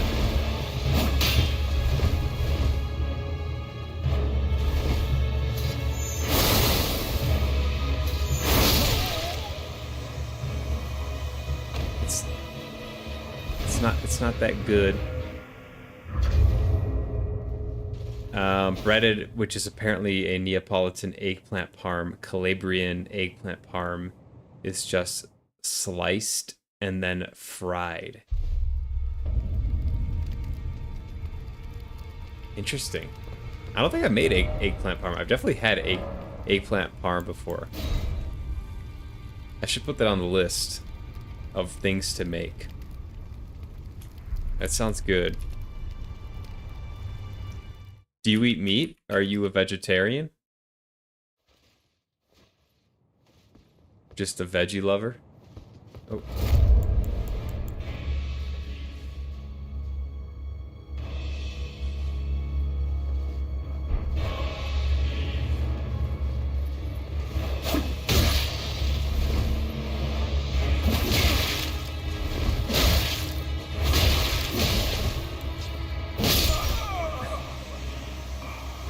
Yeah, this is...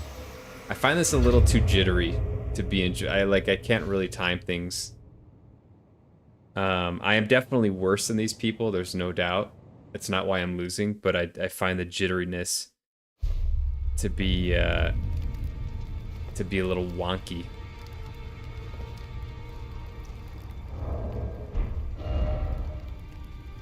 PvP with Sev and Jack, though, was fine. I might actually change that, because, well, yeah. I think I put it on, like... What did I do? I put it on, like, cross-region play.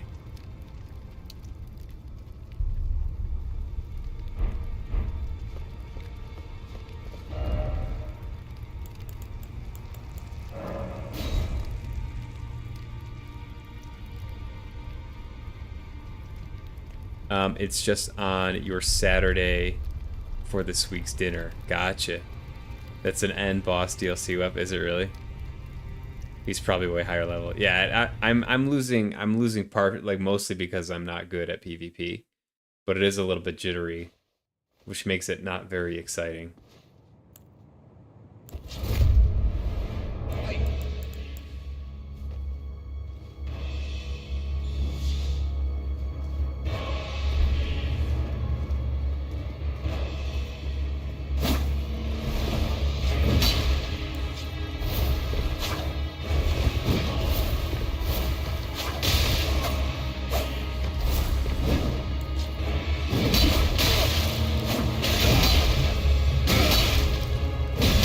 I can't time these at all. Okay, there we go. It's hard to like time the dodges.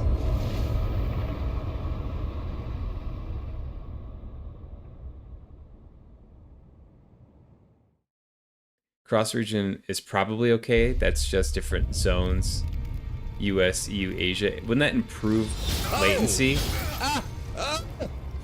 What's up, Psy? Thanks for the cheer, bro.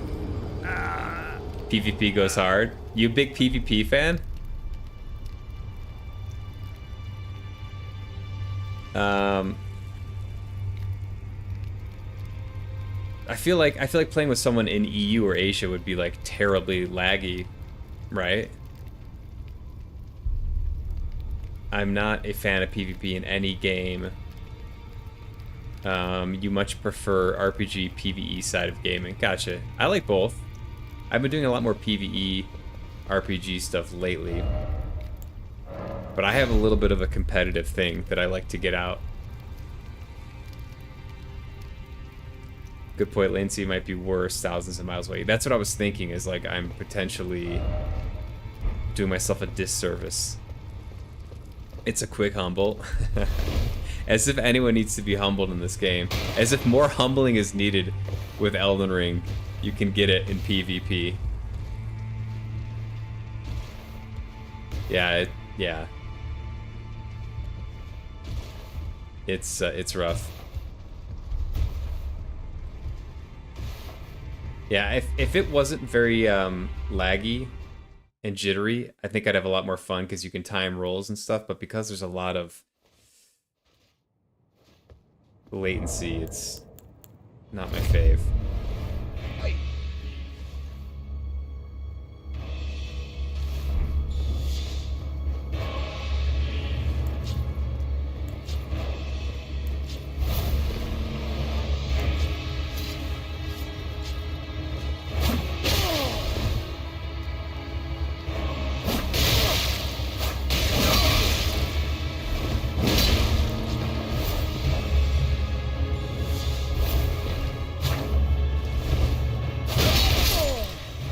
I got the same guy. He's wearing like no armor.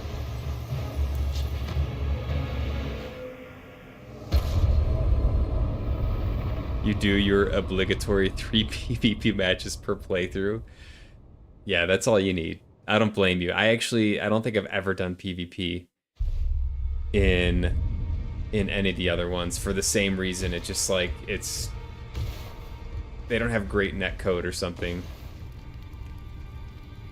You're addicted to Marvel Rivals, so PvP is up and down. I've not yet played Marvel Rivals.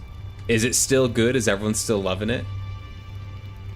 My go-to is Rainbow Six Siege. That's like my like competitive game where I play against other people. I really like that game. And I kind of grew up with like Call of Duty, Modern Warfare, so there's something about first-person shooters that I just like. I also grew up with like Counter-Strike and some of the older FPSs, but I think Siege is a pretty great game. I tried Smash Bros. Ultimate for a while, but I had an issue with the netcode on it too. It was just very laggy, amongst other things. Aurelia Fia.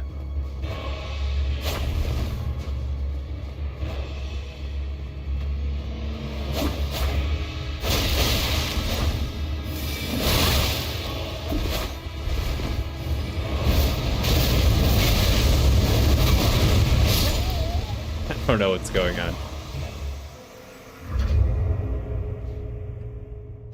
Just for Vary's questline. Okay, that makes sense. You've heard good things about R6. R6 is good. It's a, you know, it's, yeah, it's very strategic if you want it to be.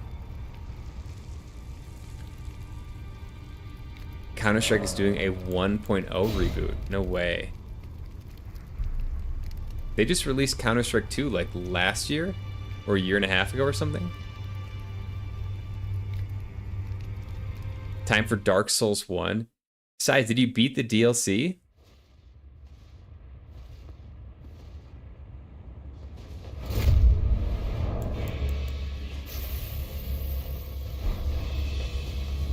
This guy's just on one right here.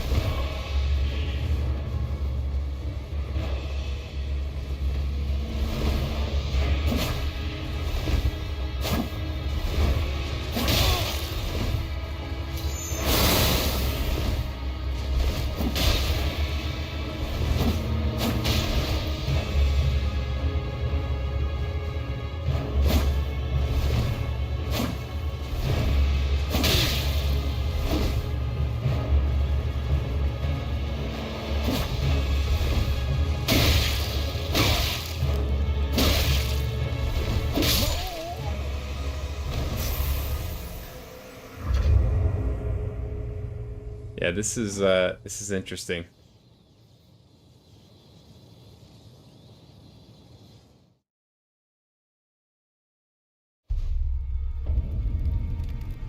You did beat the DLC already? You were talking about me beating all the Souls games. I think I'll get to Dark Souls 1.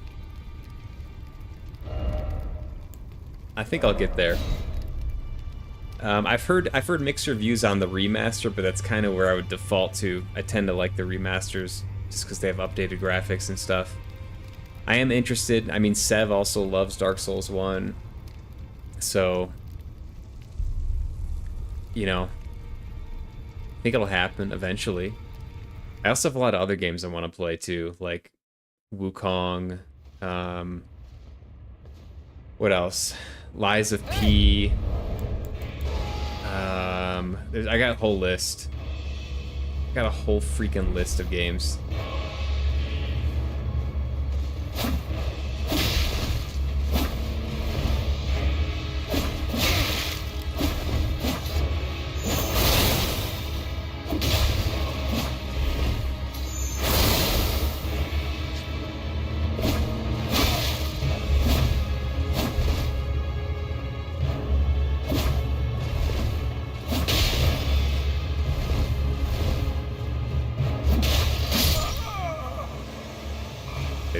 These guys seem to have way more health than I do, or something. I don't know.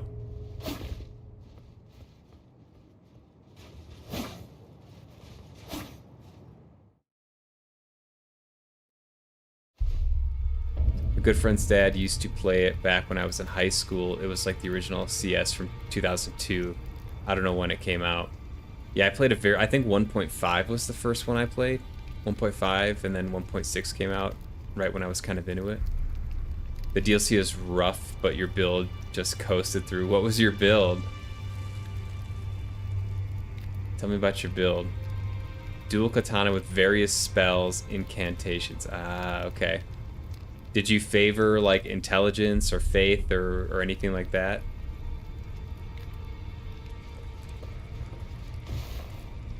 Or did you do the Schnoz diversity build here?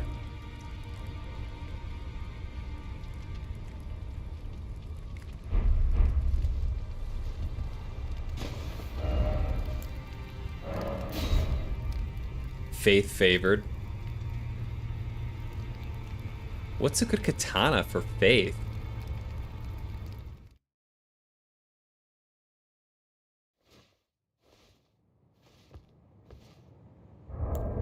There's no like faith katana, is there?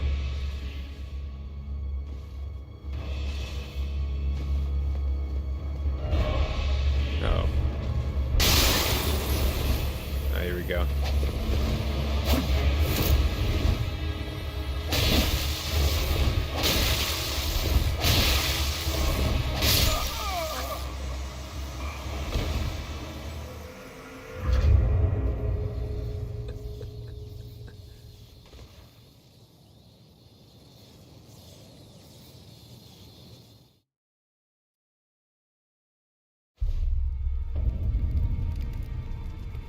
Ashes of Work and Skill of Faith, yeah. But there isn't like a katana specific one. There's arcane katana. I mean, unless there's one in the DLC, there's intelligence, arcane. That's pretty much it, I guess.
And incants usually.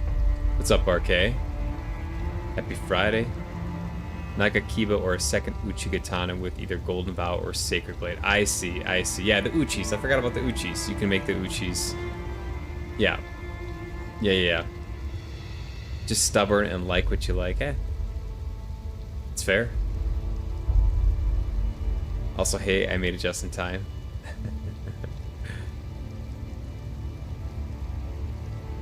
The Uchis are great.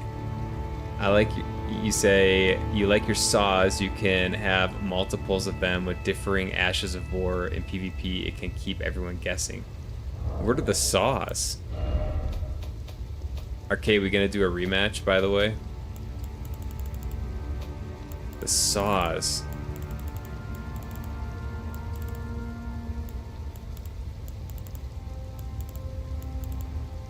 The only thing I know that's close to that is the curved saw blade.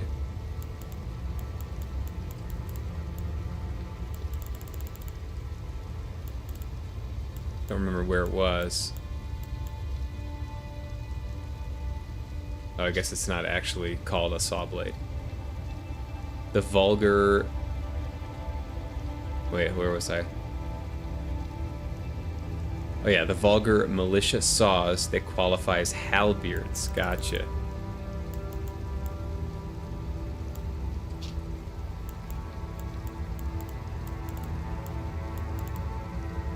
Oh yeah, you were using those. I remember. You got super crazy range on those, by the way.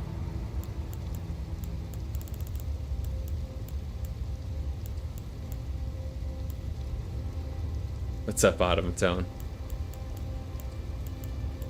Welcome back.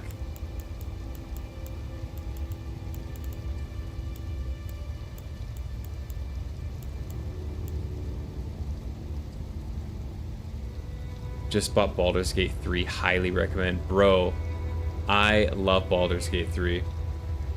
I played, so I had no familiarity with like Baldur's Gate, D&D, and I don't really like default to turn-based games, and I played Baldur's Gate 3 blind, I think in January or December.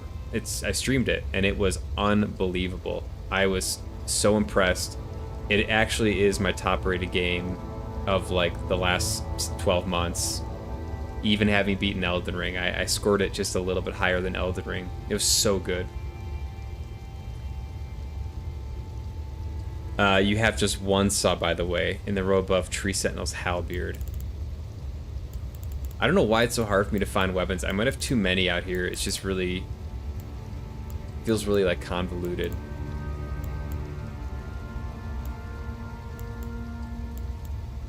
Halberds. Great Spear halberds. Okay.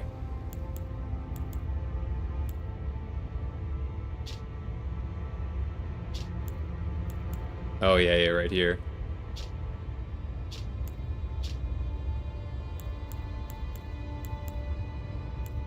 I should try spears. I feel like spears could be fun.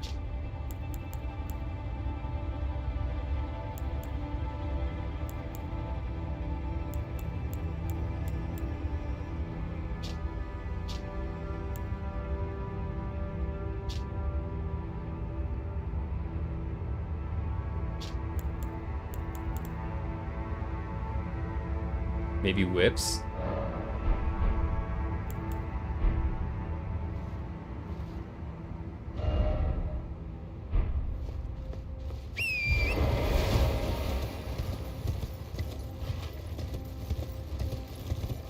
There's your saw, the only halberd that does bleed natively. I thought you follow a guy who does walkthroughs with shield and spear and he kicks butt. Spears seem cool. Good distance, a lot of pokey.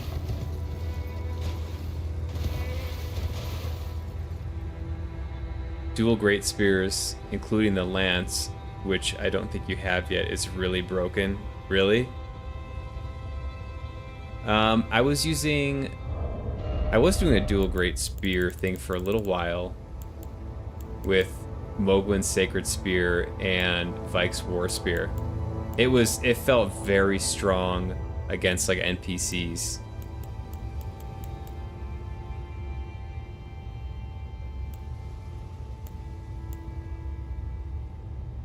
Dual halberd like the Rat King.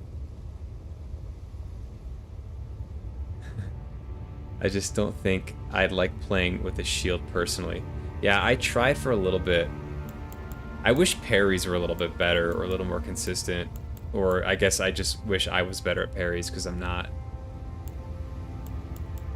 And it seems like it was really fun in God of War Ragnarok. Like the whole parry system I thought was really great.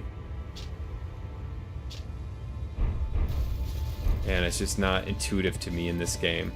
But I accept that it could be just me.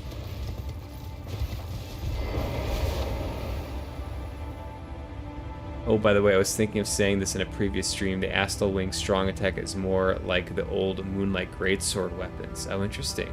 I do like the strong attack of that wing. I think it's cool.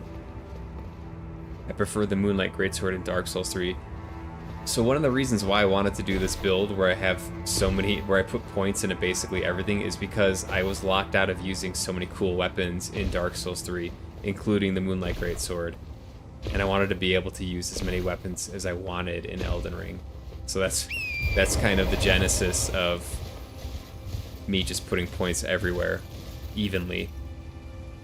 The reason the slash projectiles were also able to be used with a vertical angle instead. I like that choice. So that's cool. In the old games, the second strong attack or the strong attack after a roll would do the different angled slash moves. Gotcha. Using it one-handed in Dark Souls 3 made the first strong attack be vertical, second one, and after rolling was horizontal. Elden Ring, for some reason, only has horizontal strong attack swing. Gotcha. There's a dark mood greatsword in this game, right? I haven't tried that yet. Yeah. I don't have the intelligence.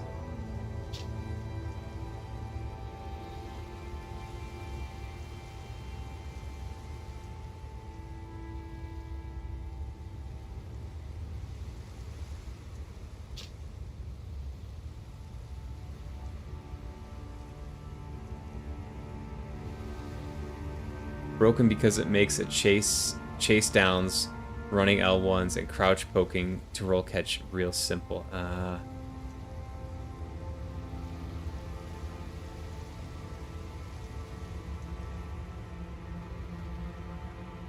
Oh hey, you're now the proud owner of 5 chickens? You got 5 chickens? Oh, that sounds fun. Are you taking the whole egg issue in your own hands?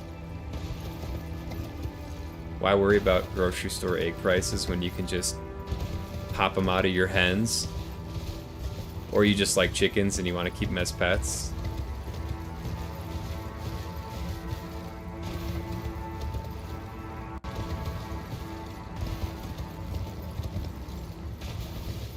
The farm is forming well. Love to hear it.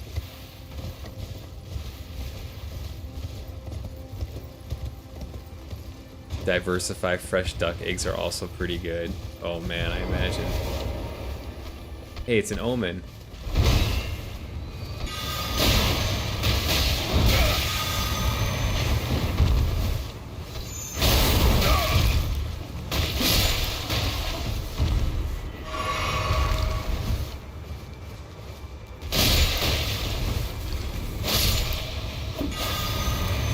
Why does it have death blight?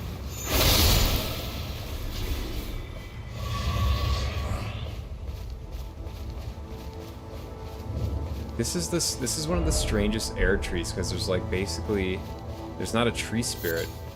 And I'm kind of curious why there wouldn't be. Oh, maybe because like Morgott took over this area or something.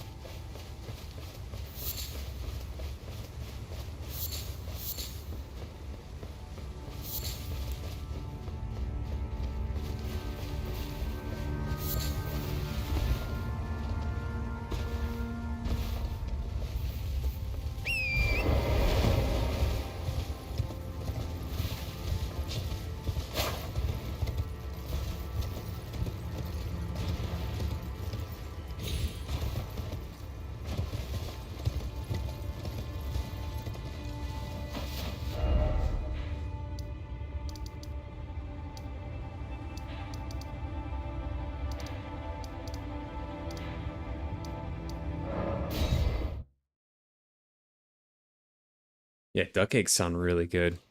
You already have 2 ducks. Yo, let's go. Bro, you do have a farm going on there. You have to go to your local farmer's market to get them. Worth it, though. I think I've had them before. And they are quite good. Tractor Supply has me covered in almost everything. Love it. Where was I? Over on YouTube. Even some Armored Core entries have moonlight in some way. Oh, interesting. So it's just like a FromSoft thing. They just love the moonlight. Assassin's Creed 6 has a melee moonlight sword, which acts more like a ranged slash. Or Armored Core 6, sorry, not Assassin's Creed 6. Light attack is 2 attacks max. A forward slash, backward slash pattern charge in a wide horizontal. Charged is a wide horizontal slash. I butchered that sentence. I'm sorry. On a side note, that Deathblight thing is rather unique to hear for a reason. Check out the Crabos in the water pool nearby. The Deathblight thing. Oh, back at the tree.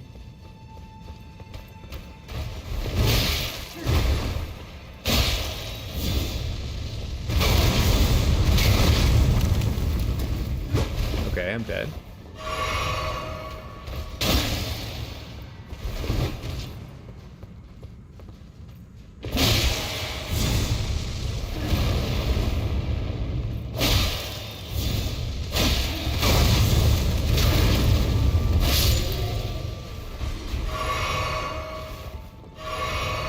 I forgot what was down here. Oh! Ah! Ah! What?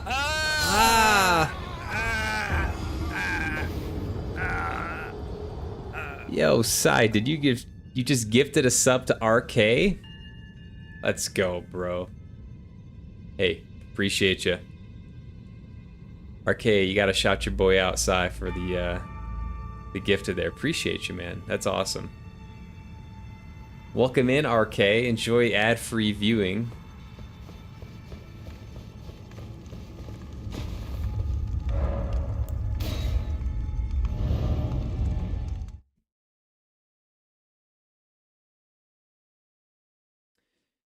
Yeah, the pool has some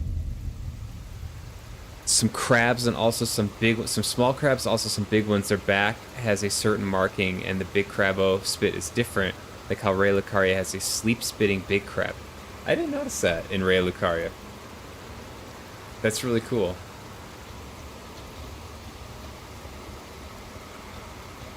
Oh, there's some dragons.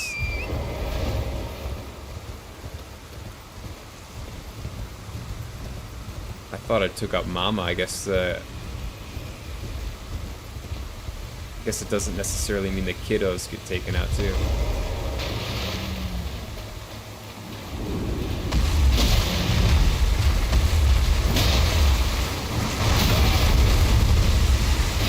Oh, I missed an item over there too.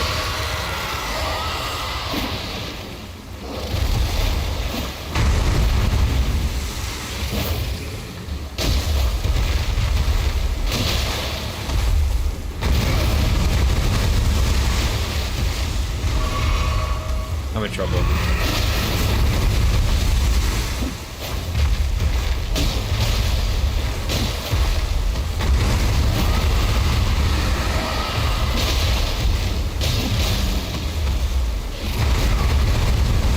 I forgot to change my flasks back.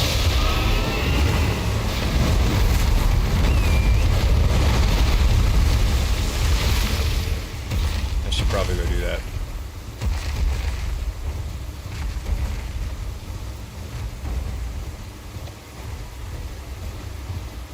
Probably go do that.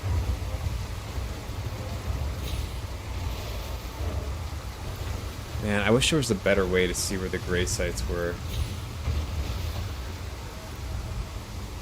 I don't remember at all where there was one around here. I know there was one.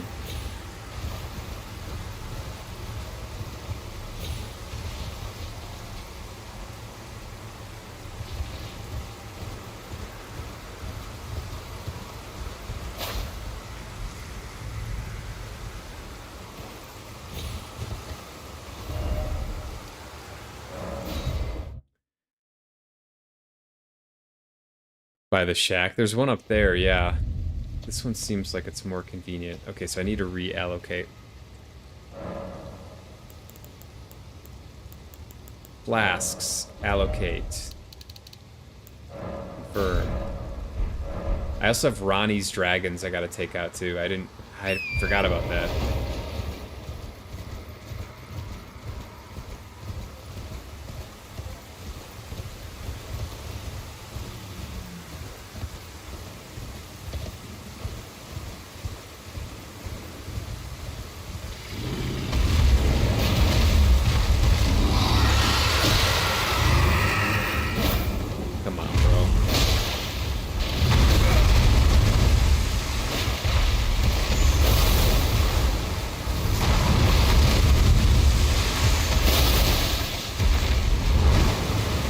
Gonna hurt.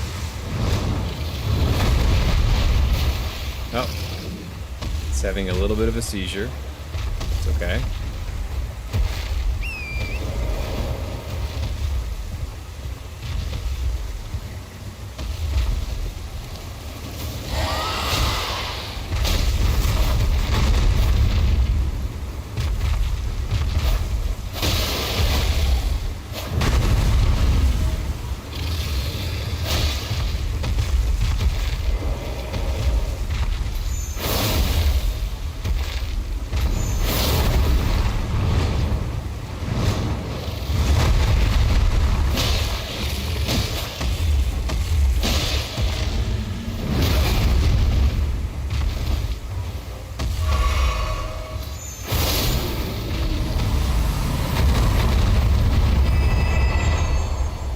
Just want to stop Stop in. Good luck.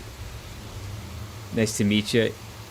Yeah, thanks for stopping by, Sai. Hey, have a great evening. Have a great weekend. And I'll catch you on the flip. Enjoy the farm life. I'm a little bit envious. It sounds fun. Also, Shanaz, if you have both Crimson Crystal Tears and both Cracked Crystal Tears, you can make your Physic into either 100% Healing Flask, restores your full health bar, useful in emergency, oh yeah, or as a Kamikaze Flask, very fun in PvP invasions. Ah, I didn't think about that. I think I do have them both.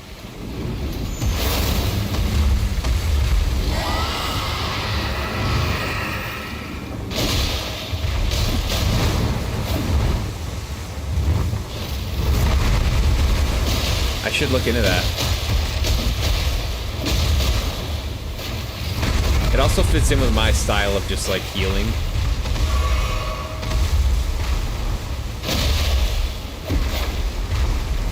Kind of a bread and butter player with this game.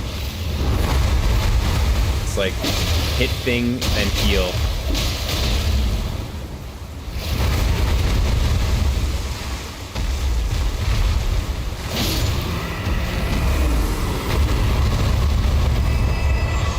Goodbye, dragon.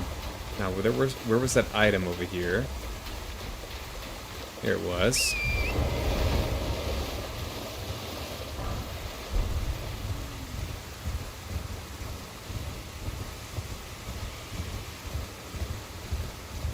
Okay, there's actually a lot of dragons.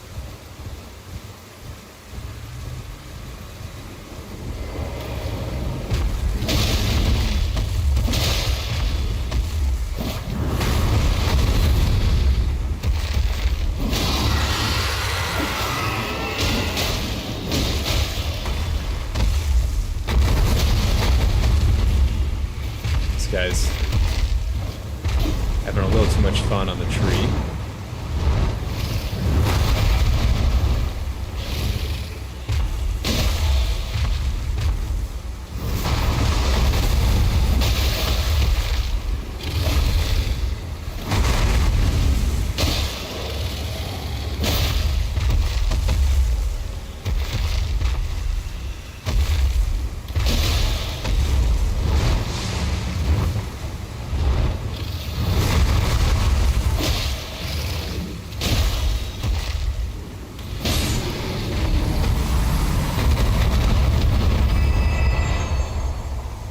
Okay.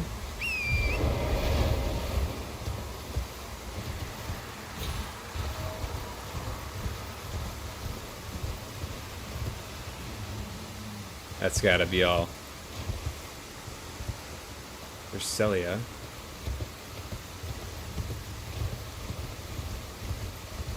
Speaking of the tiers in PvP, two things. One, did you open the Coliseum behind the giant jar lad? Yes. And two, did you get the defense boost crystal tier from Upper Kalit? I think so. I think I actually used the defense boost in my flask. The tier is at the tree above the cliff castle on the map.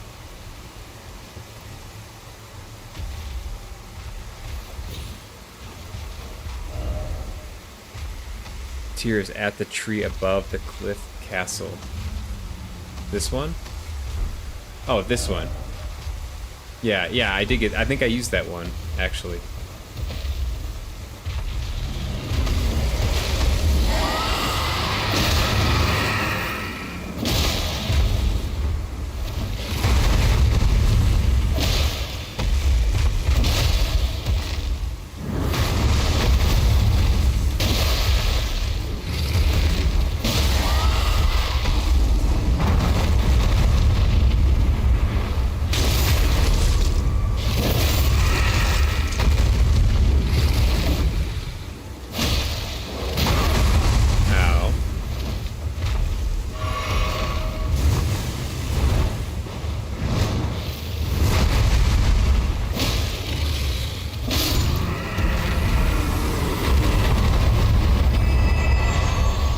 That has to be all of them.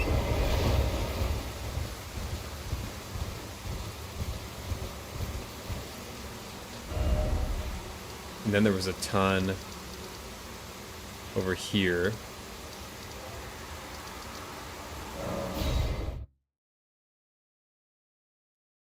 Not sure how far you're planning to go, Shnaz, with respect to New Game Plus, but the full heal can be super helpful on some fights.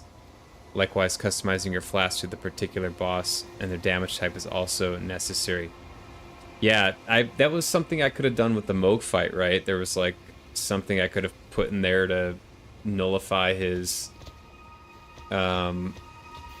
nihil thing, unless you're going no hit. These respawn, FY. Oh, the dragons respawn. Wah, didn't know that.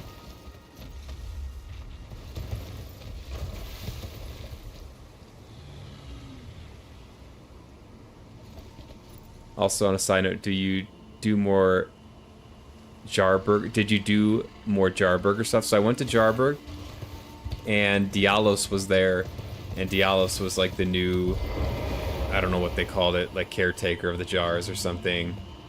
And it seemed like the young lad was a little bit disappointed, I might say, that it was Dialos, because Dialos seems a little bit weak or something. And I couldn't do anything else. They're Whittle. This guy's a big boy here. There's another one right there, too.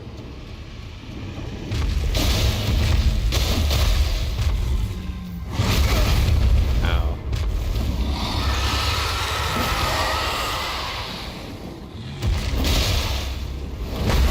Ow. Uh-oh.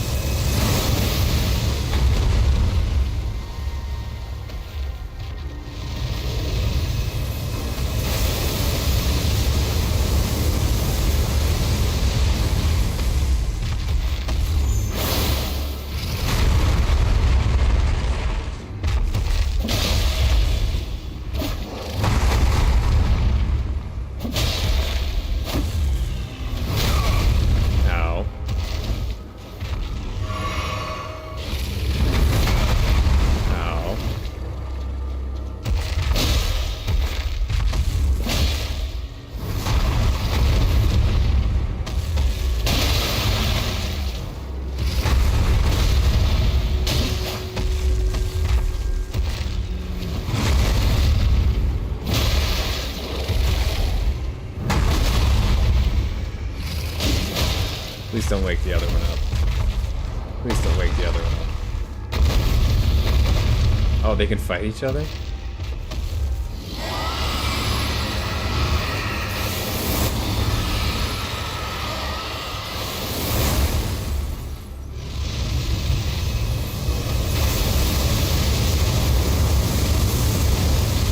Bro, I don't want you to go back by your buddy.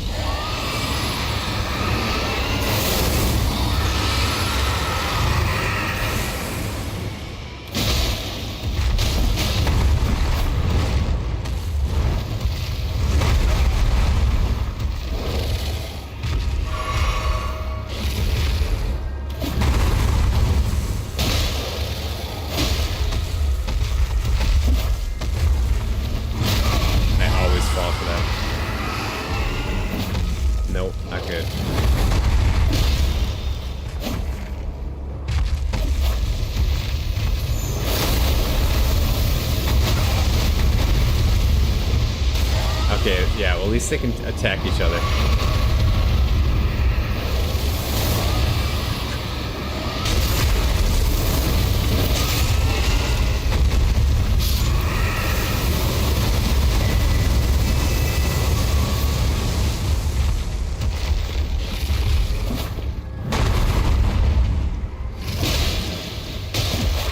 Okay, these... There's no way these respawn then if I'm getting a Dragon Heart.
back over here.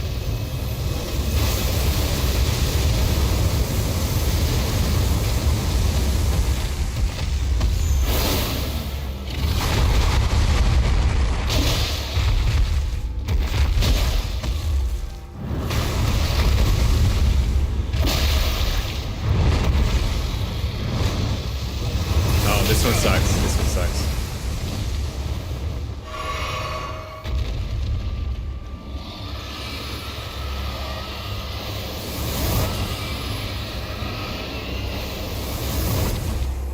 Where's this item here?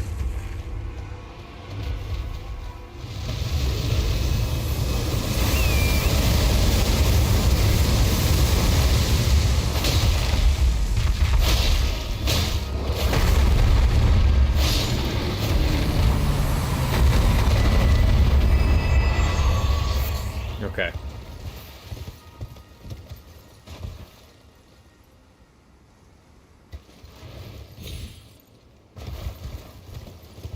That took a minute. You can talk to the Jar Laddie more if you keep revisiting. There's more Jarberg still. I can go check it out.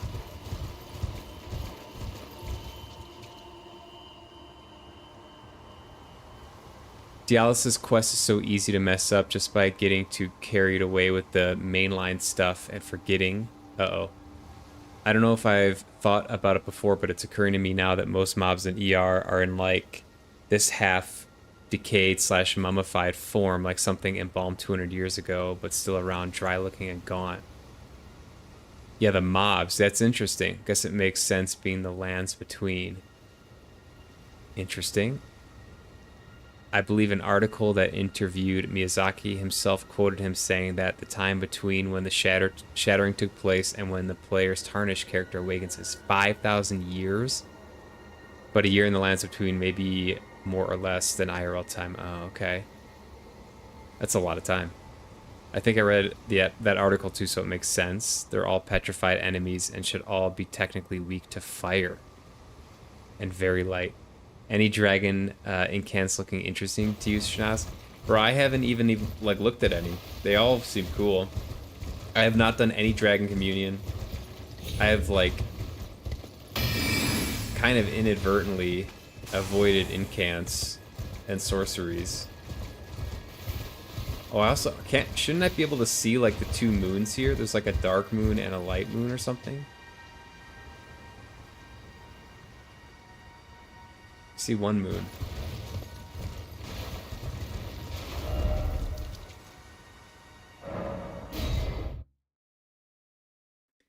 I should look at the dragon incants at some point. You can't mess up Dialis and Jarberg. It's super easy to miss how to continue it, even just by passing time, by revisiting repeatedly. That's how you complete it. I can go back there. I think this is all I wanted to do in this area. Yeah, it's a big old moon.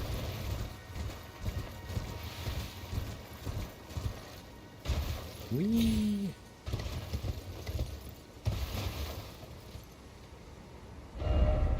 Back to Jarberg. Where is it at? Right here. Potentate. I'm a big fan of Rot, Ice, and Plassy's incants. Those plus Mimic Tier, he's better my game than I am. That's funny. I should take a look at those.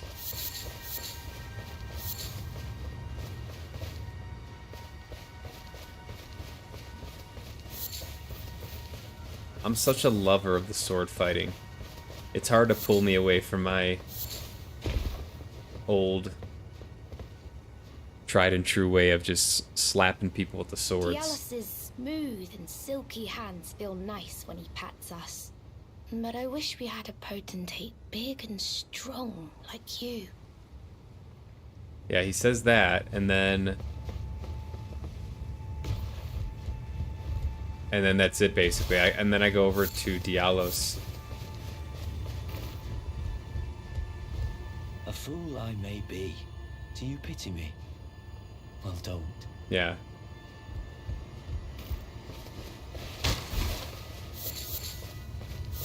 That's the extent of it. It hasn't changed.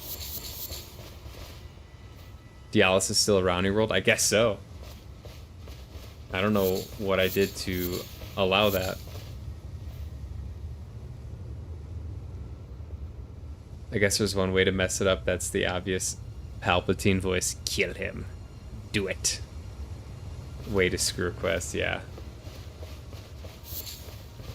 Yeah, I don't know what else to do with this Jarberg Potentate thing.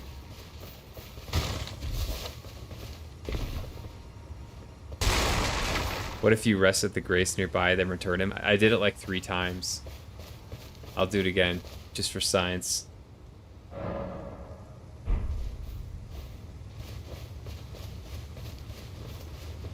Watch, something changed. He looks a little bit different. Are you kidding me? I did this like multiple times.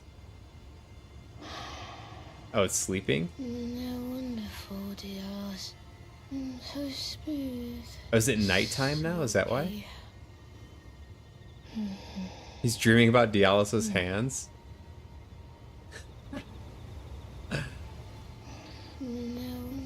That's funny. Okay, well that's new, but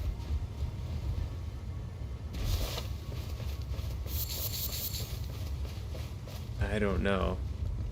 A fool I made. Do you pity me? I think he's just sleeping.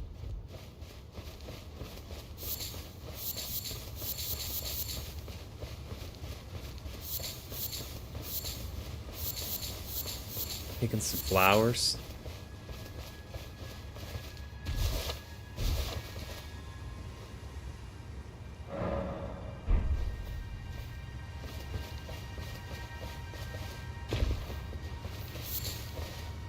Oh, now he's gone.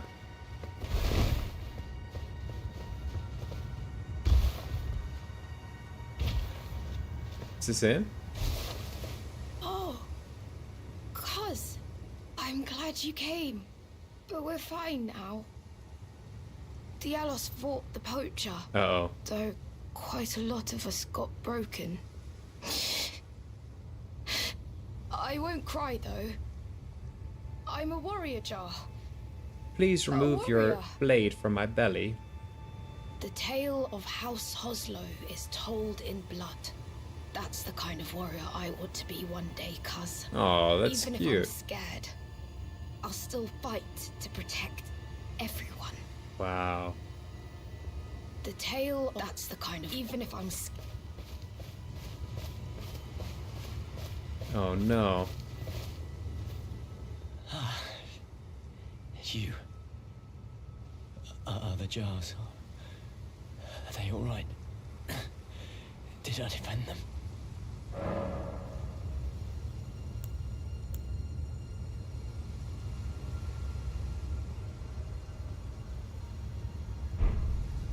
Wait, did he? I mean, he did defend. He did, right? I would say he did. At least one of them's alive.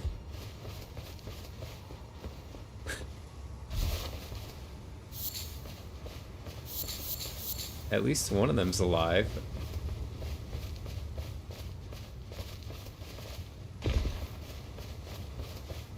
On his deathbed, no, you failed, sir. You. Did I defend them? There you go. Wait till you see the more lore on jars in the DLC. Uh-oh. Yes, I don't know what to say. I'd call that a success. All right. Yeah, let's not let's not just destroy his world anymore. Then all is well. This fool proved his worth in the end. You don't have permission to die, soldier.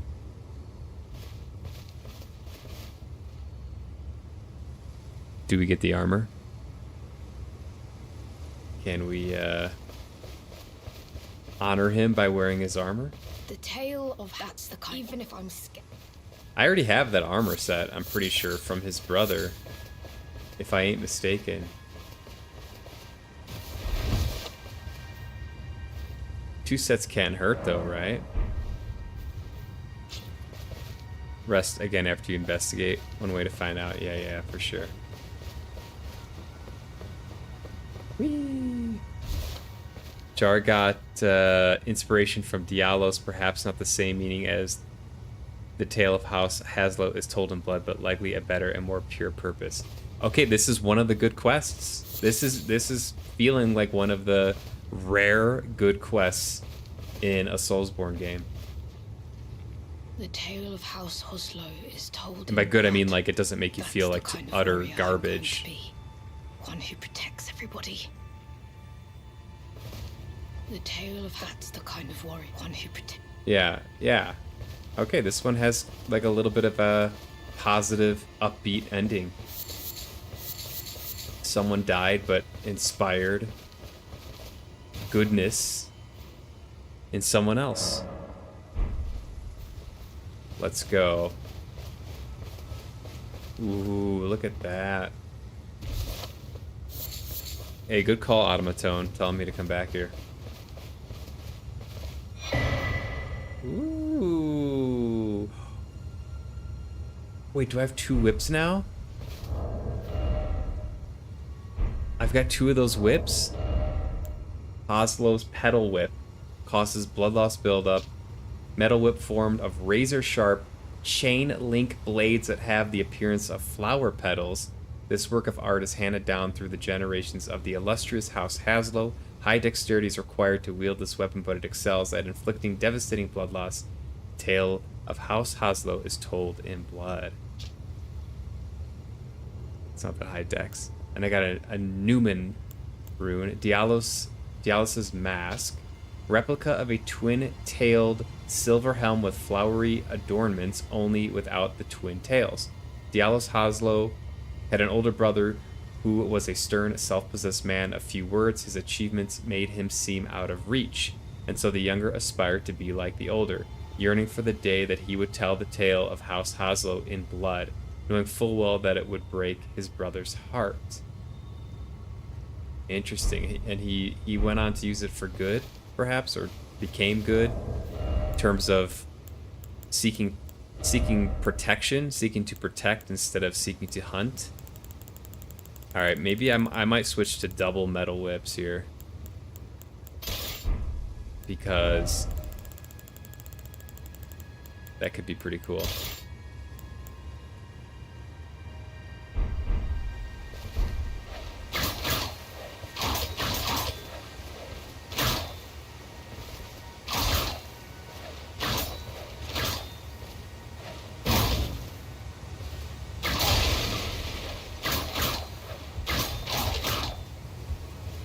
Oh, man. Alright. Let's go to the training grounds here really quick.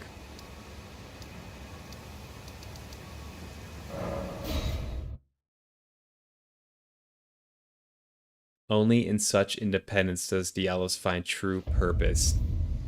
Love it. Honestly, Dialos' end is the opposite of what happened to the follower of Goldmask, the cleric who was in the Round Table Hold. Yo, I don't know. I didn't do that quest at all. I have to watch a video on that. I totally missed that one. Yeah, that took like 9 reloads. That was way too many reloads. Who was the poacher, though? Oh, I don't know. Oh, did I miss something? I love that mask on my other character, which I salvaged. I helped another friend by gathering weapons and stuff for her. Then I planned to delete this character, but ultimately didn't. It forced me to learn how to use my saws. Ah. That's the genesis, the origin of the saws. Your skill with the saws. Double whips like a Renaissance Fair entertainer. Once you give drop assets to other players via co-op or dueling, once they pick them up, they're gone permanently from your character, at least until you do New Game Plus and up. Is that true? Interesting.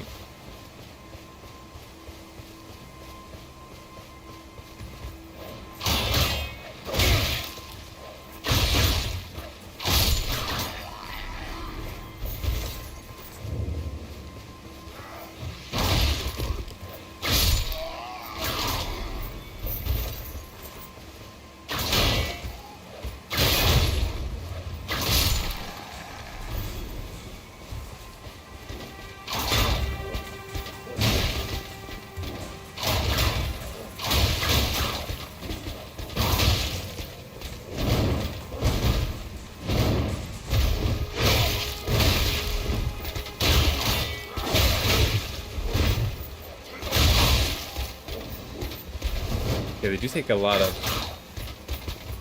stamina.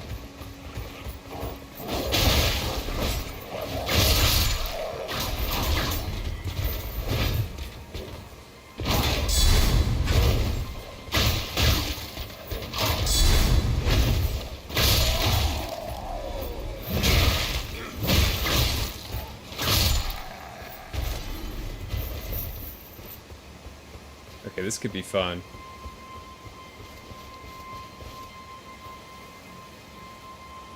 There is a bit more of the Jarlath's questline. Also, the poacher was dead on the floor too. It was one of the depraved perfumers, and yes, they are some of those that hunt jars to use their shards to perform concoctions such as the one that gives someone iron skin. Did I miss an item? Should I go back?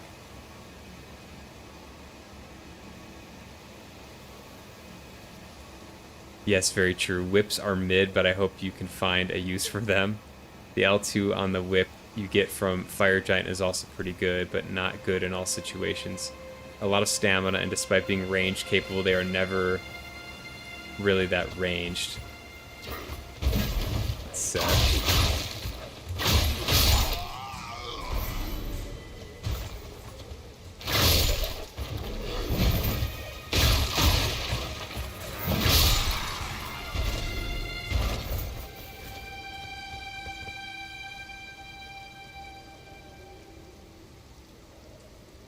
By the way, Whip's Crouch Light is a stab flick which I use with the Uzumaki cosplay. Oh, I didn't even know that that there was like a crouch attack moveset.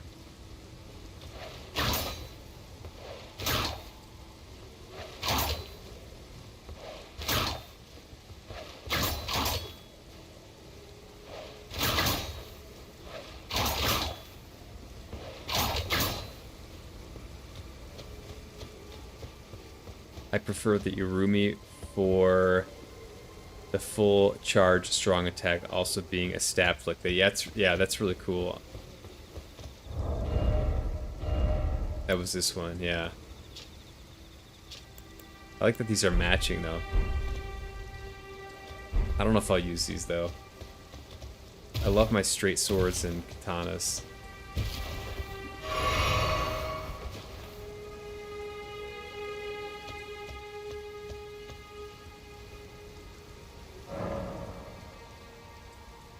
A lot of stamina. Okay, I think I read that. A lot of stamina despite being range capable. They were never really that ranged, but these whips you have now are awesome because you can infuse them with Ashes of War plus affinities. Oh, and they already do bleed normally. I poke my eye out IRL with these whips. Oh my god, bro, in an instant. Never let me have these IRL. Yeah, that's actually really great. You could, yeah, okay, that actually makes it a lot better that you can do like Frost Whip or something. I like that.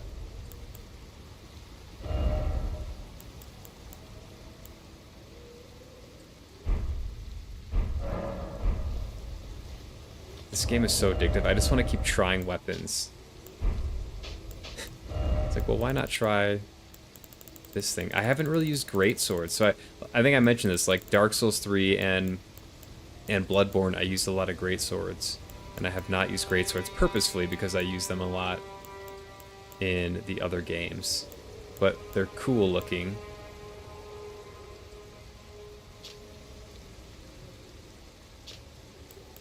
Like Flamberge.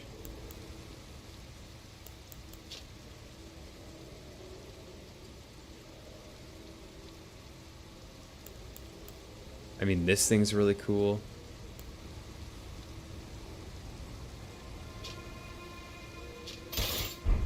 Let's see.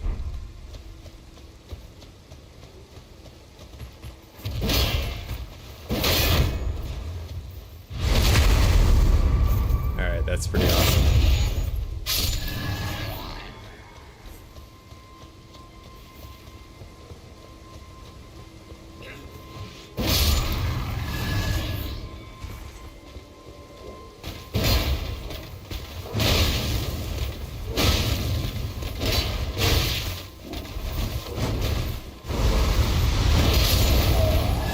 That's pretty cool.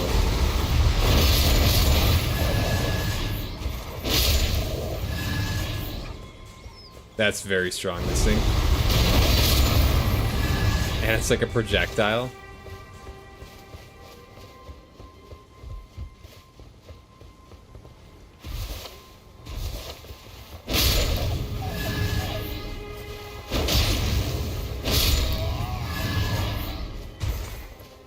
Is double greatswords viable, or is it just way too slow?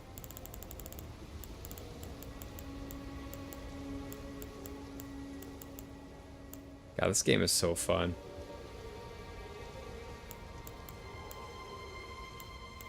Ooh, this one's blood loss.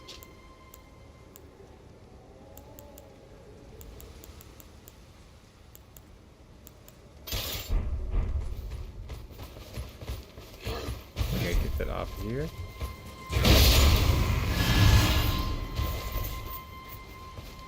Oh wait, this one.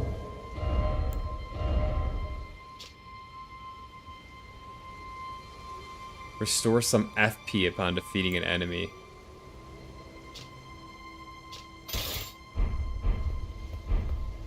Dang, there's too many weapons. There's too many good weapons, man. It's like, it's too difficult. I want to do them all. You know? Ugh. That lightning thunderbolt is good in PvP. Was that an Ash of War? They are a dark rabbit hole, but you gotta watch some weapon rankings on YouTube. Rusty has some good ones, and I'm sure there are more creators. Oh, for sure, that sounds really fun. +1 for Rusty. Inseparable sword, you should try the Ash of War. Chase the Bro is also pretty crazy. It's a great one too. Rykard's sword, yeah, the Ash of War seems good on there. It's way too heavy though. However, I'd recommend avoiding PvP videos since so many are using DLC weapons. Not good if you want to not get spoiled. Yeah, copy that. I don't want to get spoiled. Seeing them out in the wild before you actually start your own DLC journey. Yeah. Yeah. I agree. But yeah, Jarlad has more to say. Okay, I'll go back to the Jarlad. As for trying out weapons and spells, I recommend experimenting with ones that have different movesets and to get more ideas on what feels nice. Yeah, I think that's a good starting point. I kind of like two-handing the same type of weapon. There's something that's fun about that to me. I don't know. Like the Naginata for a spear, that thing is more like a fast halberd. I do want to use that because it looks really cool as well.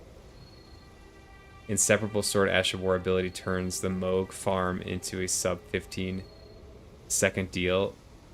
It's insane. Wait, is that the one that I... Oh, not the Holy Relic, but the Inseparable Sword? What's the Inseparable Sword?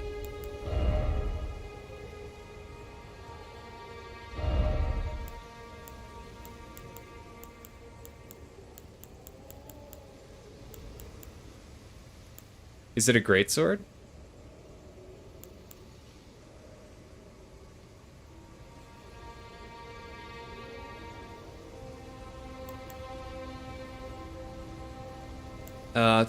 You have it.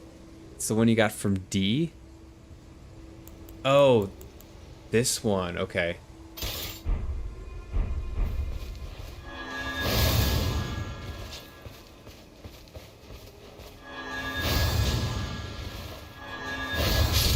Okay, that's pretty cool. Yeah.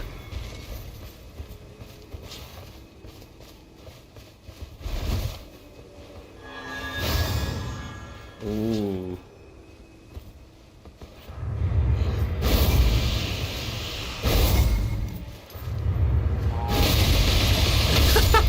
It looks so funny.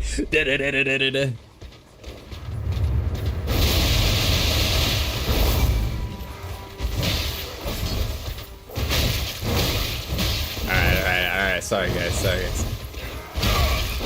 Alright, my bad. My bad. My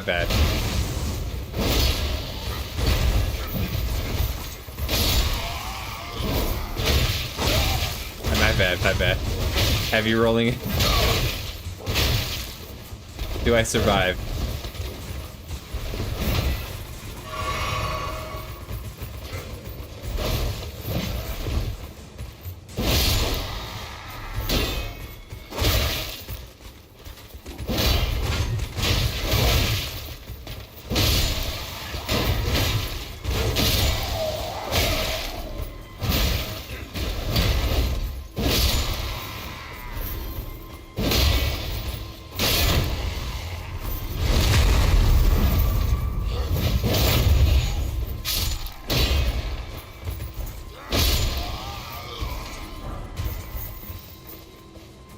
course I survived. These guys are like base entry level. Alright, I'll go back to Jarburg and see what the young lad has to say. Also, I heard mention of Chase the Bro. I will say a number of PvP streamers or YouTubers just end up in the same meta mindset and also can have a habit of bigger ego in ways. Your words, not mine. I don't know Chase the Bro. Lost My Insanity is one person who isn't like that. He goes out of his own way to try out stupid or interesting, less used stuff. That's always fun to watch. Also ended up stream sniping him by hosting as Grimora in a certain crypt I didn't kill the boss in, and he liked the skeleton stuff and said it was like a boss. Also said her face was amazing. Yeah, Grimora, your Grimora is tough, man. That was fun.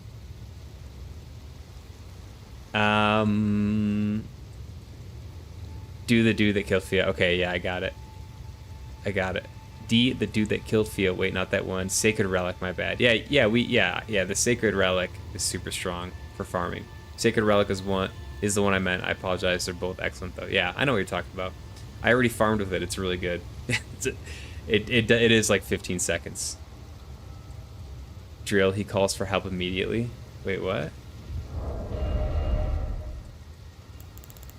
Wait, what?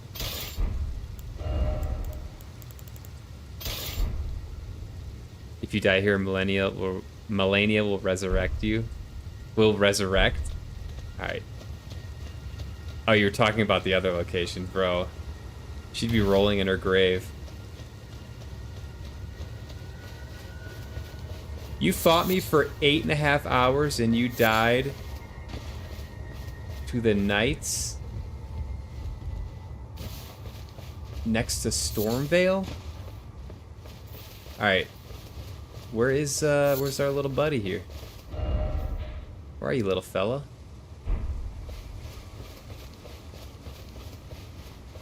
Man, Dialos did not do a good job, by the way.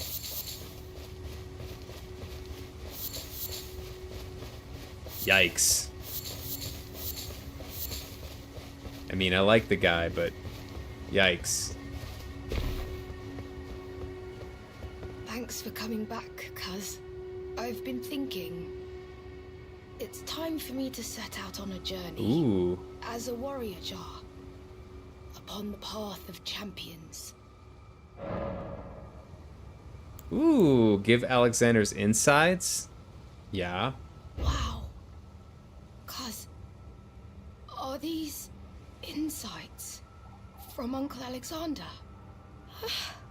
Thank you, cuz I'm a warrior jar, so I need to be strong. I can really have them, right? Yes. I understand. Make me proud, son. I'll get strong. Strong enough. I deserve to have Uncle's insights. I don't think I'll see you again. When I set out, warriors are supposed to work alone. Goodbye, cuz. And thanks for everything. I'll never forget you, cuz. Aww. I'll never forget. That's sweet. Alright, let's see if we can disappear him.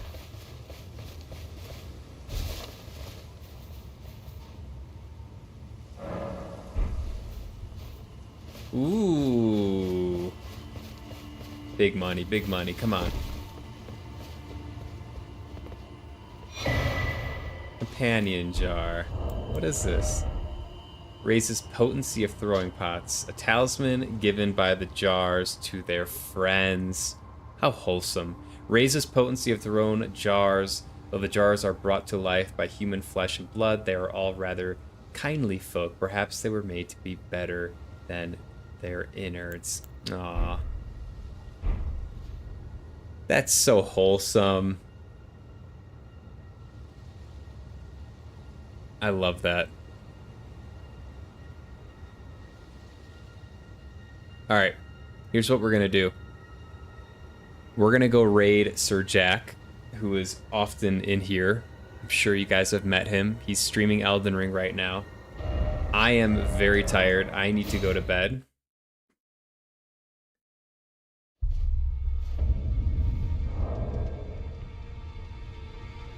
Great session today. Did a little PvP, did a little bit of lore discussion, lore video watching. So, yeah, very happy. Monday, 2 p.m. Mountain Time will be when I start the DLC. I think I've done everything main game. Unless there's someone thinks of something they'd like me to do or something I missed, I'm going to start it on Monday. And that's the plan.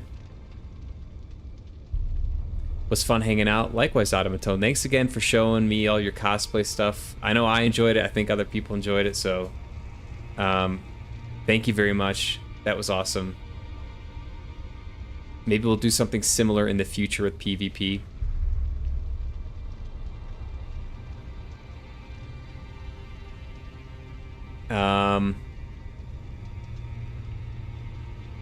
If you ever want to remember the armor breaker trick. Yeah, what was that again? Bro, you guys are so advanced in this game. Like, I have a hard time getting stuff through my very small brain with this game. Snap that metal like it's the mosquito. All right. Where are we on Twitch here? Wish we could get an on-screen heads-up display for chat. Yeah, we have one, but it's the problem is there's both chat. There's not a great way to do it with mixed chat. There's not a great way to do it for mixed chat and have like a lot of the game visible. So I just prioritize having the game mostly visible with my face cam. I'd like to figure out a way though. I agree.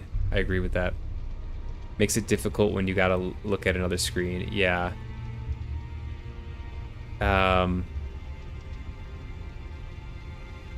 Yeah. Well, you mean like for my screen? Yeah, I don't know if I have a screen like it's literally 3-4 inches to the left of the gaming screen, and chat is right there, so it's pretty easy for me to see it.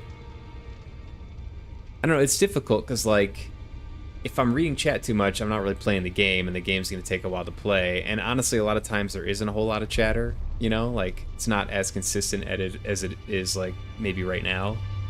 But as it gets more consistent, maybe I'll have to explore better options. We'll see. Soul Stifler ability from the Winged Great Axe plus Frostbite. Okay. And I forgot it. You guys, your knowledge of this game just blows me away. It blows mine away. I know nothing about this game in comparison. I'm impressed. I think it's really cool.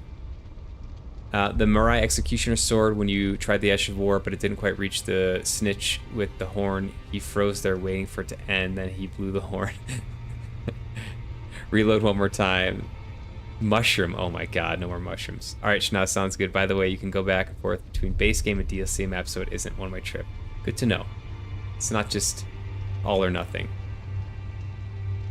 Alright, but if you guys wouldn't mind sticking around for a quick raid, say hi to Jack, you can pop off. It'll take a very short amount of time. It'll make him feel good, show him some love. He spends a lot of time here. I love having him here. Seems like a good dude, so I think there are many good reasons to do this raid here. Plus you can see what he looks like in real life. Isn't that always fun?